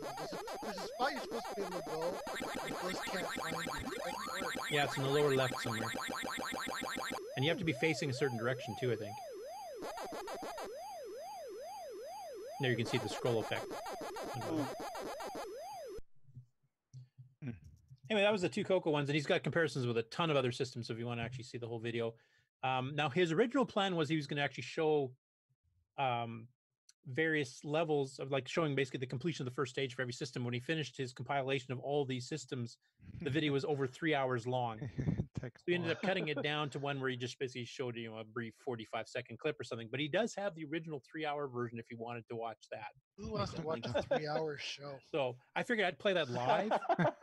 No, I'm just kidding. Not us. What was the worst one? Sounds like a good filler when we don't have any topic to cover in this show. Atari 2600? That'll be Retro Talk tonight. 3 hours stream. 3 hours of all packed versions. I'd have to say the worst one would probably be the original Atari 2600 version, wouldn't it? Yeah, I'd say. Oh, that was terrible. Or maybe the Magnavox Odyssey. There was a homebrew version. Oh yeah, for the Magnavox. $2,600 that was pretty Hey, decent. we can come back to this in the Coco Caboose. So is this the last game on? Nope. Okay. Next up, NML32, and I don't know if that's Roger Taylor or somebody else. He's got a video showing Xenix playing on the Mist, which is the FPGA generic board that actually, as you can see on the screen here, does lots of emulations at the hardware level. And this is using the core that Roger's been working on for the Mr. Coco, which Bill's probably familiar with more than I am.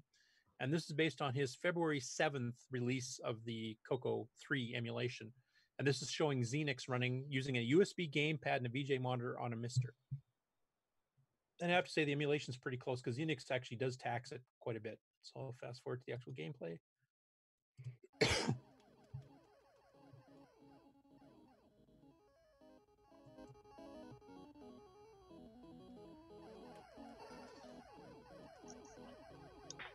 Still one of the best games ever made for the Coco 3, to be honest. Oh, yes. I don't think I've. What is this one?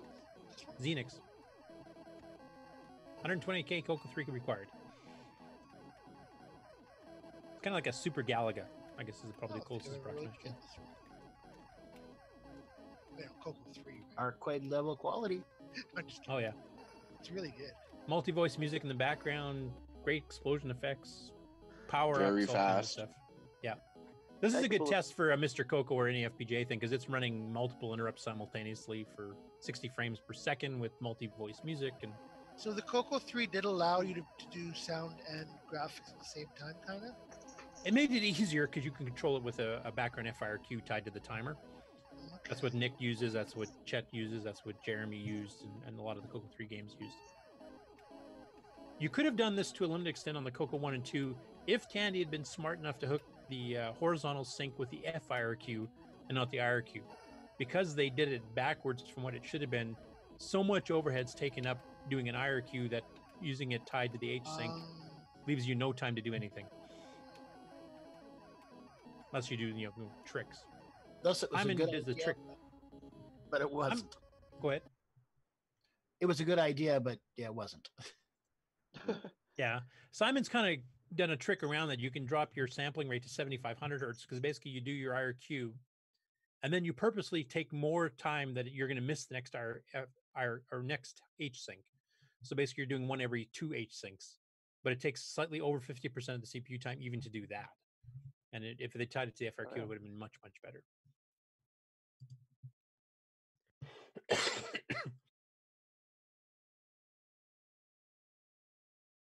Okay. I think you're muted. A couple of arcade game updates this time. I think he's been going back and trying to find images that work. Because if you remember from some of them, they didn't work properly. So this is Crazy Paint, originally by Cornsoft Group and then sold by Microdeal. And he does all three of the alternate color sets for PAL. So he's got the black and white, no artifacting at all type thing. And then he's also got the green color set and the white color set. And I thought I'd play a quick little clip of each and then have you guys decide, especially you people in Australia that had to deal with PAL, like what would you pick for your color set for this particular game?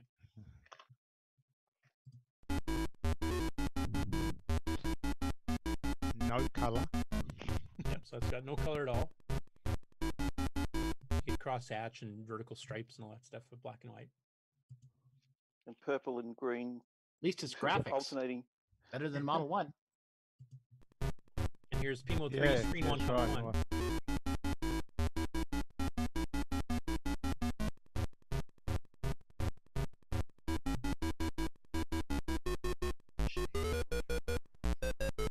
With a green dog, apparently sick with something.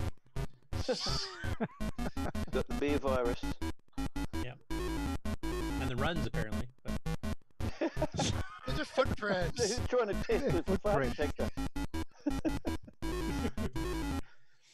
And then the infamous green one, Nick's favorite color set of all time.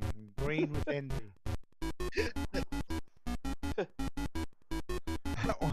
Is he painting the background in green? Is he? Did he get paint? To pick it up. You forgot to pick up the paint. Oh, yeah, that's okay. what I thought.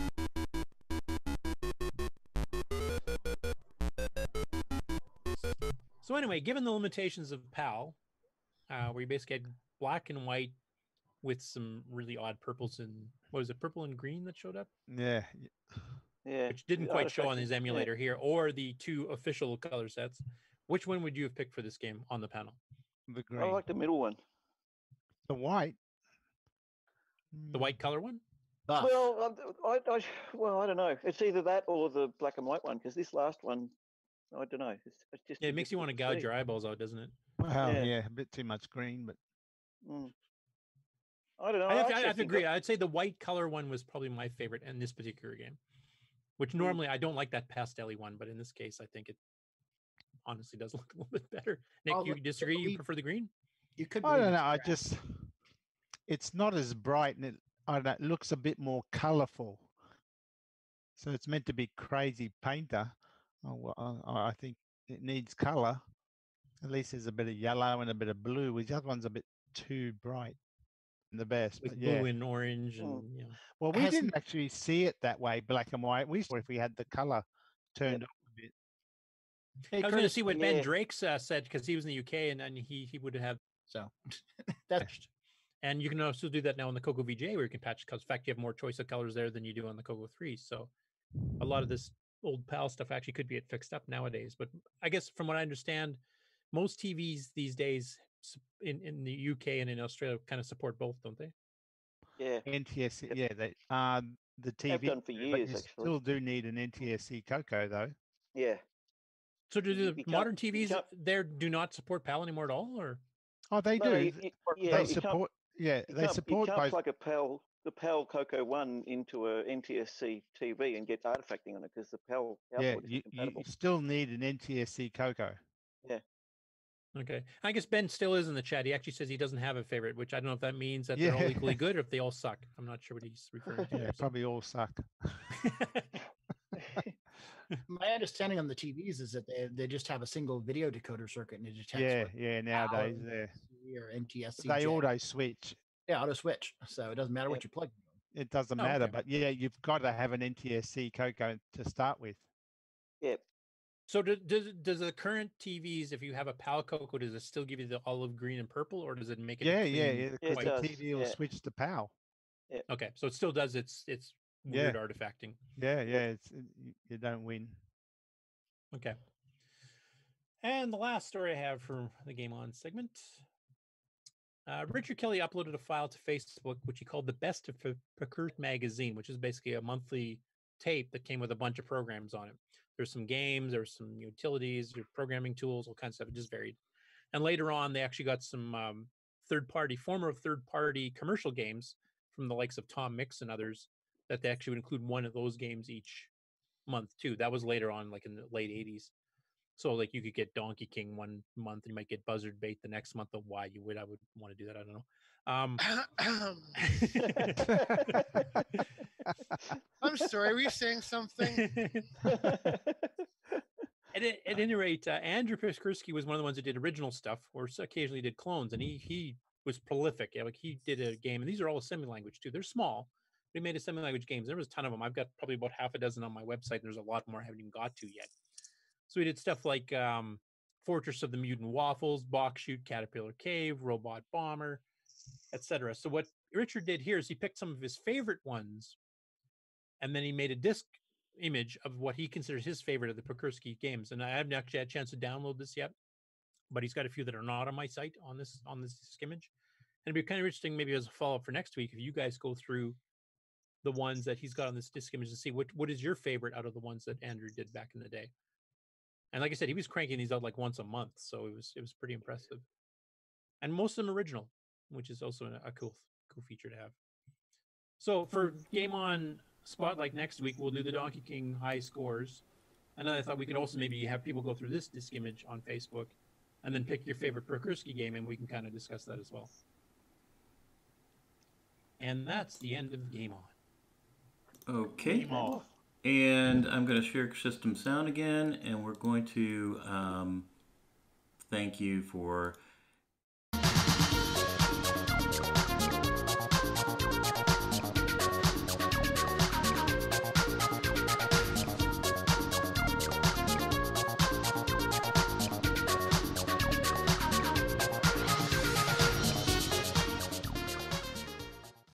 If it doesn't, they got elevator music.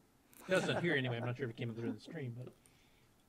Okay, this is your announcer, producer, and Hour 2 host, Rob Inman. I want to thank my co-host, Hour 1, Nick Maroda. Thank you, Nick. Thank you very much. Hour 3 host, Curtis Boyle. Curtis Boyle, if you're nasty. Yeah, I'm not sure if it was really an Hour 3 host or just doing my regular segments, but sure. See, you didn't even know you were doing extra work for the same amount of pay. Well, he doesn't even know he's not getting paid. To avoid awkwardness in the background here, so. Yes, I want to thank. Awkwardness, I will thank our Hour 2 host and manning the technical, Mr. Rob Inman. Thank you. You're too kind. Great job. You're too kind. I want to thank Bill Noble. I want to thank David O'Connor, Michael Furman. Yes. Mark D. Overholzer. I want to thank John Strong, who was on earlier, as well as Nicholas Morentes.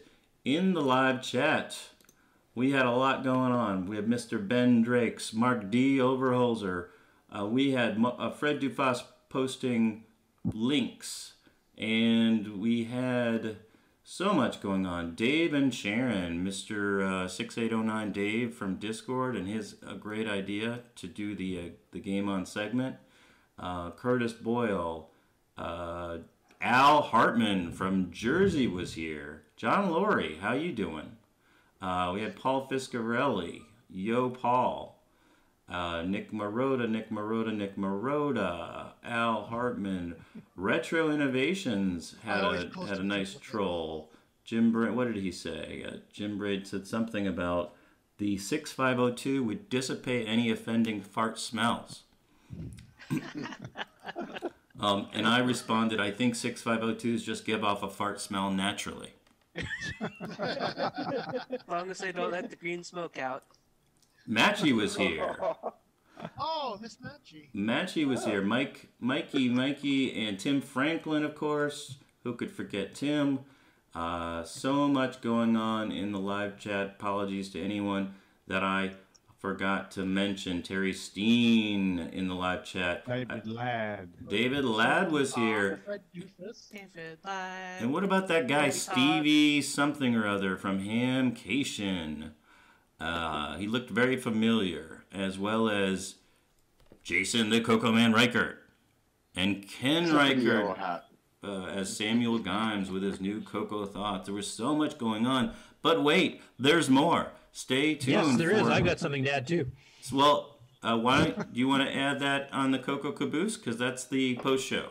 Stay tuned, everybody, for the post show Coco Caboose with Nick Morentes, L. Curtis Boyle, and the rest of the panel. We'll be talking about what we just talked about and more. So what did you just talk about? Another 3 hours of our time. Forgot. That's right. All right. Well, let's roll the credits, and we'll see you on the other side. This concludes another episode of CoCoTALK, the world's leading live talk show featuring the Tandy Color Computer. For all things CoCoTALK, visit us on the web at cocotalk.live. We'd love to hear from you. Send feedback, suggestions, even segments via email to cocotalk@cocotalk.live. CoCoTALK is rocking the 8-bit world, keeping the Tandy flame alive. We may be mocked, but we'll never stop, 'cause CoCoTALK is rocking the 8-bit world.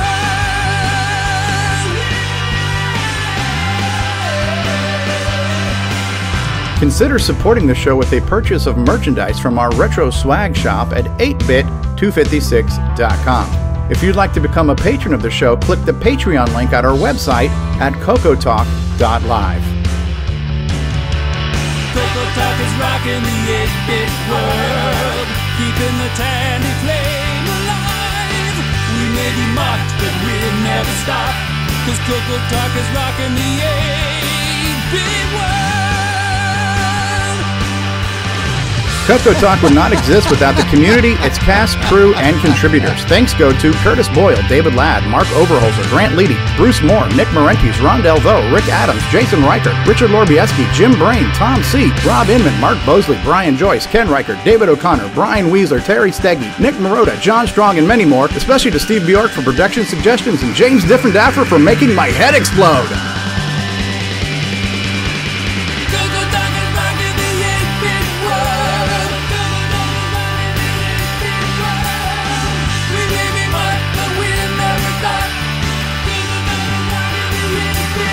Please help support the CoCo community by visiting some of its various contributors. A list of resources is available at imacoconut.com. That's IMACOCONUT.com.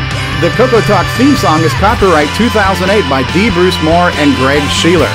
Mixed, mastered, and produced by D. Bruce Moore.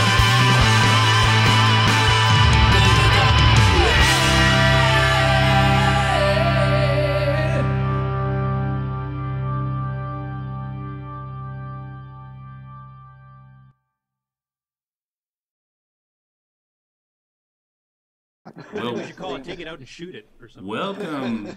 Welcome to the Coco Caboose, the post-show wrap-up show, where we talk about what we talked about and more. And part of this came about a few times ago when I was guest hosting. I found that when we actually hit the button, Frank, that's when that's when everyone let their hair down and Curtis let his mullet down, and we started really opening up and talking about a lot of things, and so let's keep the camera kind of running and see where it goes. The CoCoTALK that you've been watching for 3.5 hours has ended. This is the recap show, and with that, I will turn over to Curtis Boyle, who had some final thoughts around or additional thoughts around Game On. Curtis? Well, yes. I'll tell you why you're wrong. But first, to make the show last the full 6 to 8 hours it needs, I'm going to do a dramatic reading of the entire OS9 Level 2 manual. Just for Nick. Got the music playing on the speech sound pack in the background for the dramatized effect. It's got to be played with the sound and speech pack. Yeah. Sound like a Dalek. Anyway, while the closing credits were running, I saw a notice from Rick Adams on Discord.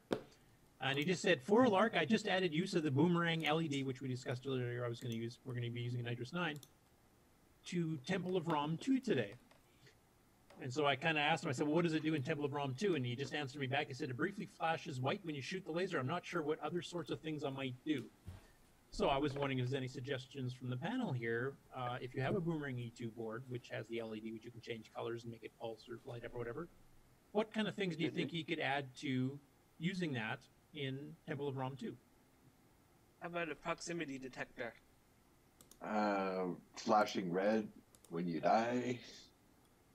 So proximity detector, Mikey, do you mean like as something gets closer to you, it starts flashing faster or something like that? Or? Yeah. Oh, that's a good idea. Flashing red faster. That would make sense too, because when you're running towards a wall and you're way on the side of the screen, you have almost no warning if you're about to run into something. So having something flash, it won't tell you if it's above you or right beside you or below, but if it's getting close. That's not a bad idea. Any other suggestions? Bill, what was yours? Sorry, I missed that. Oh, when you actually die in the game, it flashes red of some sort. Okay. Well, that'll over the inside of the computer. I thought that was interesting. Now for my dramatic reading. No, I'm just kidding. You hear the fart sounds. Fire up the speech sound pack. Oh, there goes the fart detector. Anyway, I like the idea of the Game On spotlight segment where we actually pick a game and then everybody can play it and see how they do on it type thing. Yeah. One thing I would like to do is, like, we're kind of joking about it before, but let's say if somebody only has a Black Beauty joystick because it just finally picked up a Coco 2 in a garage sale or online or something, maybe we should have them mention that when they do their post scores, because that's a level of challenge way above and beyond using a deluxe or any of the modern joysticks on most games. I mean, some games you kind of require it, like double back, but yeah. I think that should be like a special mention. If somebody, if somebody wins Pop Star Pilot on a Black Beauty, I would be impressed. I've never been able to do it. I've gone up to level 3 with a Black Beauty, but that was hard. Yeah, I think it's a pretty good idea because I personally have not played most of the games. So, I can participate along with you guys every week. It'll kind of make it more fun. Yeah. Well, And one I'm other in the thing I'd same like to boat do. there, Mikey. Go ahead, David.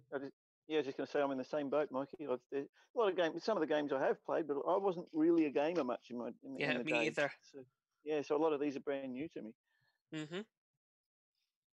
Because another thing I'd like to do when we do the follow up, like the next week when everybody's played Donkey King, I would like people to actually give some strategies and what works for them or quirks of the game they discover type thing. Kind of a discussion about the game itself. I think would be a good idea too, like that super jump I mentioned for Donkey King. Mm-hmm.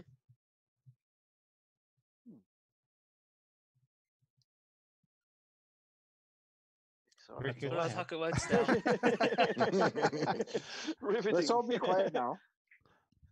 Now, had Rob said that we're stopping the recording, then yeah, everyone would be talking now. Yeah, everyone would be going nuts. Talking about politicians and all sorts of other. Yeah.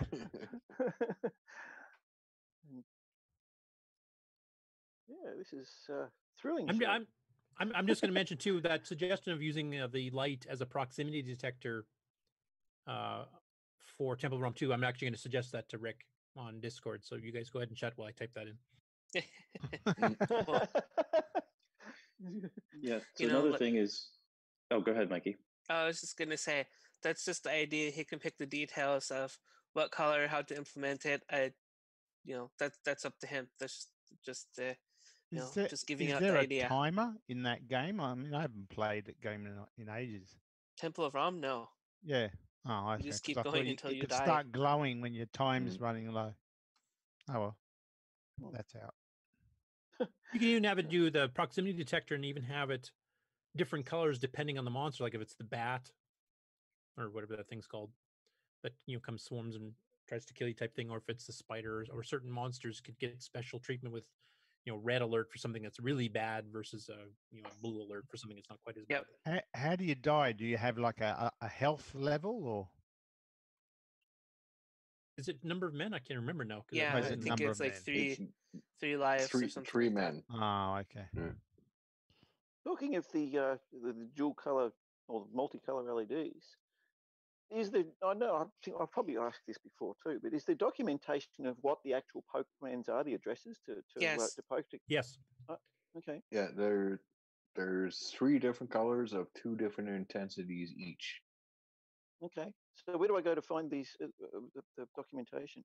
Do you have an E2 board? Because I thought Richard actually sent that out to everybody that bought one. Yeah, I do. But I don't know. I don't. It wasn't in printed documentation. I think he emailed it afterwards. So maybe you can just fire him an email. He can send you the doc too. Oh, okay. Oh, maybe I'll just go through. It's probably in my emails, and I just haven't seen it. Actually, as a matter of fact, I gotta find it again too because I remember reading that document, but I can't find it. I might again. even still have it. Maybe I can post it in the chat or something if I still have it here. Mm-hmm. Yeah, no, that's going to be a really useful feature for my hardware step sequences for the synthesizers. Actually, it'll actually serve a practical purpose.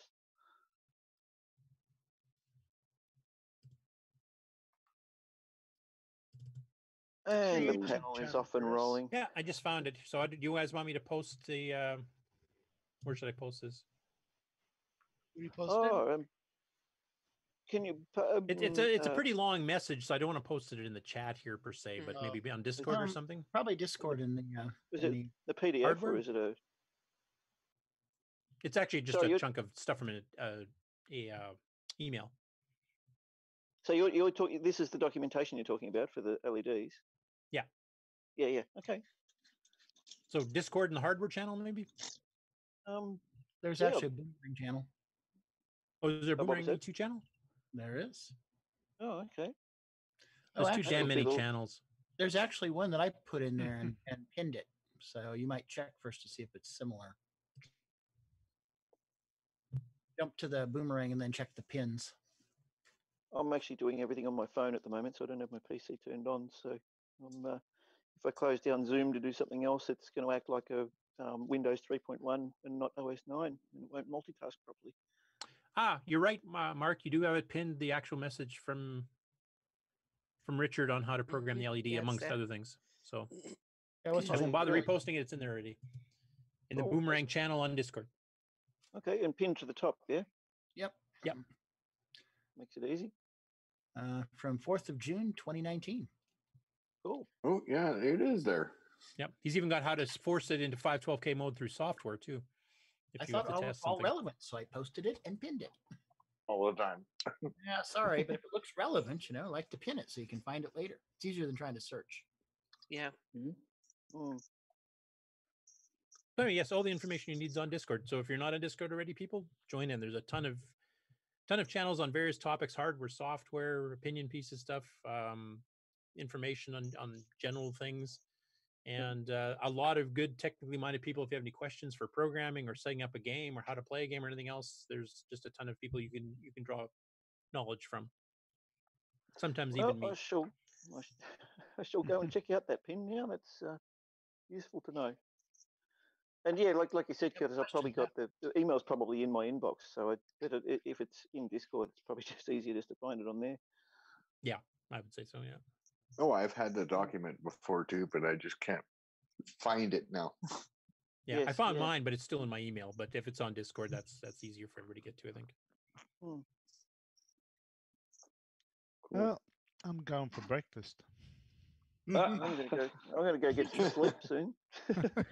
Well, I did want to just mention that one of the things by formalizing the recap show and the post show is that we can also move on quicker from segments and just people know that they'll have a chance to get their additional thoughts across in the post show. So if David Ladd has more Grease Weasel and floppy stuff, more Drivewire stuff. You can tell him to stuff. continue on this show, and then we can all leave. He can talk to Yeah. himself. Well, whoever wants to leave. I can like leave. it. And we used to have a wrap-up show. It was just called like Final Thoughts, and it would just kind of drag on. So now people have a hard stop. They know, okay, the show's over. This is the recap show where we kind of cover anything that we didn't get to cover, or additional thoughts, or we can talk about all our thoughts around Drivewire, or we might have additional questions about Got no thoughts Curtis's there. interview with Bill Noble. And it drags on just as much as the previous version of the segment did. So that's yes, but it has a name like now. tradition. Well, I could talk about Nitrous 9 all day. Well, there I could too. And sure, David and I can talk about Drivewire and floppies all day. Yeah, we get drive wires working in Nitrous 9, and then all of us are going to have a 7-hour show on it just for Stevie. I actually like to bring CoCoNet into this too, because that's actually not a bad protocol either. Mm-hmm. Is Roger still supporting that one? Roger's not supporting it because apparently there's something involved with Tim Franklin there that Tim still owns some rights to that. So I don't know what's going on there. Ah, okay. Now you're getting the behind the scenes stuff, folks. There you go. Well, I'm out of here. I'm going to go have my Vegemite. Hey, Mikey. Vegemite sandwich. All right. Vegemite on toast. Yeah. I'll see you later. All Hey, right. Mikey. Catch you next. Yeah. It was how many hours? It was almost 4 hours. 3.5. Close. 3.5, was it? Now Okay. 3 and almost 10 minutes till 4 hours. Hey, Mikey, Mr. Dave 6809 was Okay. asking See you about later. an in-key function for See ya. Python. Yeah, Okay. I responded to that. Oh, you did? Okay, excellent. That's all there if you scroll back. Okay, gotcha. I actually saw that. Excellent. Thank you. Tim What is Franklin it, says, I heard my name. I'm surprised David Ladd hasn't come back in hearing his talk about floppies. No, he had Bill, to I go. also want to double check with you. Is my Coco ready enough to come pick up this evening? Oh yeah, she's all clean and brand new and ready to go. Did you have any luck with that LED thing? Not today, but like I said to you in the last message, I can do a dot swap because we got the exact same dot board. So Okay, yeah. If you want to do that, because I might fiddle with that if I get some time and kind of get those two keyboard mouse lock and caps lock light working. yeah, because I told you I had to order whatever. those opposite LEDs from what I had. So Okay. Hey, Bill, do you have an update on your your graphical boot editor? I do have a kind of brief one because I actually have now an actual control layout that will be implemented into the actual operating system for CoWin. Okay. To expand multi-view, and hopefully I can actually get it going. It's still kind of in development stages yet. And describe what the original intent was for your basically editor. When a user clicks into the user area of a multi-view window, which is where your content area is, it will actually check to see if it's an actual user control, which could be a combo box, a button, or list view, or kind of control. And I have a structure laid out. I'm just seeing if it's going to be feasible. So what does that have to do with the actual boot editor? It's actually for the actual selection of whether you're using a 6309, whether you're using a SDC controller, whether you're using RS-232 pack. Okay. Yeah, it's part of the interface design to make it easier rather than have to do all that stuff manually. Oh. So you'd be able to access it. Yep. Yeah. No, that's just the development to back the GUI for it, essentially. Yeah, it's a full GUI controlled program. Okay. Hearing you guys talk earlier on about OS 9, I really wonder what would have happened if Tandy did keep the Coco line going and things got serious with it and some serious development happened. I wonder if it would have turned the tables on Microsoft. Well, I think the problem for Tandy is they were promoting all their much more expensive computers as for the business line. Well, that's exactly what happened. Oh yeah, I know. I'm just saying if they didn't do that and then they kept pushing the Coco line, because but how could they resist? How could they resist the PC market? Yep, you know, Steve with after the first couple of years, you started getting clones and everything started taking off. How could Tandy resist the dollar signs that they were seeing for that? And that's the direction that they went. Even the Model 4, they were making a killing on that Model 4, selling it for so long. Tandy 2000, Tandy 1000, etc. Steve, the Tandy 1000 line is the first line that they sold that actually outsold the Coco eventually, like by 85, 86. So. Yeah, well, that's what they started pushing after the Coco 3. Yeah. Right. Steve, so what you're asking is basically if IBM didn't release the PC, then maybe the Coco would have been the king. Who knows, right? Or maybe it would be Commodore. I'm going to pass the stick to Marco. Okay, Marco, take this. Steve Bjork had mentioned before that shelf space is a premium in any Radio Shack, of course, and that a game that sells for the Coco versus a game that sells for the PC game literally sells for more. There's more money involved. And of course, there's a lot larger market. And so which ones are going to favor? The ones where they sell a lot of them and make a lot of money. Yeah, I mean, talking about the Coco versus the Tandy 1000 line is a bit of a misnomer because that you're picturing it, as competing lines within Tandy, like, versus a Model 3.4 versus the Tandy 1000. But in the case of the Tandy 1000 being a PC compatible, you're not just competing with stuff within Radio Shack. You're competing against Compaq and Dell and everybody else that made PC clones too. As Mark said, you're selling games that will work on all of these. You can pull off the shelf. Are you going to sell for the one where you can sell it for computers you don't even sell in your own store, so you can sell that software 10 times over? Or would you go for the Coco, holding up the shelf space? And there's just no way they would have picked the Coco above that. Yeah, it's just it's really, really cool though seeing what I haven't actually set aside the time to do it yet, so I should do it. Of course, the customer was the Radio Shack stores, not actual customers. So Tandy was selling to Radio Shack stores, and what they wanted is what they got. But yeah, I hope you will start to try out ease of use. David, I do want to point out that the commercial that I did run, since I've been liberal with my use of accelerated video in some past commercials, I do want to point out that the Just Hit Clear commercial, all the ease of use videos in that commercial are actual speed. Yeah. Okay. And that's So it before is the Gimme fast. X speed increase coming out soon. Yeah. Yeah. Right. I'm So give it a try. I'm searching through all my tickets now to see if I can find those Expo tickets because I've still definitely got the Expo book, and I'm pretty sure I put the ticket in the book. Yeah, if I remember, it was kind of a yellowish background or something. Yeah, didn't it? It had some silver or something on it too, didn't it? Or was it? I can't remember. It's been a while since. I still have a sample here because I think I kept that. It was the first World Expo we ever did. Yeah, that. When you mentioned that, it's like, oh, it was there.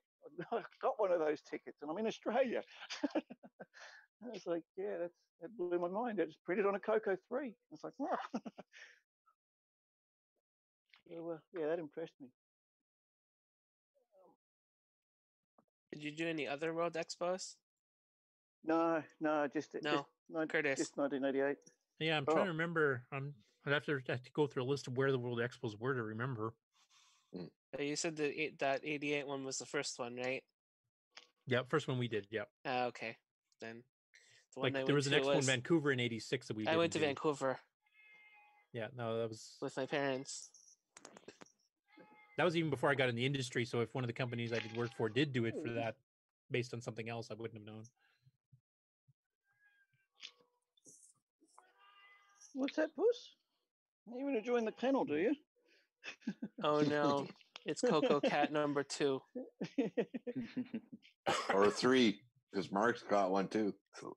Yep, Coco Cats are popular. Nick Marotta, are you still around? One as well. Oh, you are. Yep. One thing I was wondering, I just kind of thought about it for the Game On Spotlight segment. Do we want to have any live video of people playing the game, either as not part of the actual show, but we just do it as an extra stream or a stream on Discord or something like that? Sure. It can be recorded. That'd be awesome. Or do we want to do a Especially quick live play during the actual segment itself where you demonstrate the game? Like do more of a split off. So this idea has only been about 50% conceived at this point. So yeah, I'm all for. I don't know what we want to do next week. That sounds. I could play the game a little bit through VCT, or we could have. Is there a way we could have people submit video of themselves playing? They can do it on YouTube and submit the videos links, of that. yeah. I'll create a high score. I mean, that'd be cool or Twitch or something like that too. Yeah. Even Facebook. A little montage of people playing. Yep. It's all dependent on what. Yeah, I mean, this idea is in development, so yeah, the more interactive and fun we can make it, the better. Plus, I mean, sometimes there'll be a week where somebody just doesn't have time to play, and then they can, at least if they haven't seen the game before, they can at least see some video of what the gameplay actually looks like, rather than just screenshots on my site or whatever. I was just about to say, I'm struggling to find time to do everything as it is. I'll record some gameplay of what I.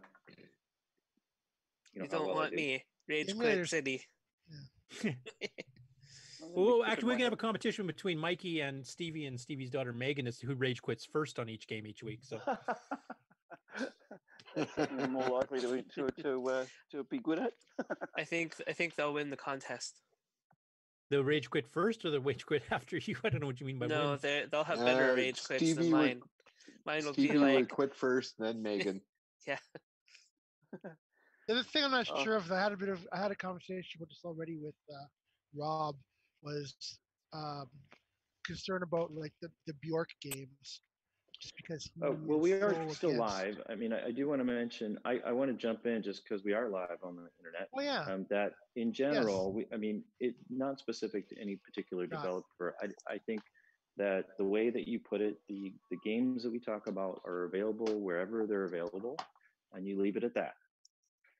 But if we do any of, we know Steve Bjork has some particular asks around that, and so if we do a Steve Bjork game, we'll just clear it with him and just make sure that we have our facts and our talking points in order before we go live. But I think he's very clear about not sharing links to where his games are located. A lot of people do have the original.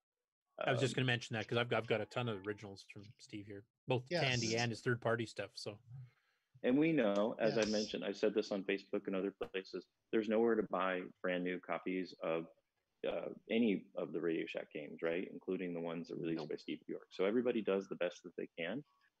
We just don't want to share links to any of that, on the site. So I think just, Yeah, even today I if said people want to, usual places. 'Cause I didn't wanna- yeah, the usual places, and if people need some private assistance with that, people will do whatever they're going to do, and we just kind of stay out of that, Yep.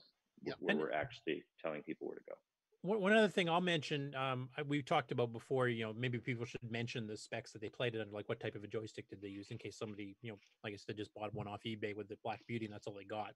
We should take into consideration, that's definitely more limiting. But for some of the games that have had, 6 through 9 optimizations, the ones I did, or the original Super Pitfall, speaking of a Steve Bjork game that John optimized, maybe we should mention those too, if we get a game that is appropriate for that. Sure. Or even 609 optimizations. Like Nick, you've played some of the games I've optimized for the 6809, like Xeneon and stuff, that are faster.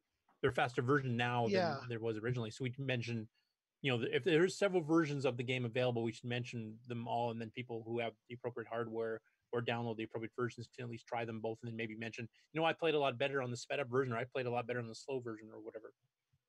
So do we want to mix this? Do we want to allow alternate versions then? If they're just straight optimizations like that, just to speed the game code up, like not to cheat, I think they would be fine. If you're doing it to cheat, like, I'm disabling being able to die, or I'm giving myself 255 men, then no. What was that poke again, Curtis? Depends on which game. Yeah. Yeah. You know what? If you want to cheat to get bragging rights, then you've got bigger problems than. No, definitely not. That's not me. Well, the thing is, if we do the video recordings, of people playing the games and they send them to us, I mean, if somebody did do a cheat poke just to show you every level that nobody else can get to, that might be worth it. Not that they'll win this quote unquote contest, but here's all 50 screens of Cashman or something like that. Yeah, good point. It might be worthwhile to do it for something like that, just to show, like, we had to cheat to do it, but here's some of the levels you probably have not seen. Yeah, that's a good idea, actually. Yeah. Okay. Yeah, I think you should list, anything that you're using. If you're using a PCC, you could have it accelerated to 25 megahertz or something. You could be. So I think, whatever your setup is, or if you're using a Sega Genesis, I think it's just kind of appropriate to just list what you used. But as long as you're not trying to cheat, then it's fine. Yeah. If you're going to do one where you did do a cheat poke to try to show levels above and beyond what most people would be able to play to, you just mentioned up front, this is not entered into the contest in any way. This is just to try to show you, here's what the Pie Factory looks like in Donkey King, because that's pretty hard to get to, honestly. Or what I could say is the Matchbox at 7 megahertz in most games. Yeah, or like, David Phillipson might do the Coco V FPGA at 25 megahertz or something. Yeah, 25. Yeah, exactly. That's another one. Yeah. But by the way, Home Publisher really flies at 25 megahertz. It's actually usable. So does Color Scripts it. It's like 25 times as hard. I can't wait for Scripts it week. That'll be soon. Hey, we might do the math tutor. You can fill up for the Color Scripts one. You'll have to use a 2 megabyte Coco 3, and you've got to try and fill up all the 2 megabytes with text without any spelling errors. Oh, there you go. In a certain amount of time. I think we should do educational games, though. Particularly like something like I had Fraction Fever as a kid, and that was a pretty good game. Well, even some of the Sierra Coco 1 and 2 games, like Winnie the Pooh, 100 Acre Wood, and all that stuff, those were meant as educational games. So yeah, that would be. Just because you're learning something doesn't mean the game's bad. That's right. Yeah. I mean, Stevie's not going to play it, but no, he doesn't want to learn anything require more than single-digit addition. There's no way he'd go. Oh. So. No. was just going to say you've done it now, Curtis, because I'm trying to tip. I'm tipping my house upside down trying to find this expo ticket. But what I did find when I'm tipping all my stuff upside down is my 60,000 milliwatt laser, a big one. And I'm going to try controlling off one of my Cocos. It can melt bricks. Ben Jake's comment.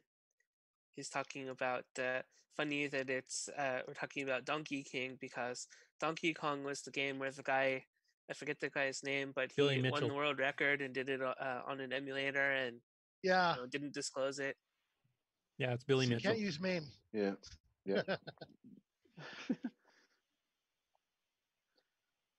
All right. Well, we have to allow emulators because I mean, not everybody has the hardware. The appropriate hardware. Like if they, a 609 game comes along like Spider Hyper, you need a 609 to play that. Yeah. You might need more RAM than somebody has. Somebody has a 128K Coco 3 or 16K Coco 1 and they can't play the other stuff. So yeah, it's just as long as it's mentioned, I think it's okay. If we were giving away a prize like a new Coco or something, maybe for this, it has to be separated between 6309 and 6809, just for games have both versions. That's what I was asking before about the ones that I've patched and optimized. I don't add cheats. I just optimize it to run smoother, faster. And I usually pick games that are running kind of slow to begin with. Like I did a patch to Ken Kalish's Dungeon Raid to run in 609 native mode with TFMs, and it was way too fast to play. It was useless. Oh, so if you did color car, for example, we could have separate scores for 6309 optimized, 6809 optimized, and stock.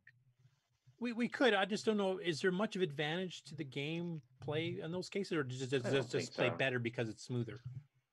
Yeah, I'll let you guys judge that. Difference. Well, plus you're assuming that 35 people are gonna do it. I think we'll only have 4 or 5 people a week. Yeah, I know. Yeah, good point. I'm gonna have to get going, guys, because I'm absolutely exhausted. It's 9:37 a.m. here, and I've been awake all night and all day and all night. Yeah, I think I should go myself. So David O'Connor has reached the end of the line. Yep. Hey. So my pussycat has decided he wants some attention too. Yeah, you think you're sleeping? Haha, yeah, human. Forget those guys. Yeah. That's about right too. Clear your agenda with your cat first. Yep. No, you gotta sort him out. Anything we should know about for next week other than the game contest for Mr. King, or do we have any Valentine's Day things going on, or different conventions, or I guess we can talk about it on Discord. Anything that you know of? Before any of that comes up, I'm just going to part ways, guys, and I'll see you on Discord and hopefully and on the panel next week if all goes according to plan. And David, I'm going to quiz you on today's show. Where do you go to download Ease of Use? Don't help him. No. I was joking. Actually, you can find it on Google if you put in Curtis's name as well, but it's lcurtisboyle.com.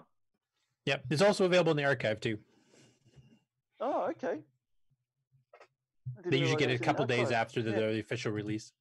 So if you search for L. Curtis Boyle and EOU, you will find it. Yep, cool. All right, I shall do that this week. I really will, actually. I actually, this has really inspired me, this chat we've been having today. Yeah, and as Nick Morendes would say, if you are having trouble getting to sleep, if you download that and just fiddle with OS 9 for, a couple of minutes, you should fall asleep just instantly, so you'll be fine. Yeah. Oh, I won't have any troubles falling asleep. I've got narcolepsy. You might get addicted. I can fall asleep at the drop of a hat, literally. It's a big yellow hat that Stevie's wearing. If you drop that, I'd definitely fall asleep. Wow.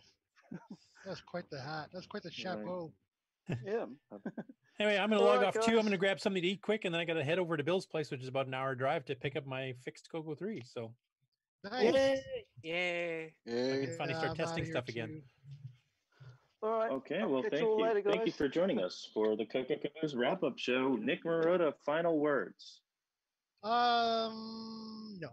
This is great. Play Donkey great King. Show. Yeah, I'm gonna prompt you. Play Donkey King. Not in practice mode. Buzz it or the King, not practice mode. Buzz it bait. All right. Play Donkey King. We'll see you next Saturday, I'm everyone. trying We're not going to to hit talk the about button. buzzer bait, you Bye guys keep bringing it bye. up. Bye.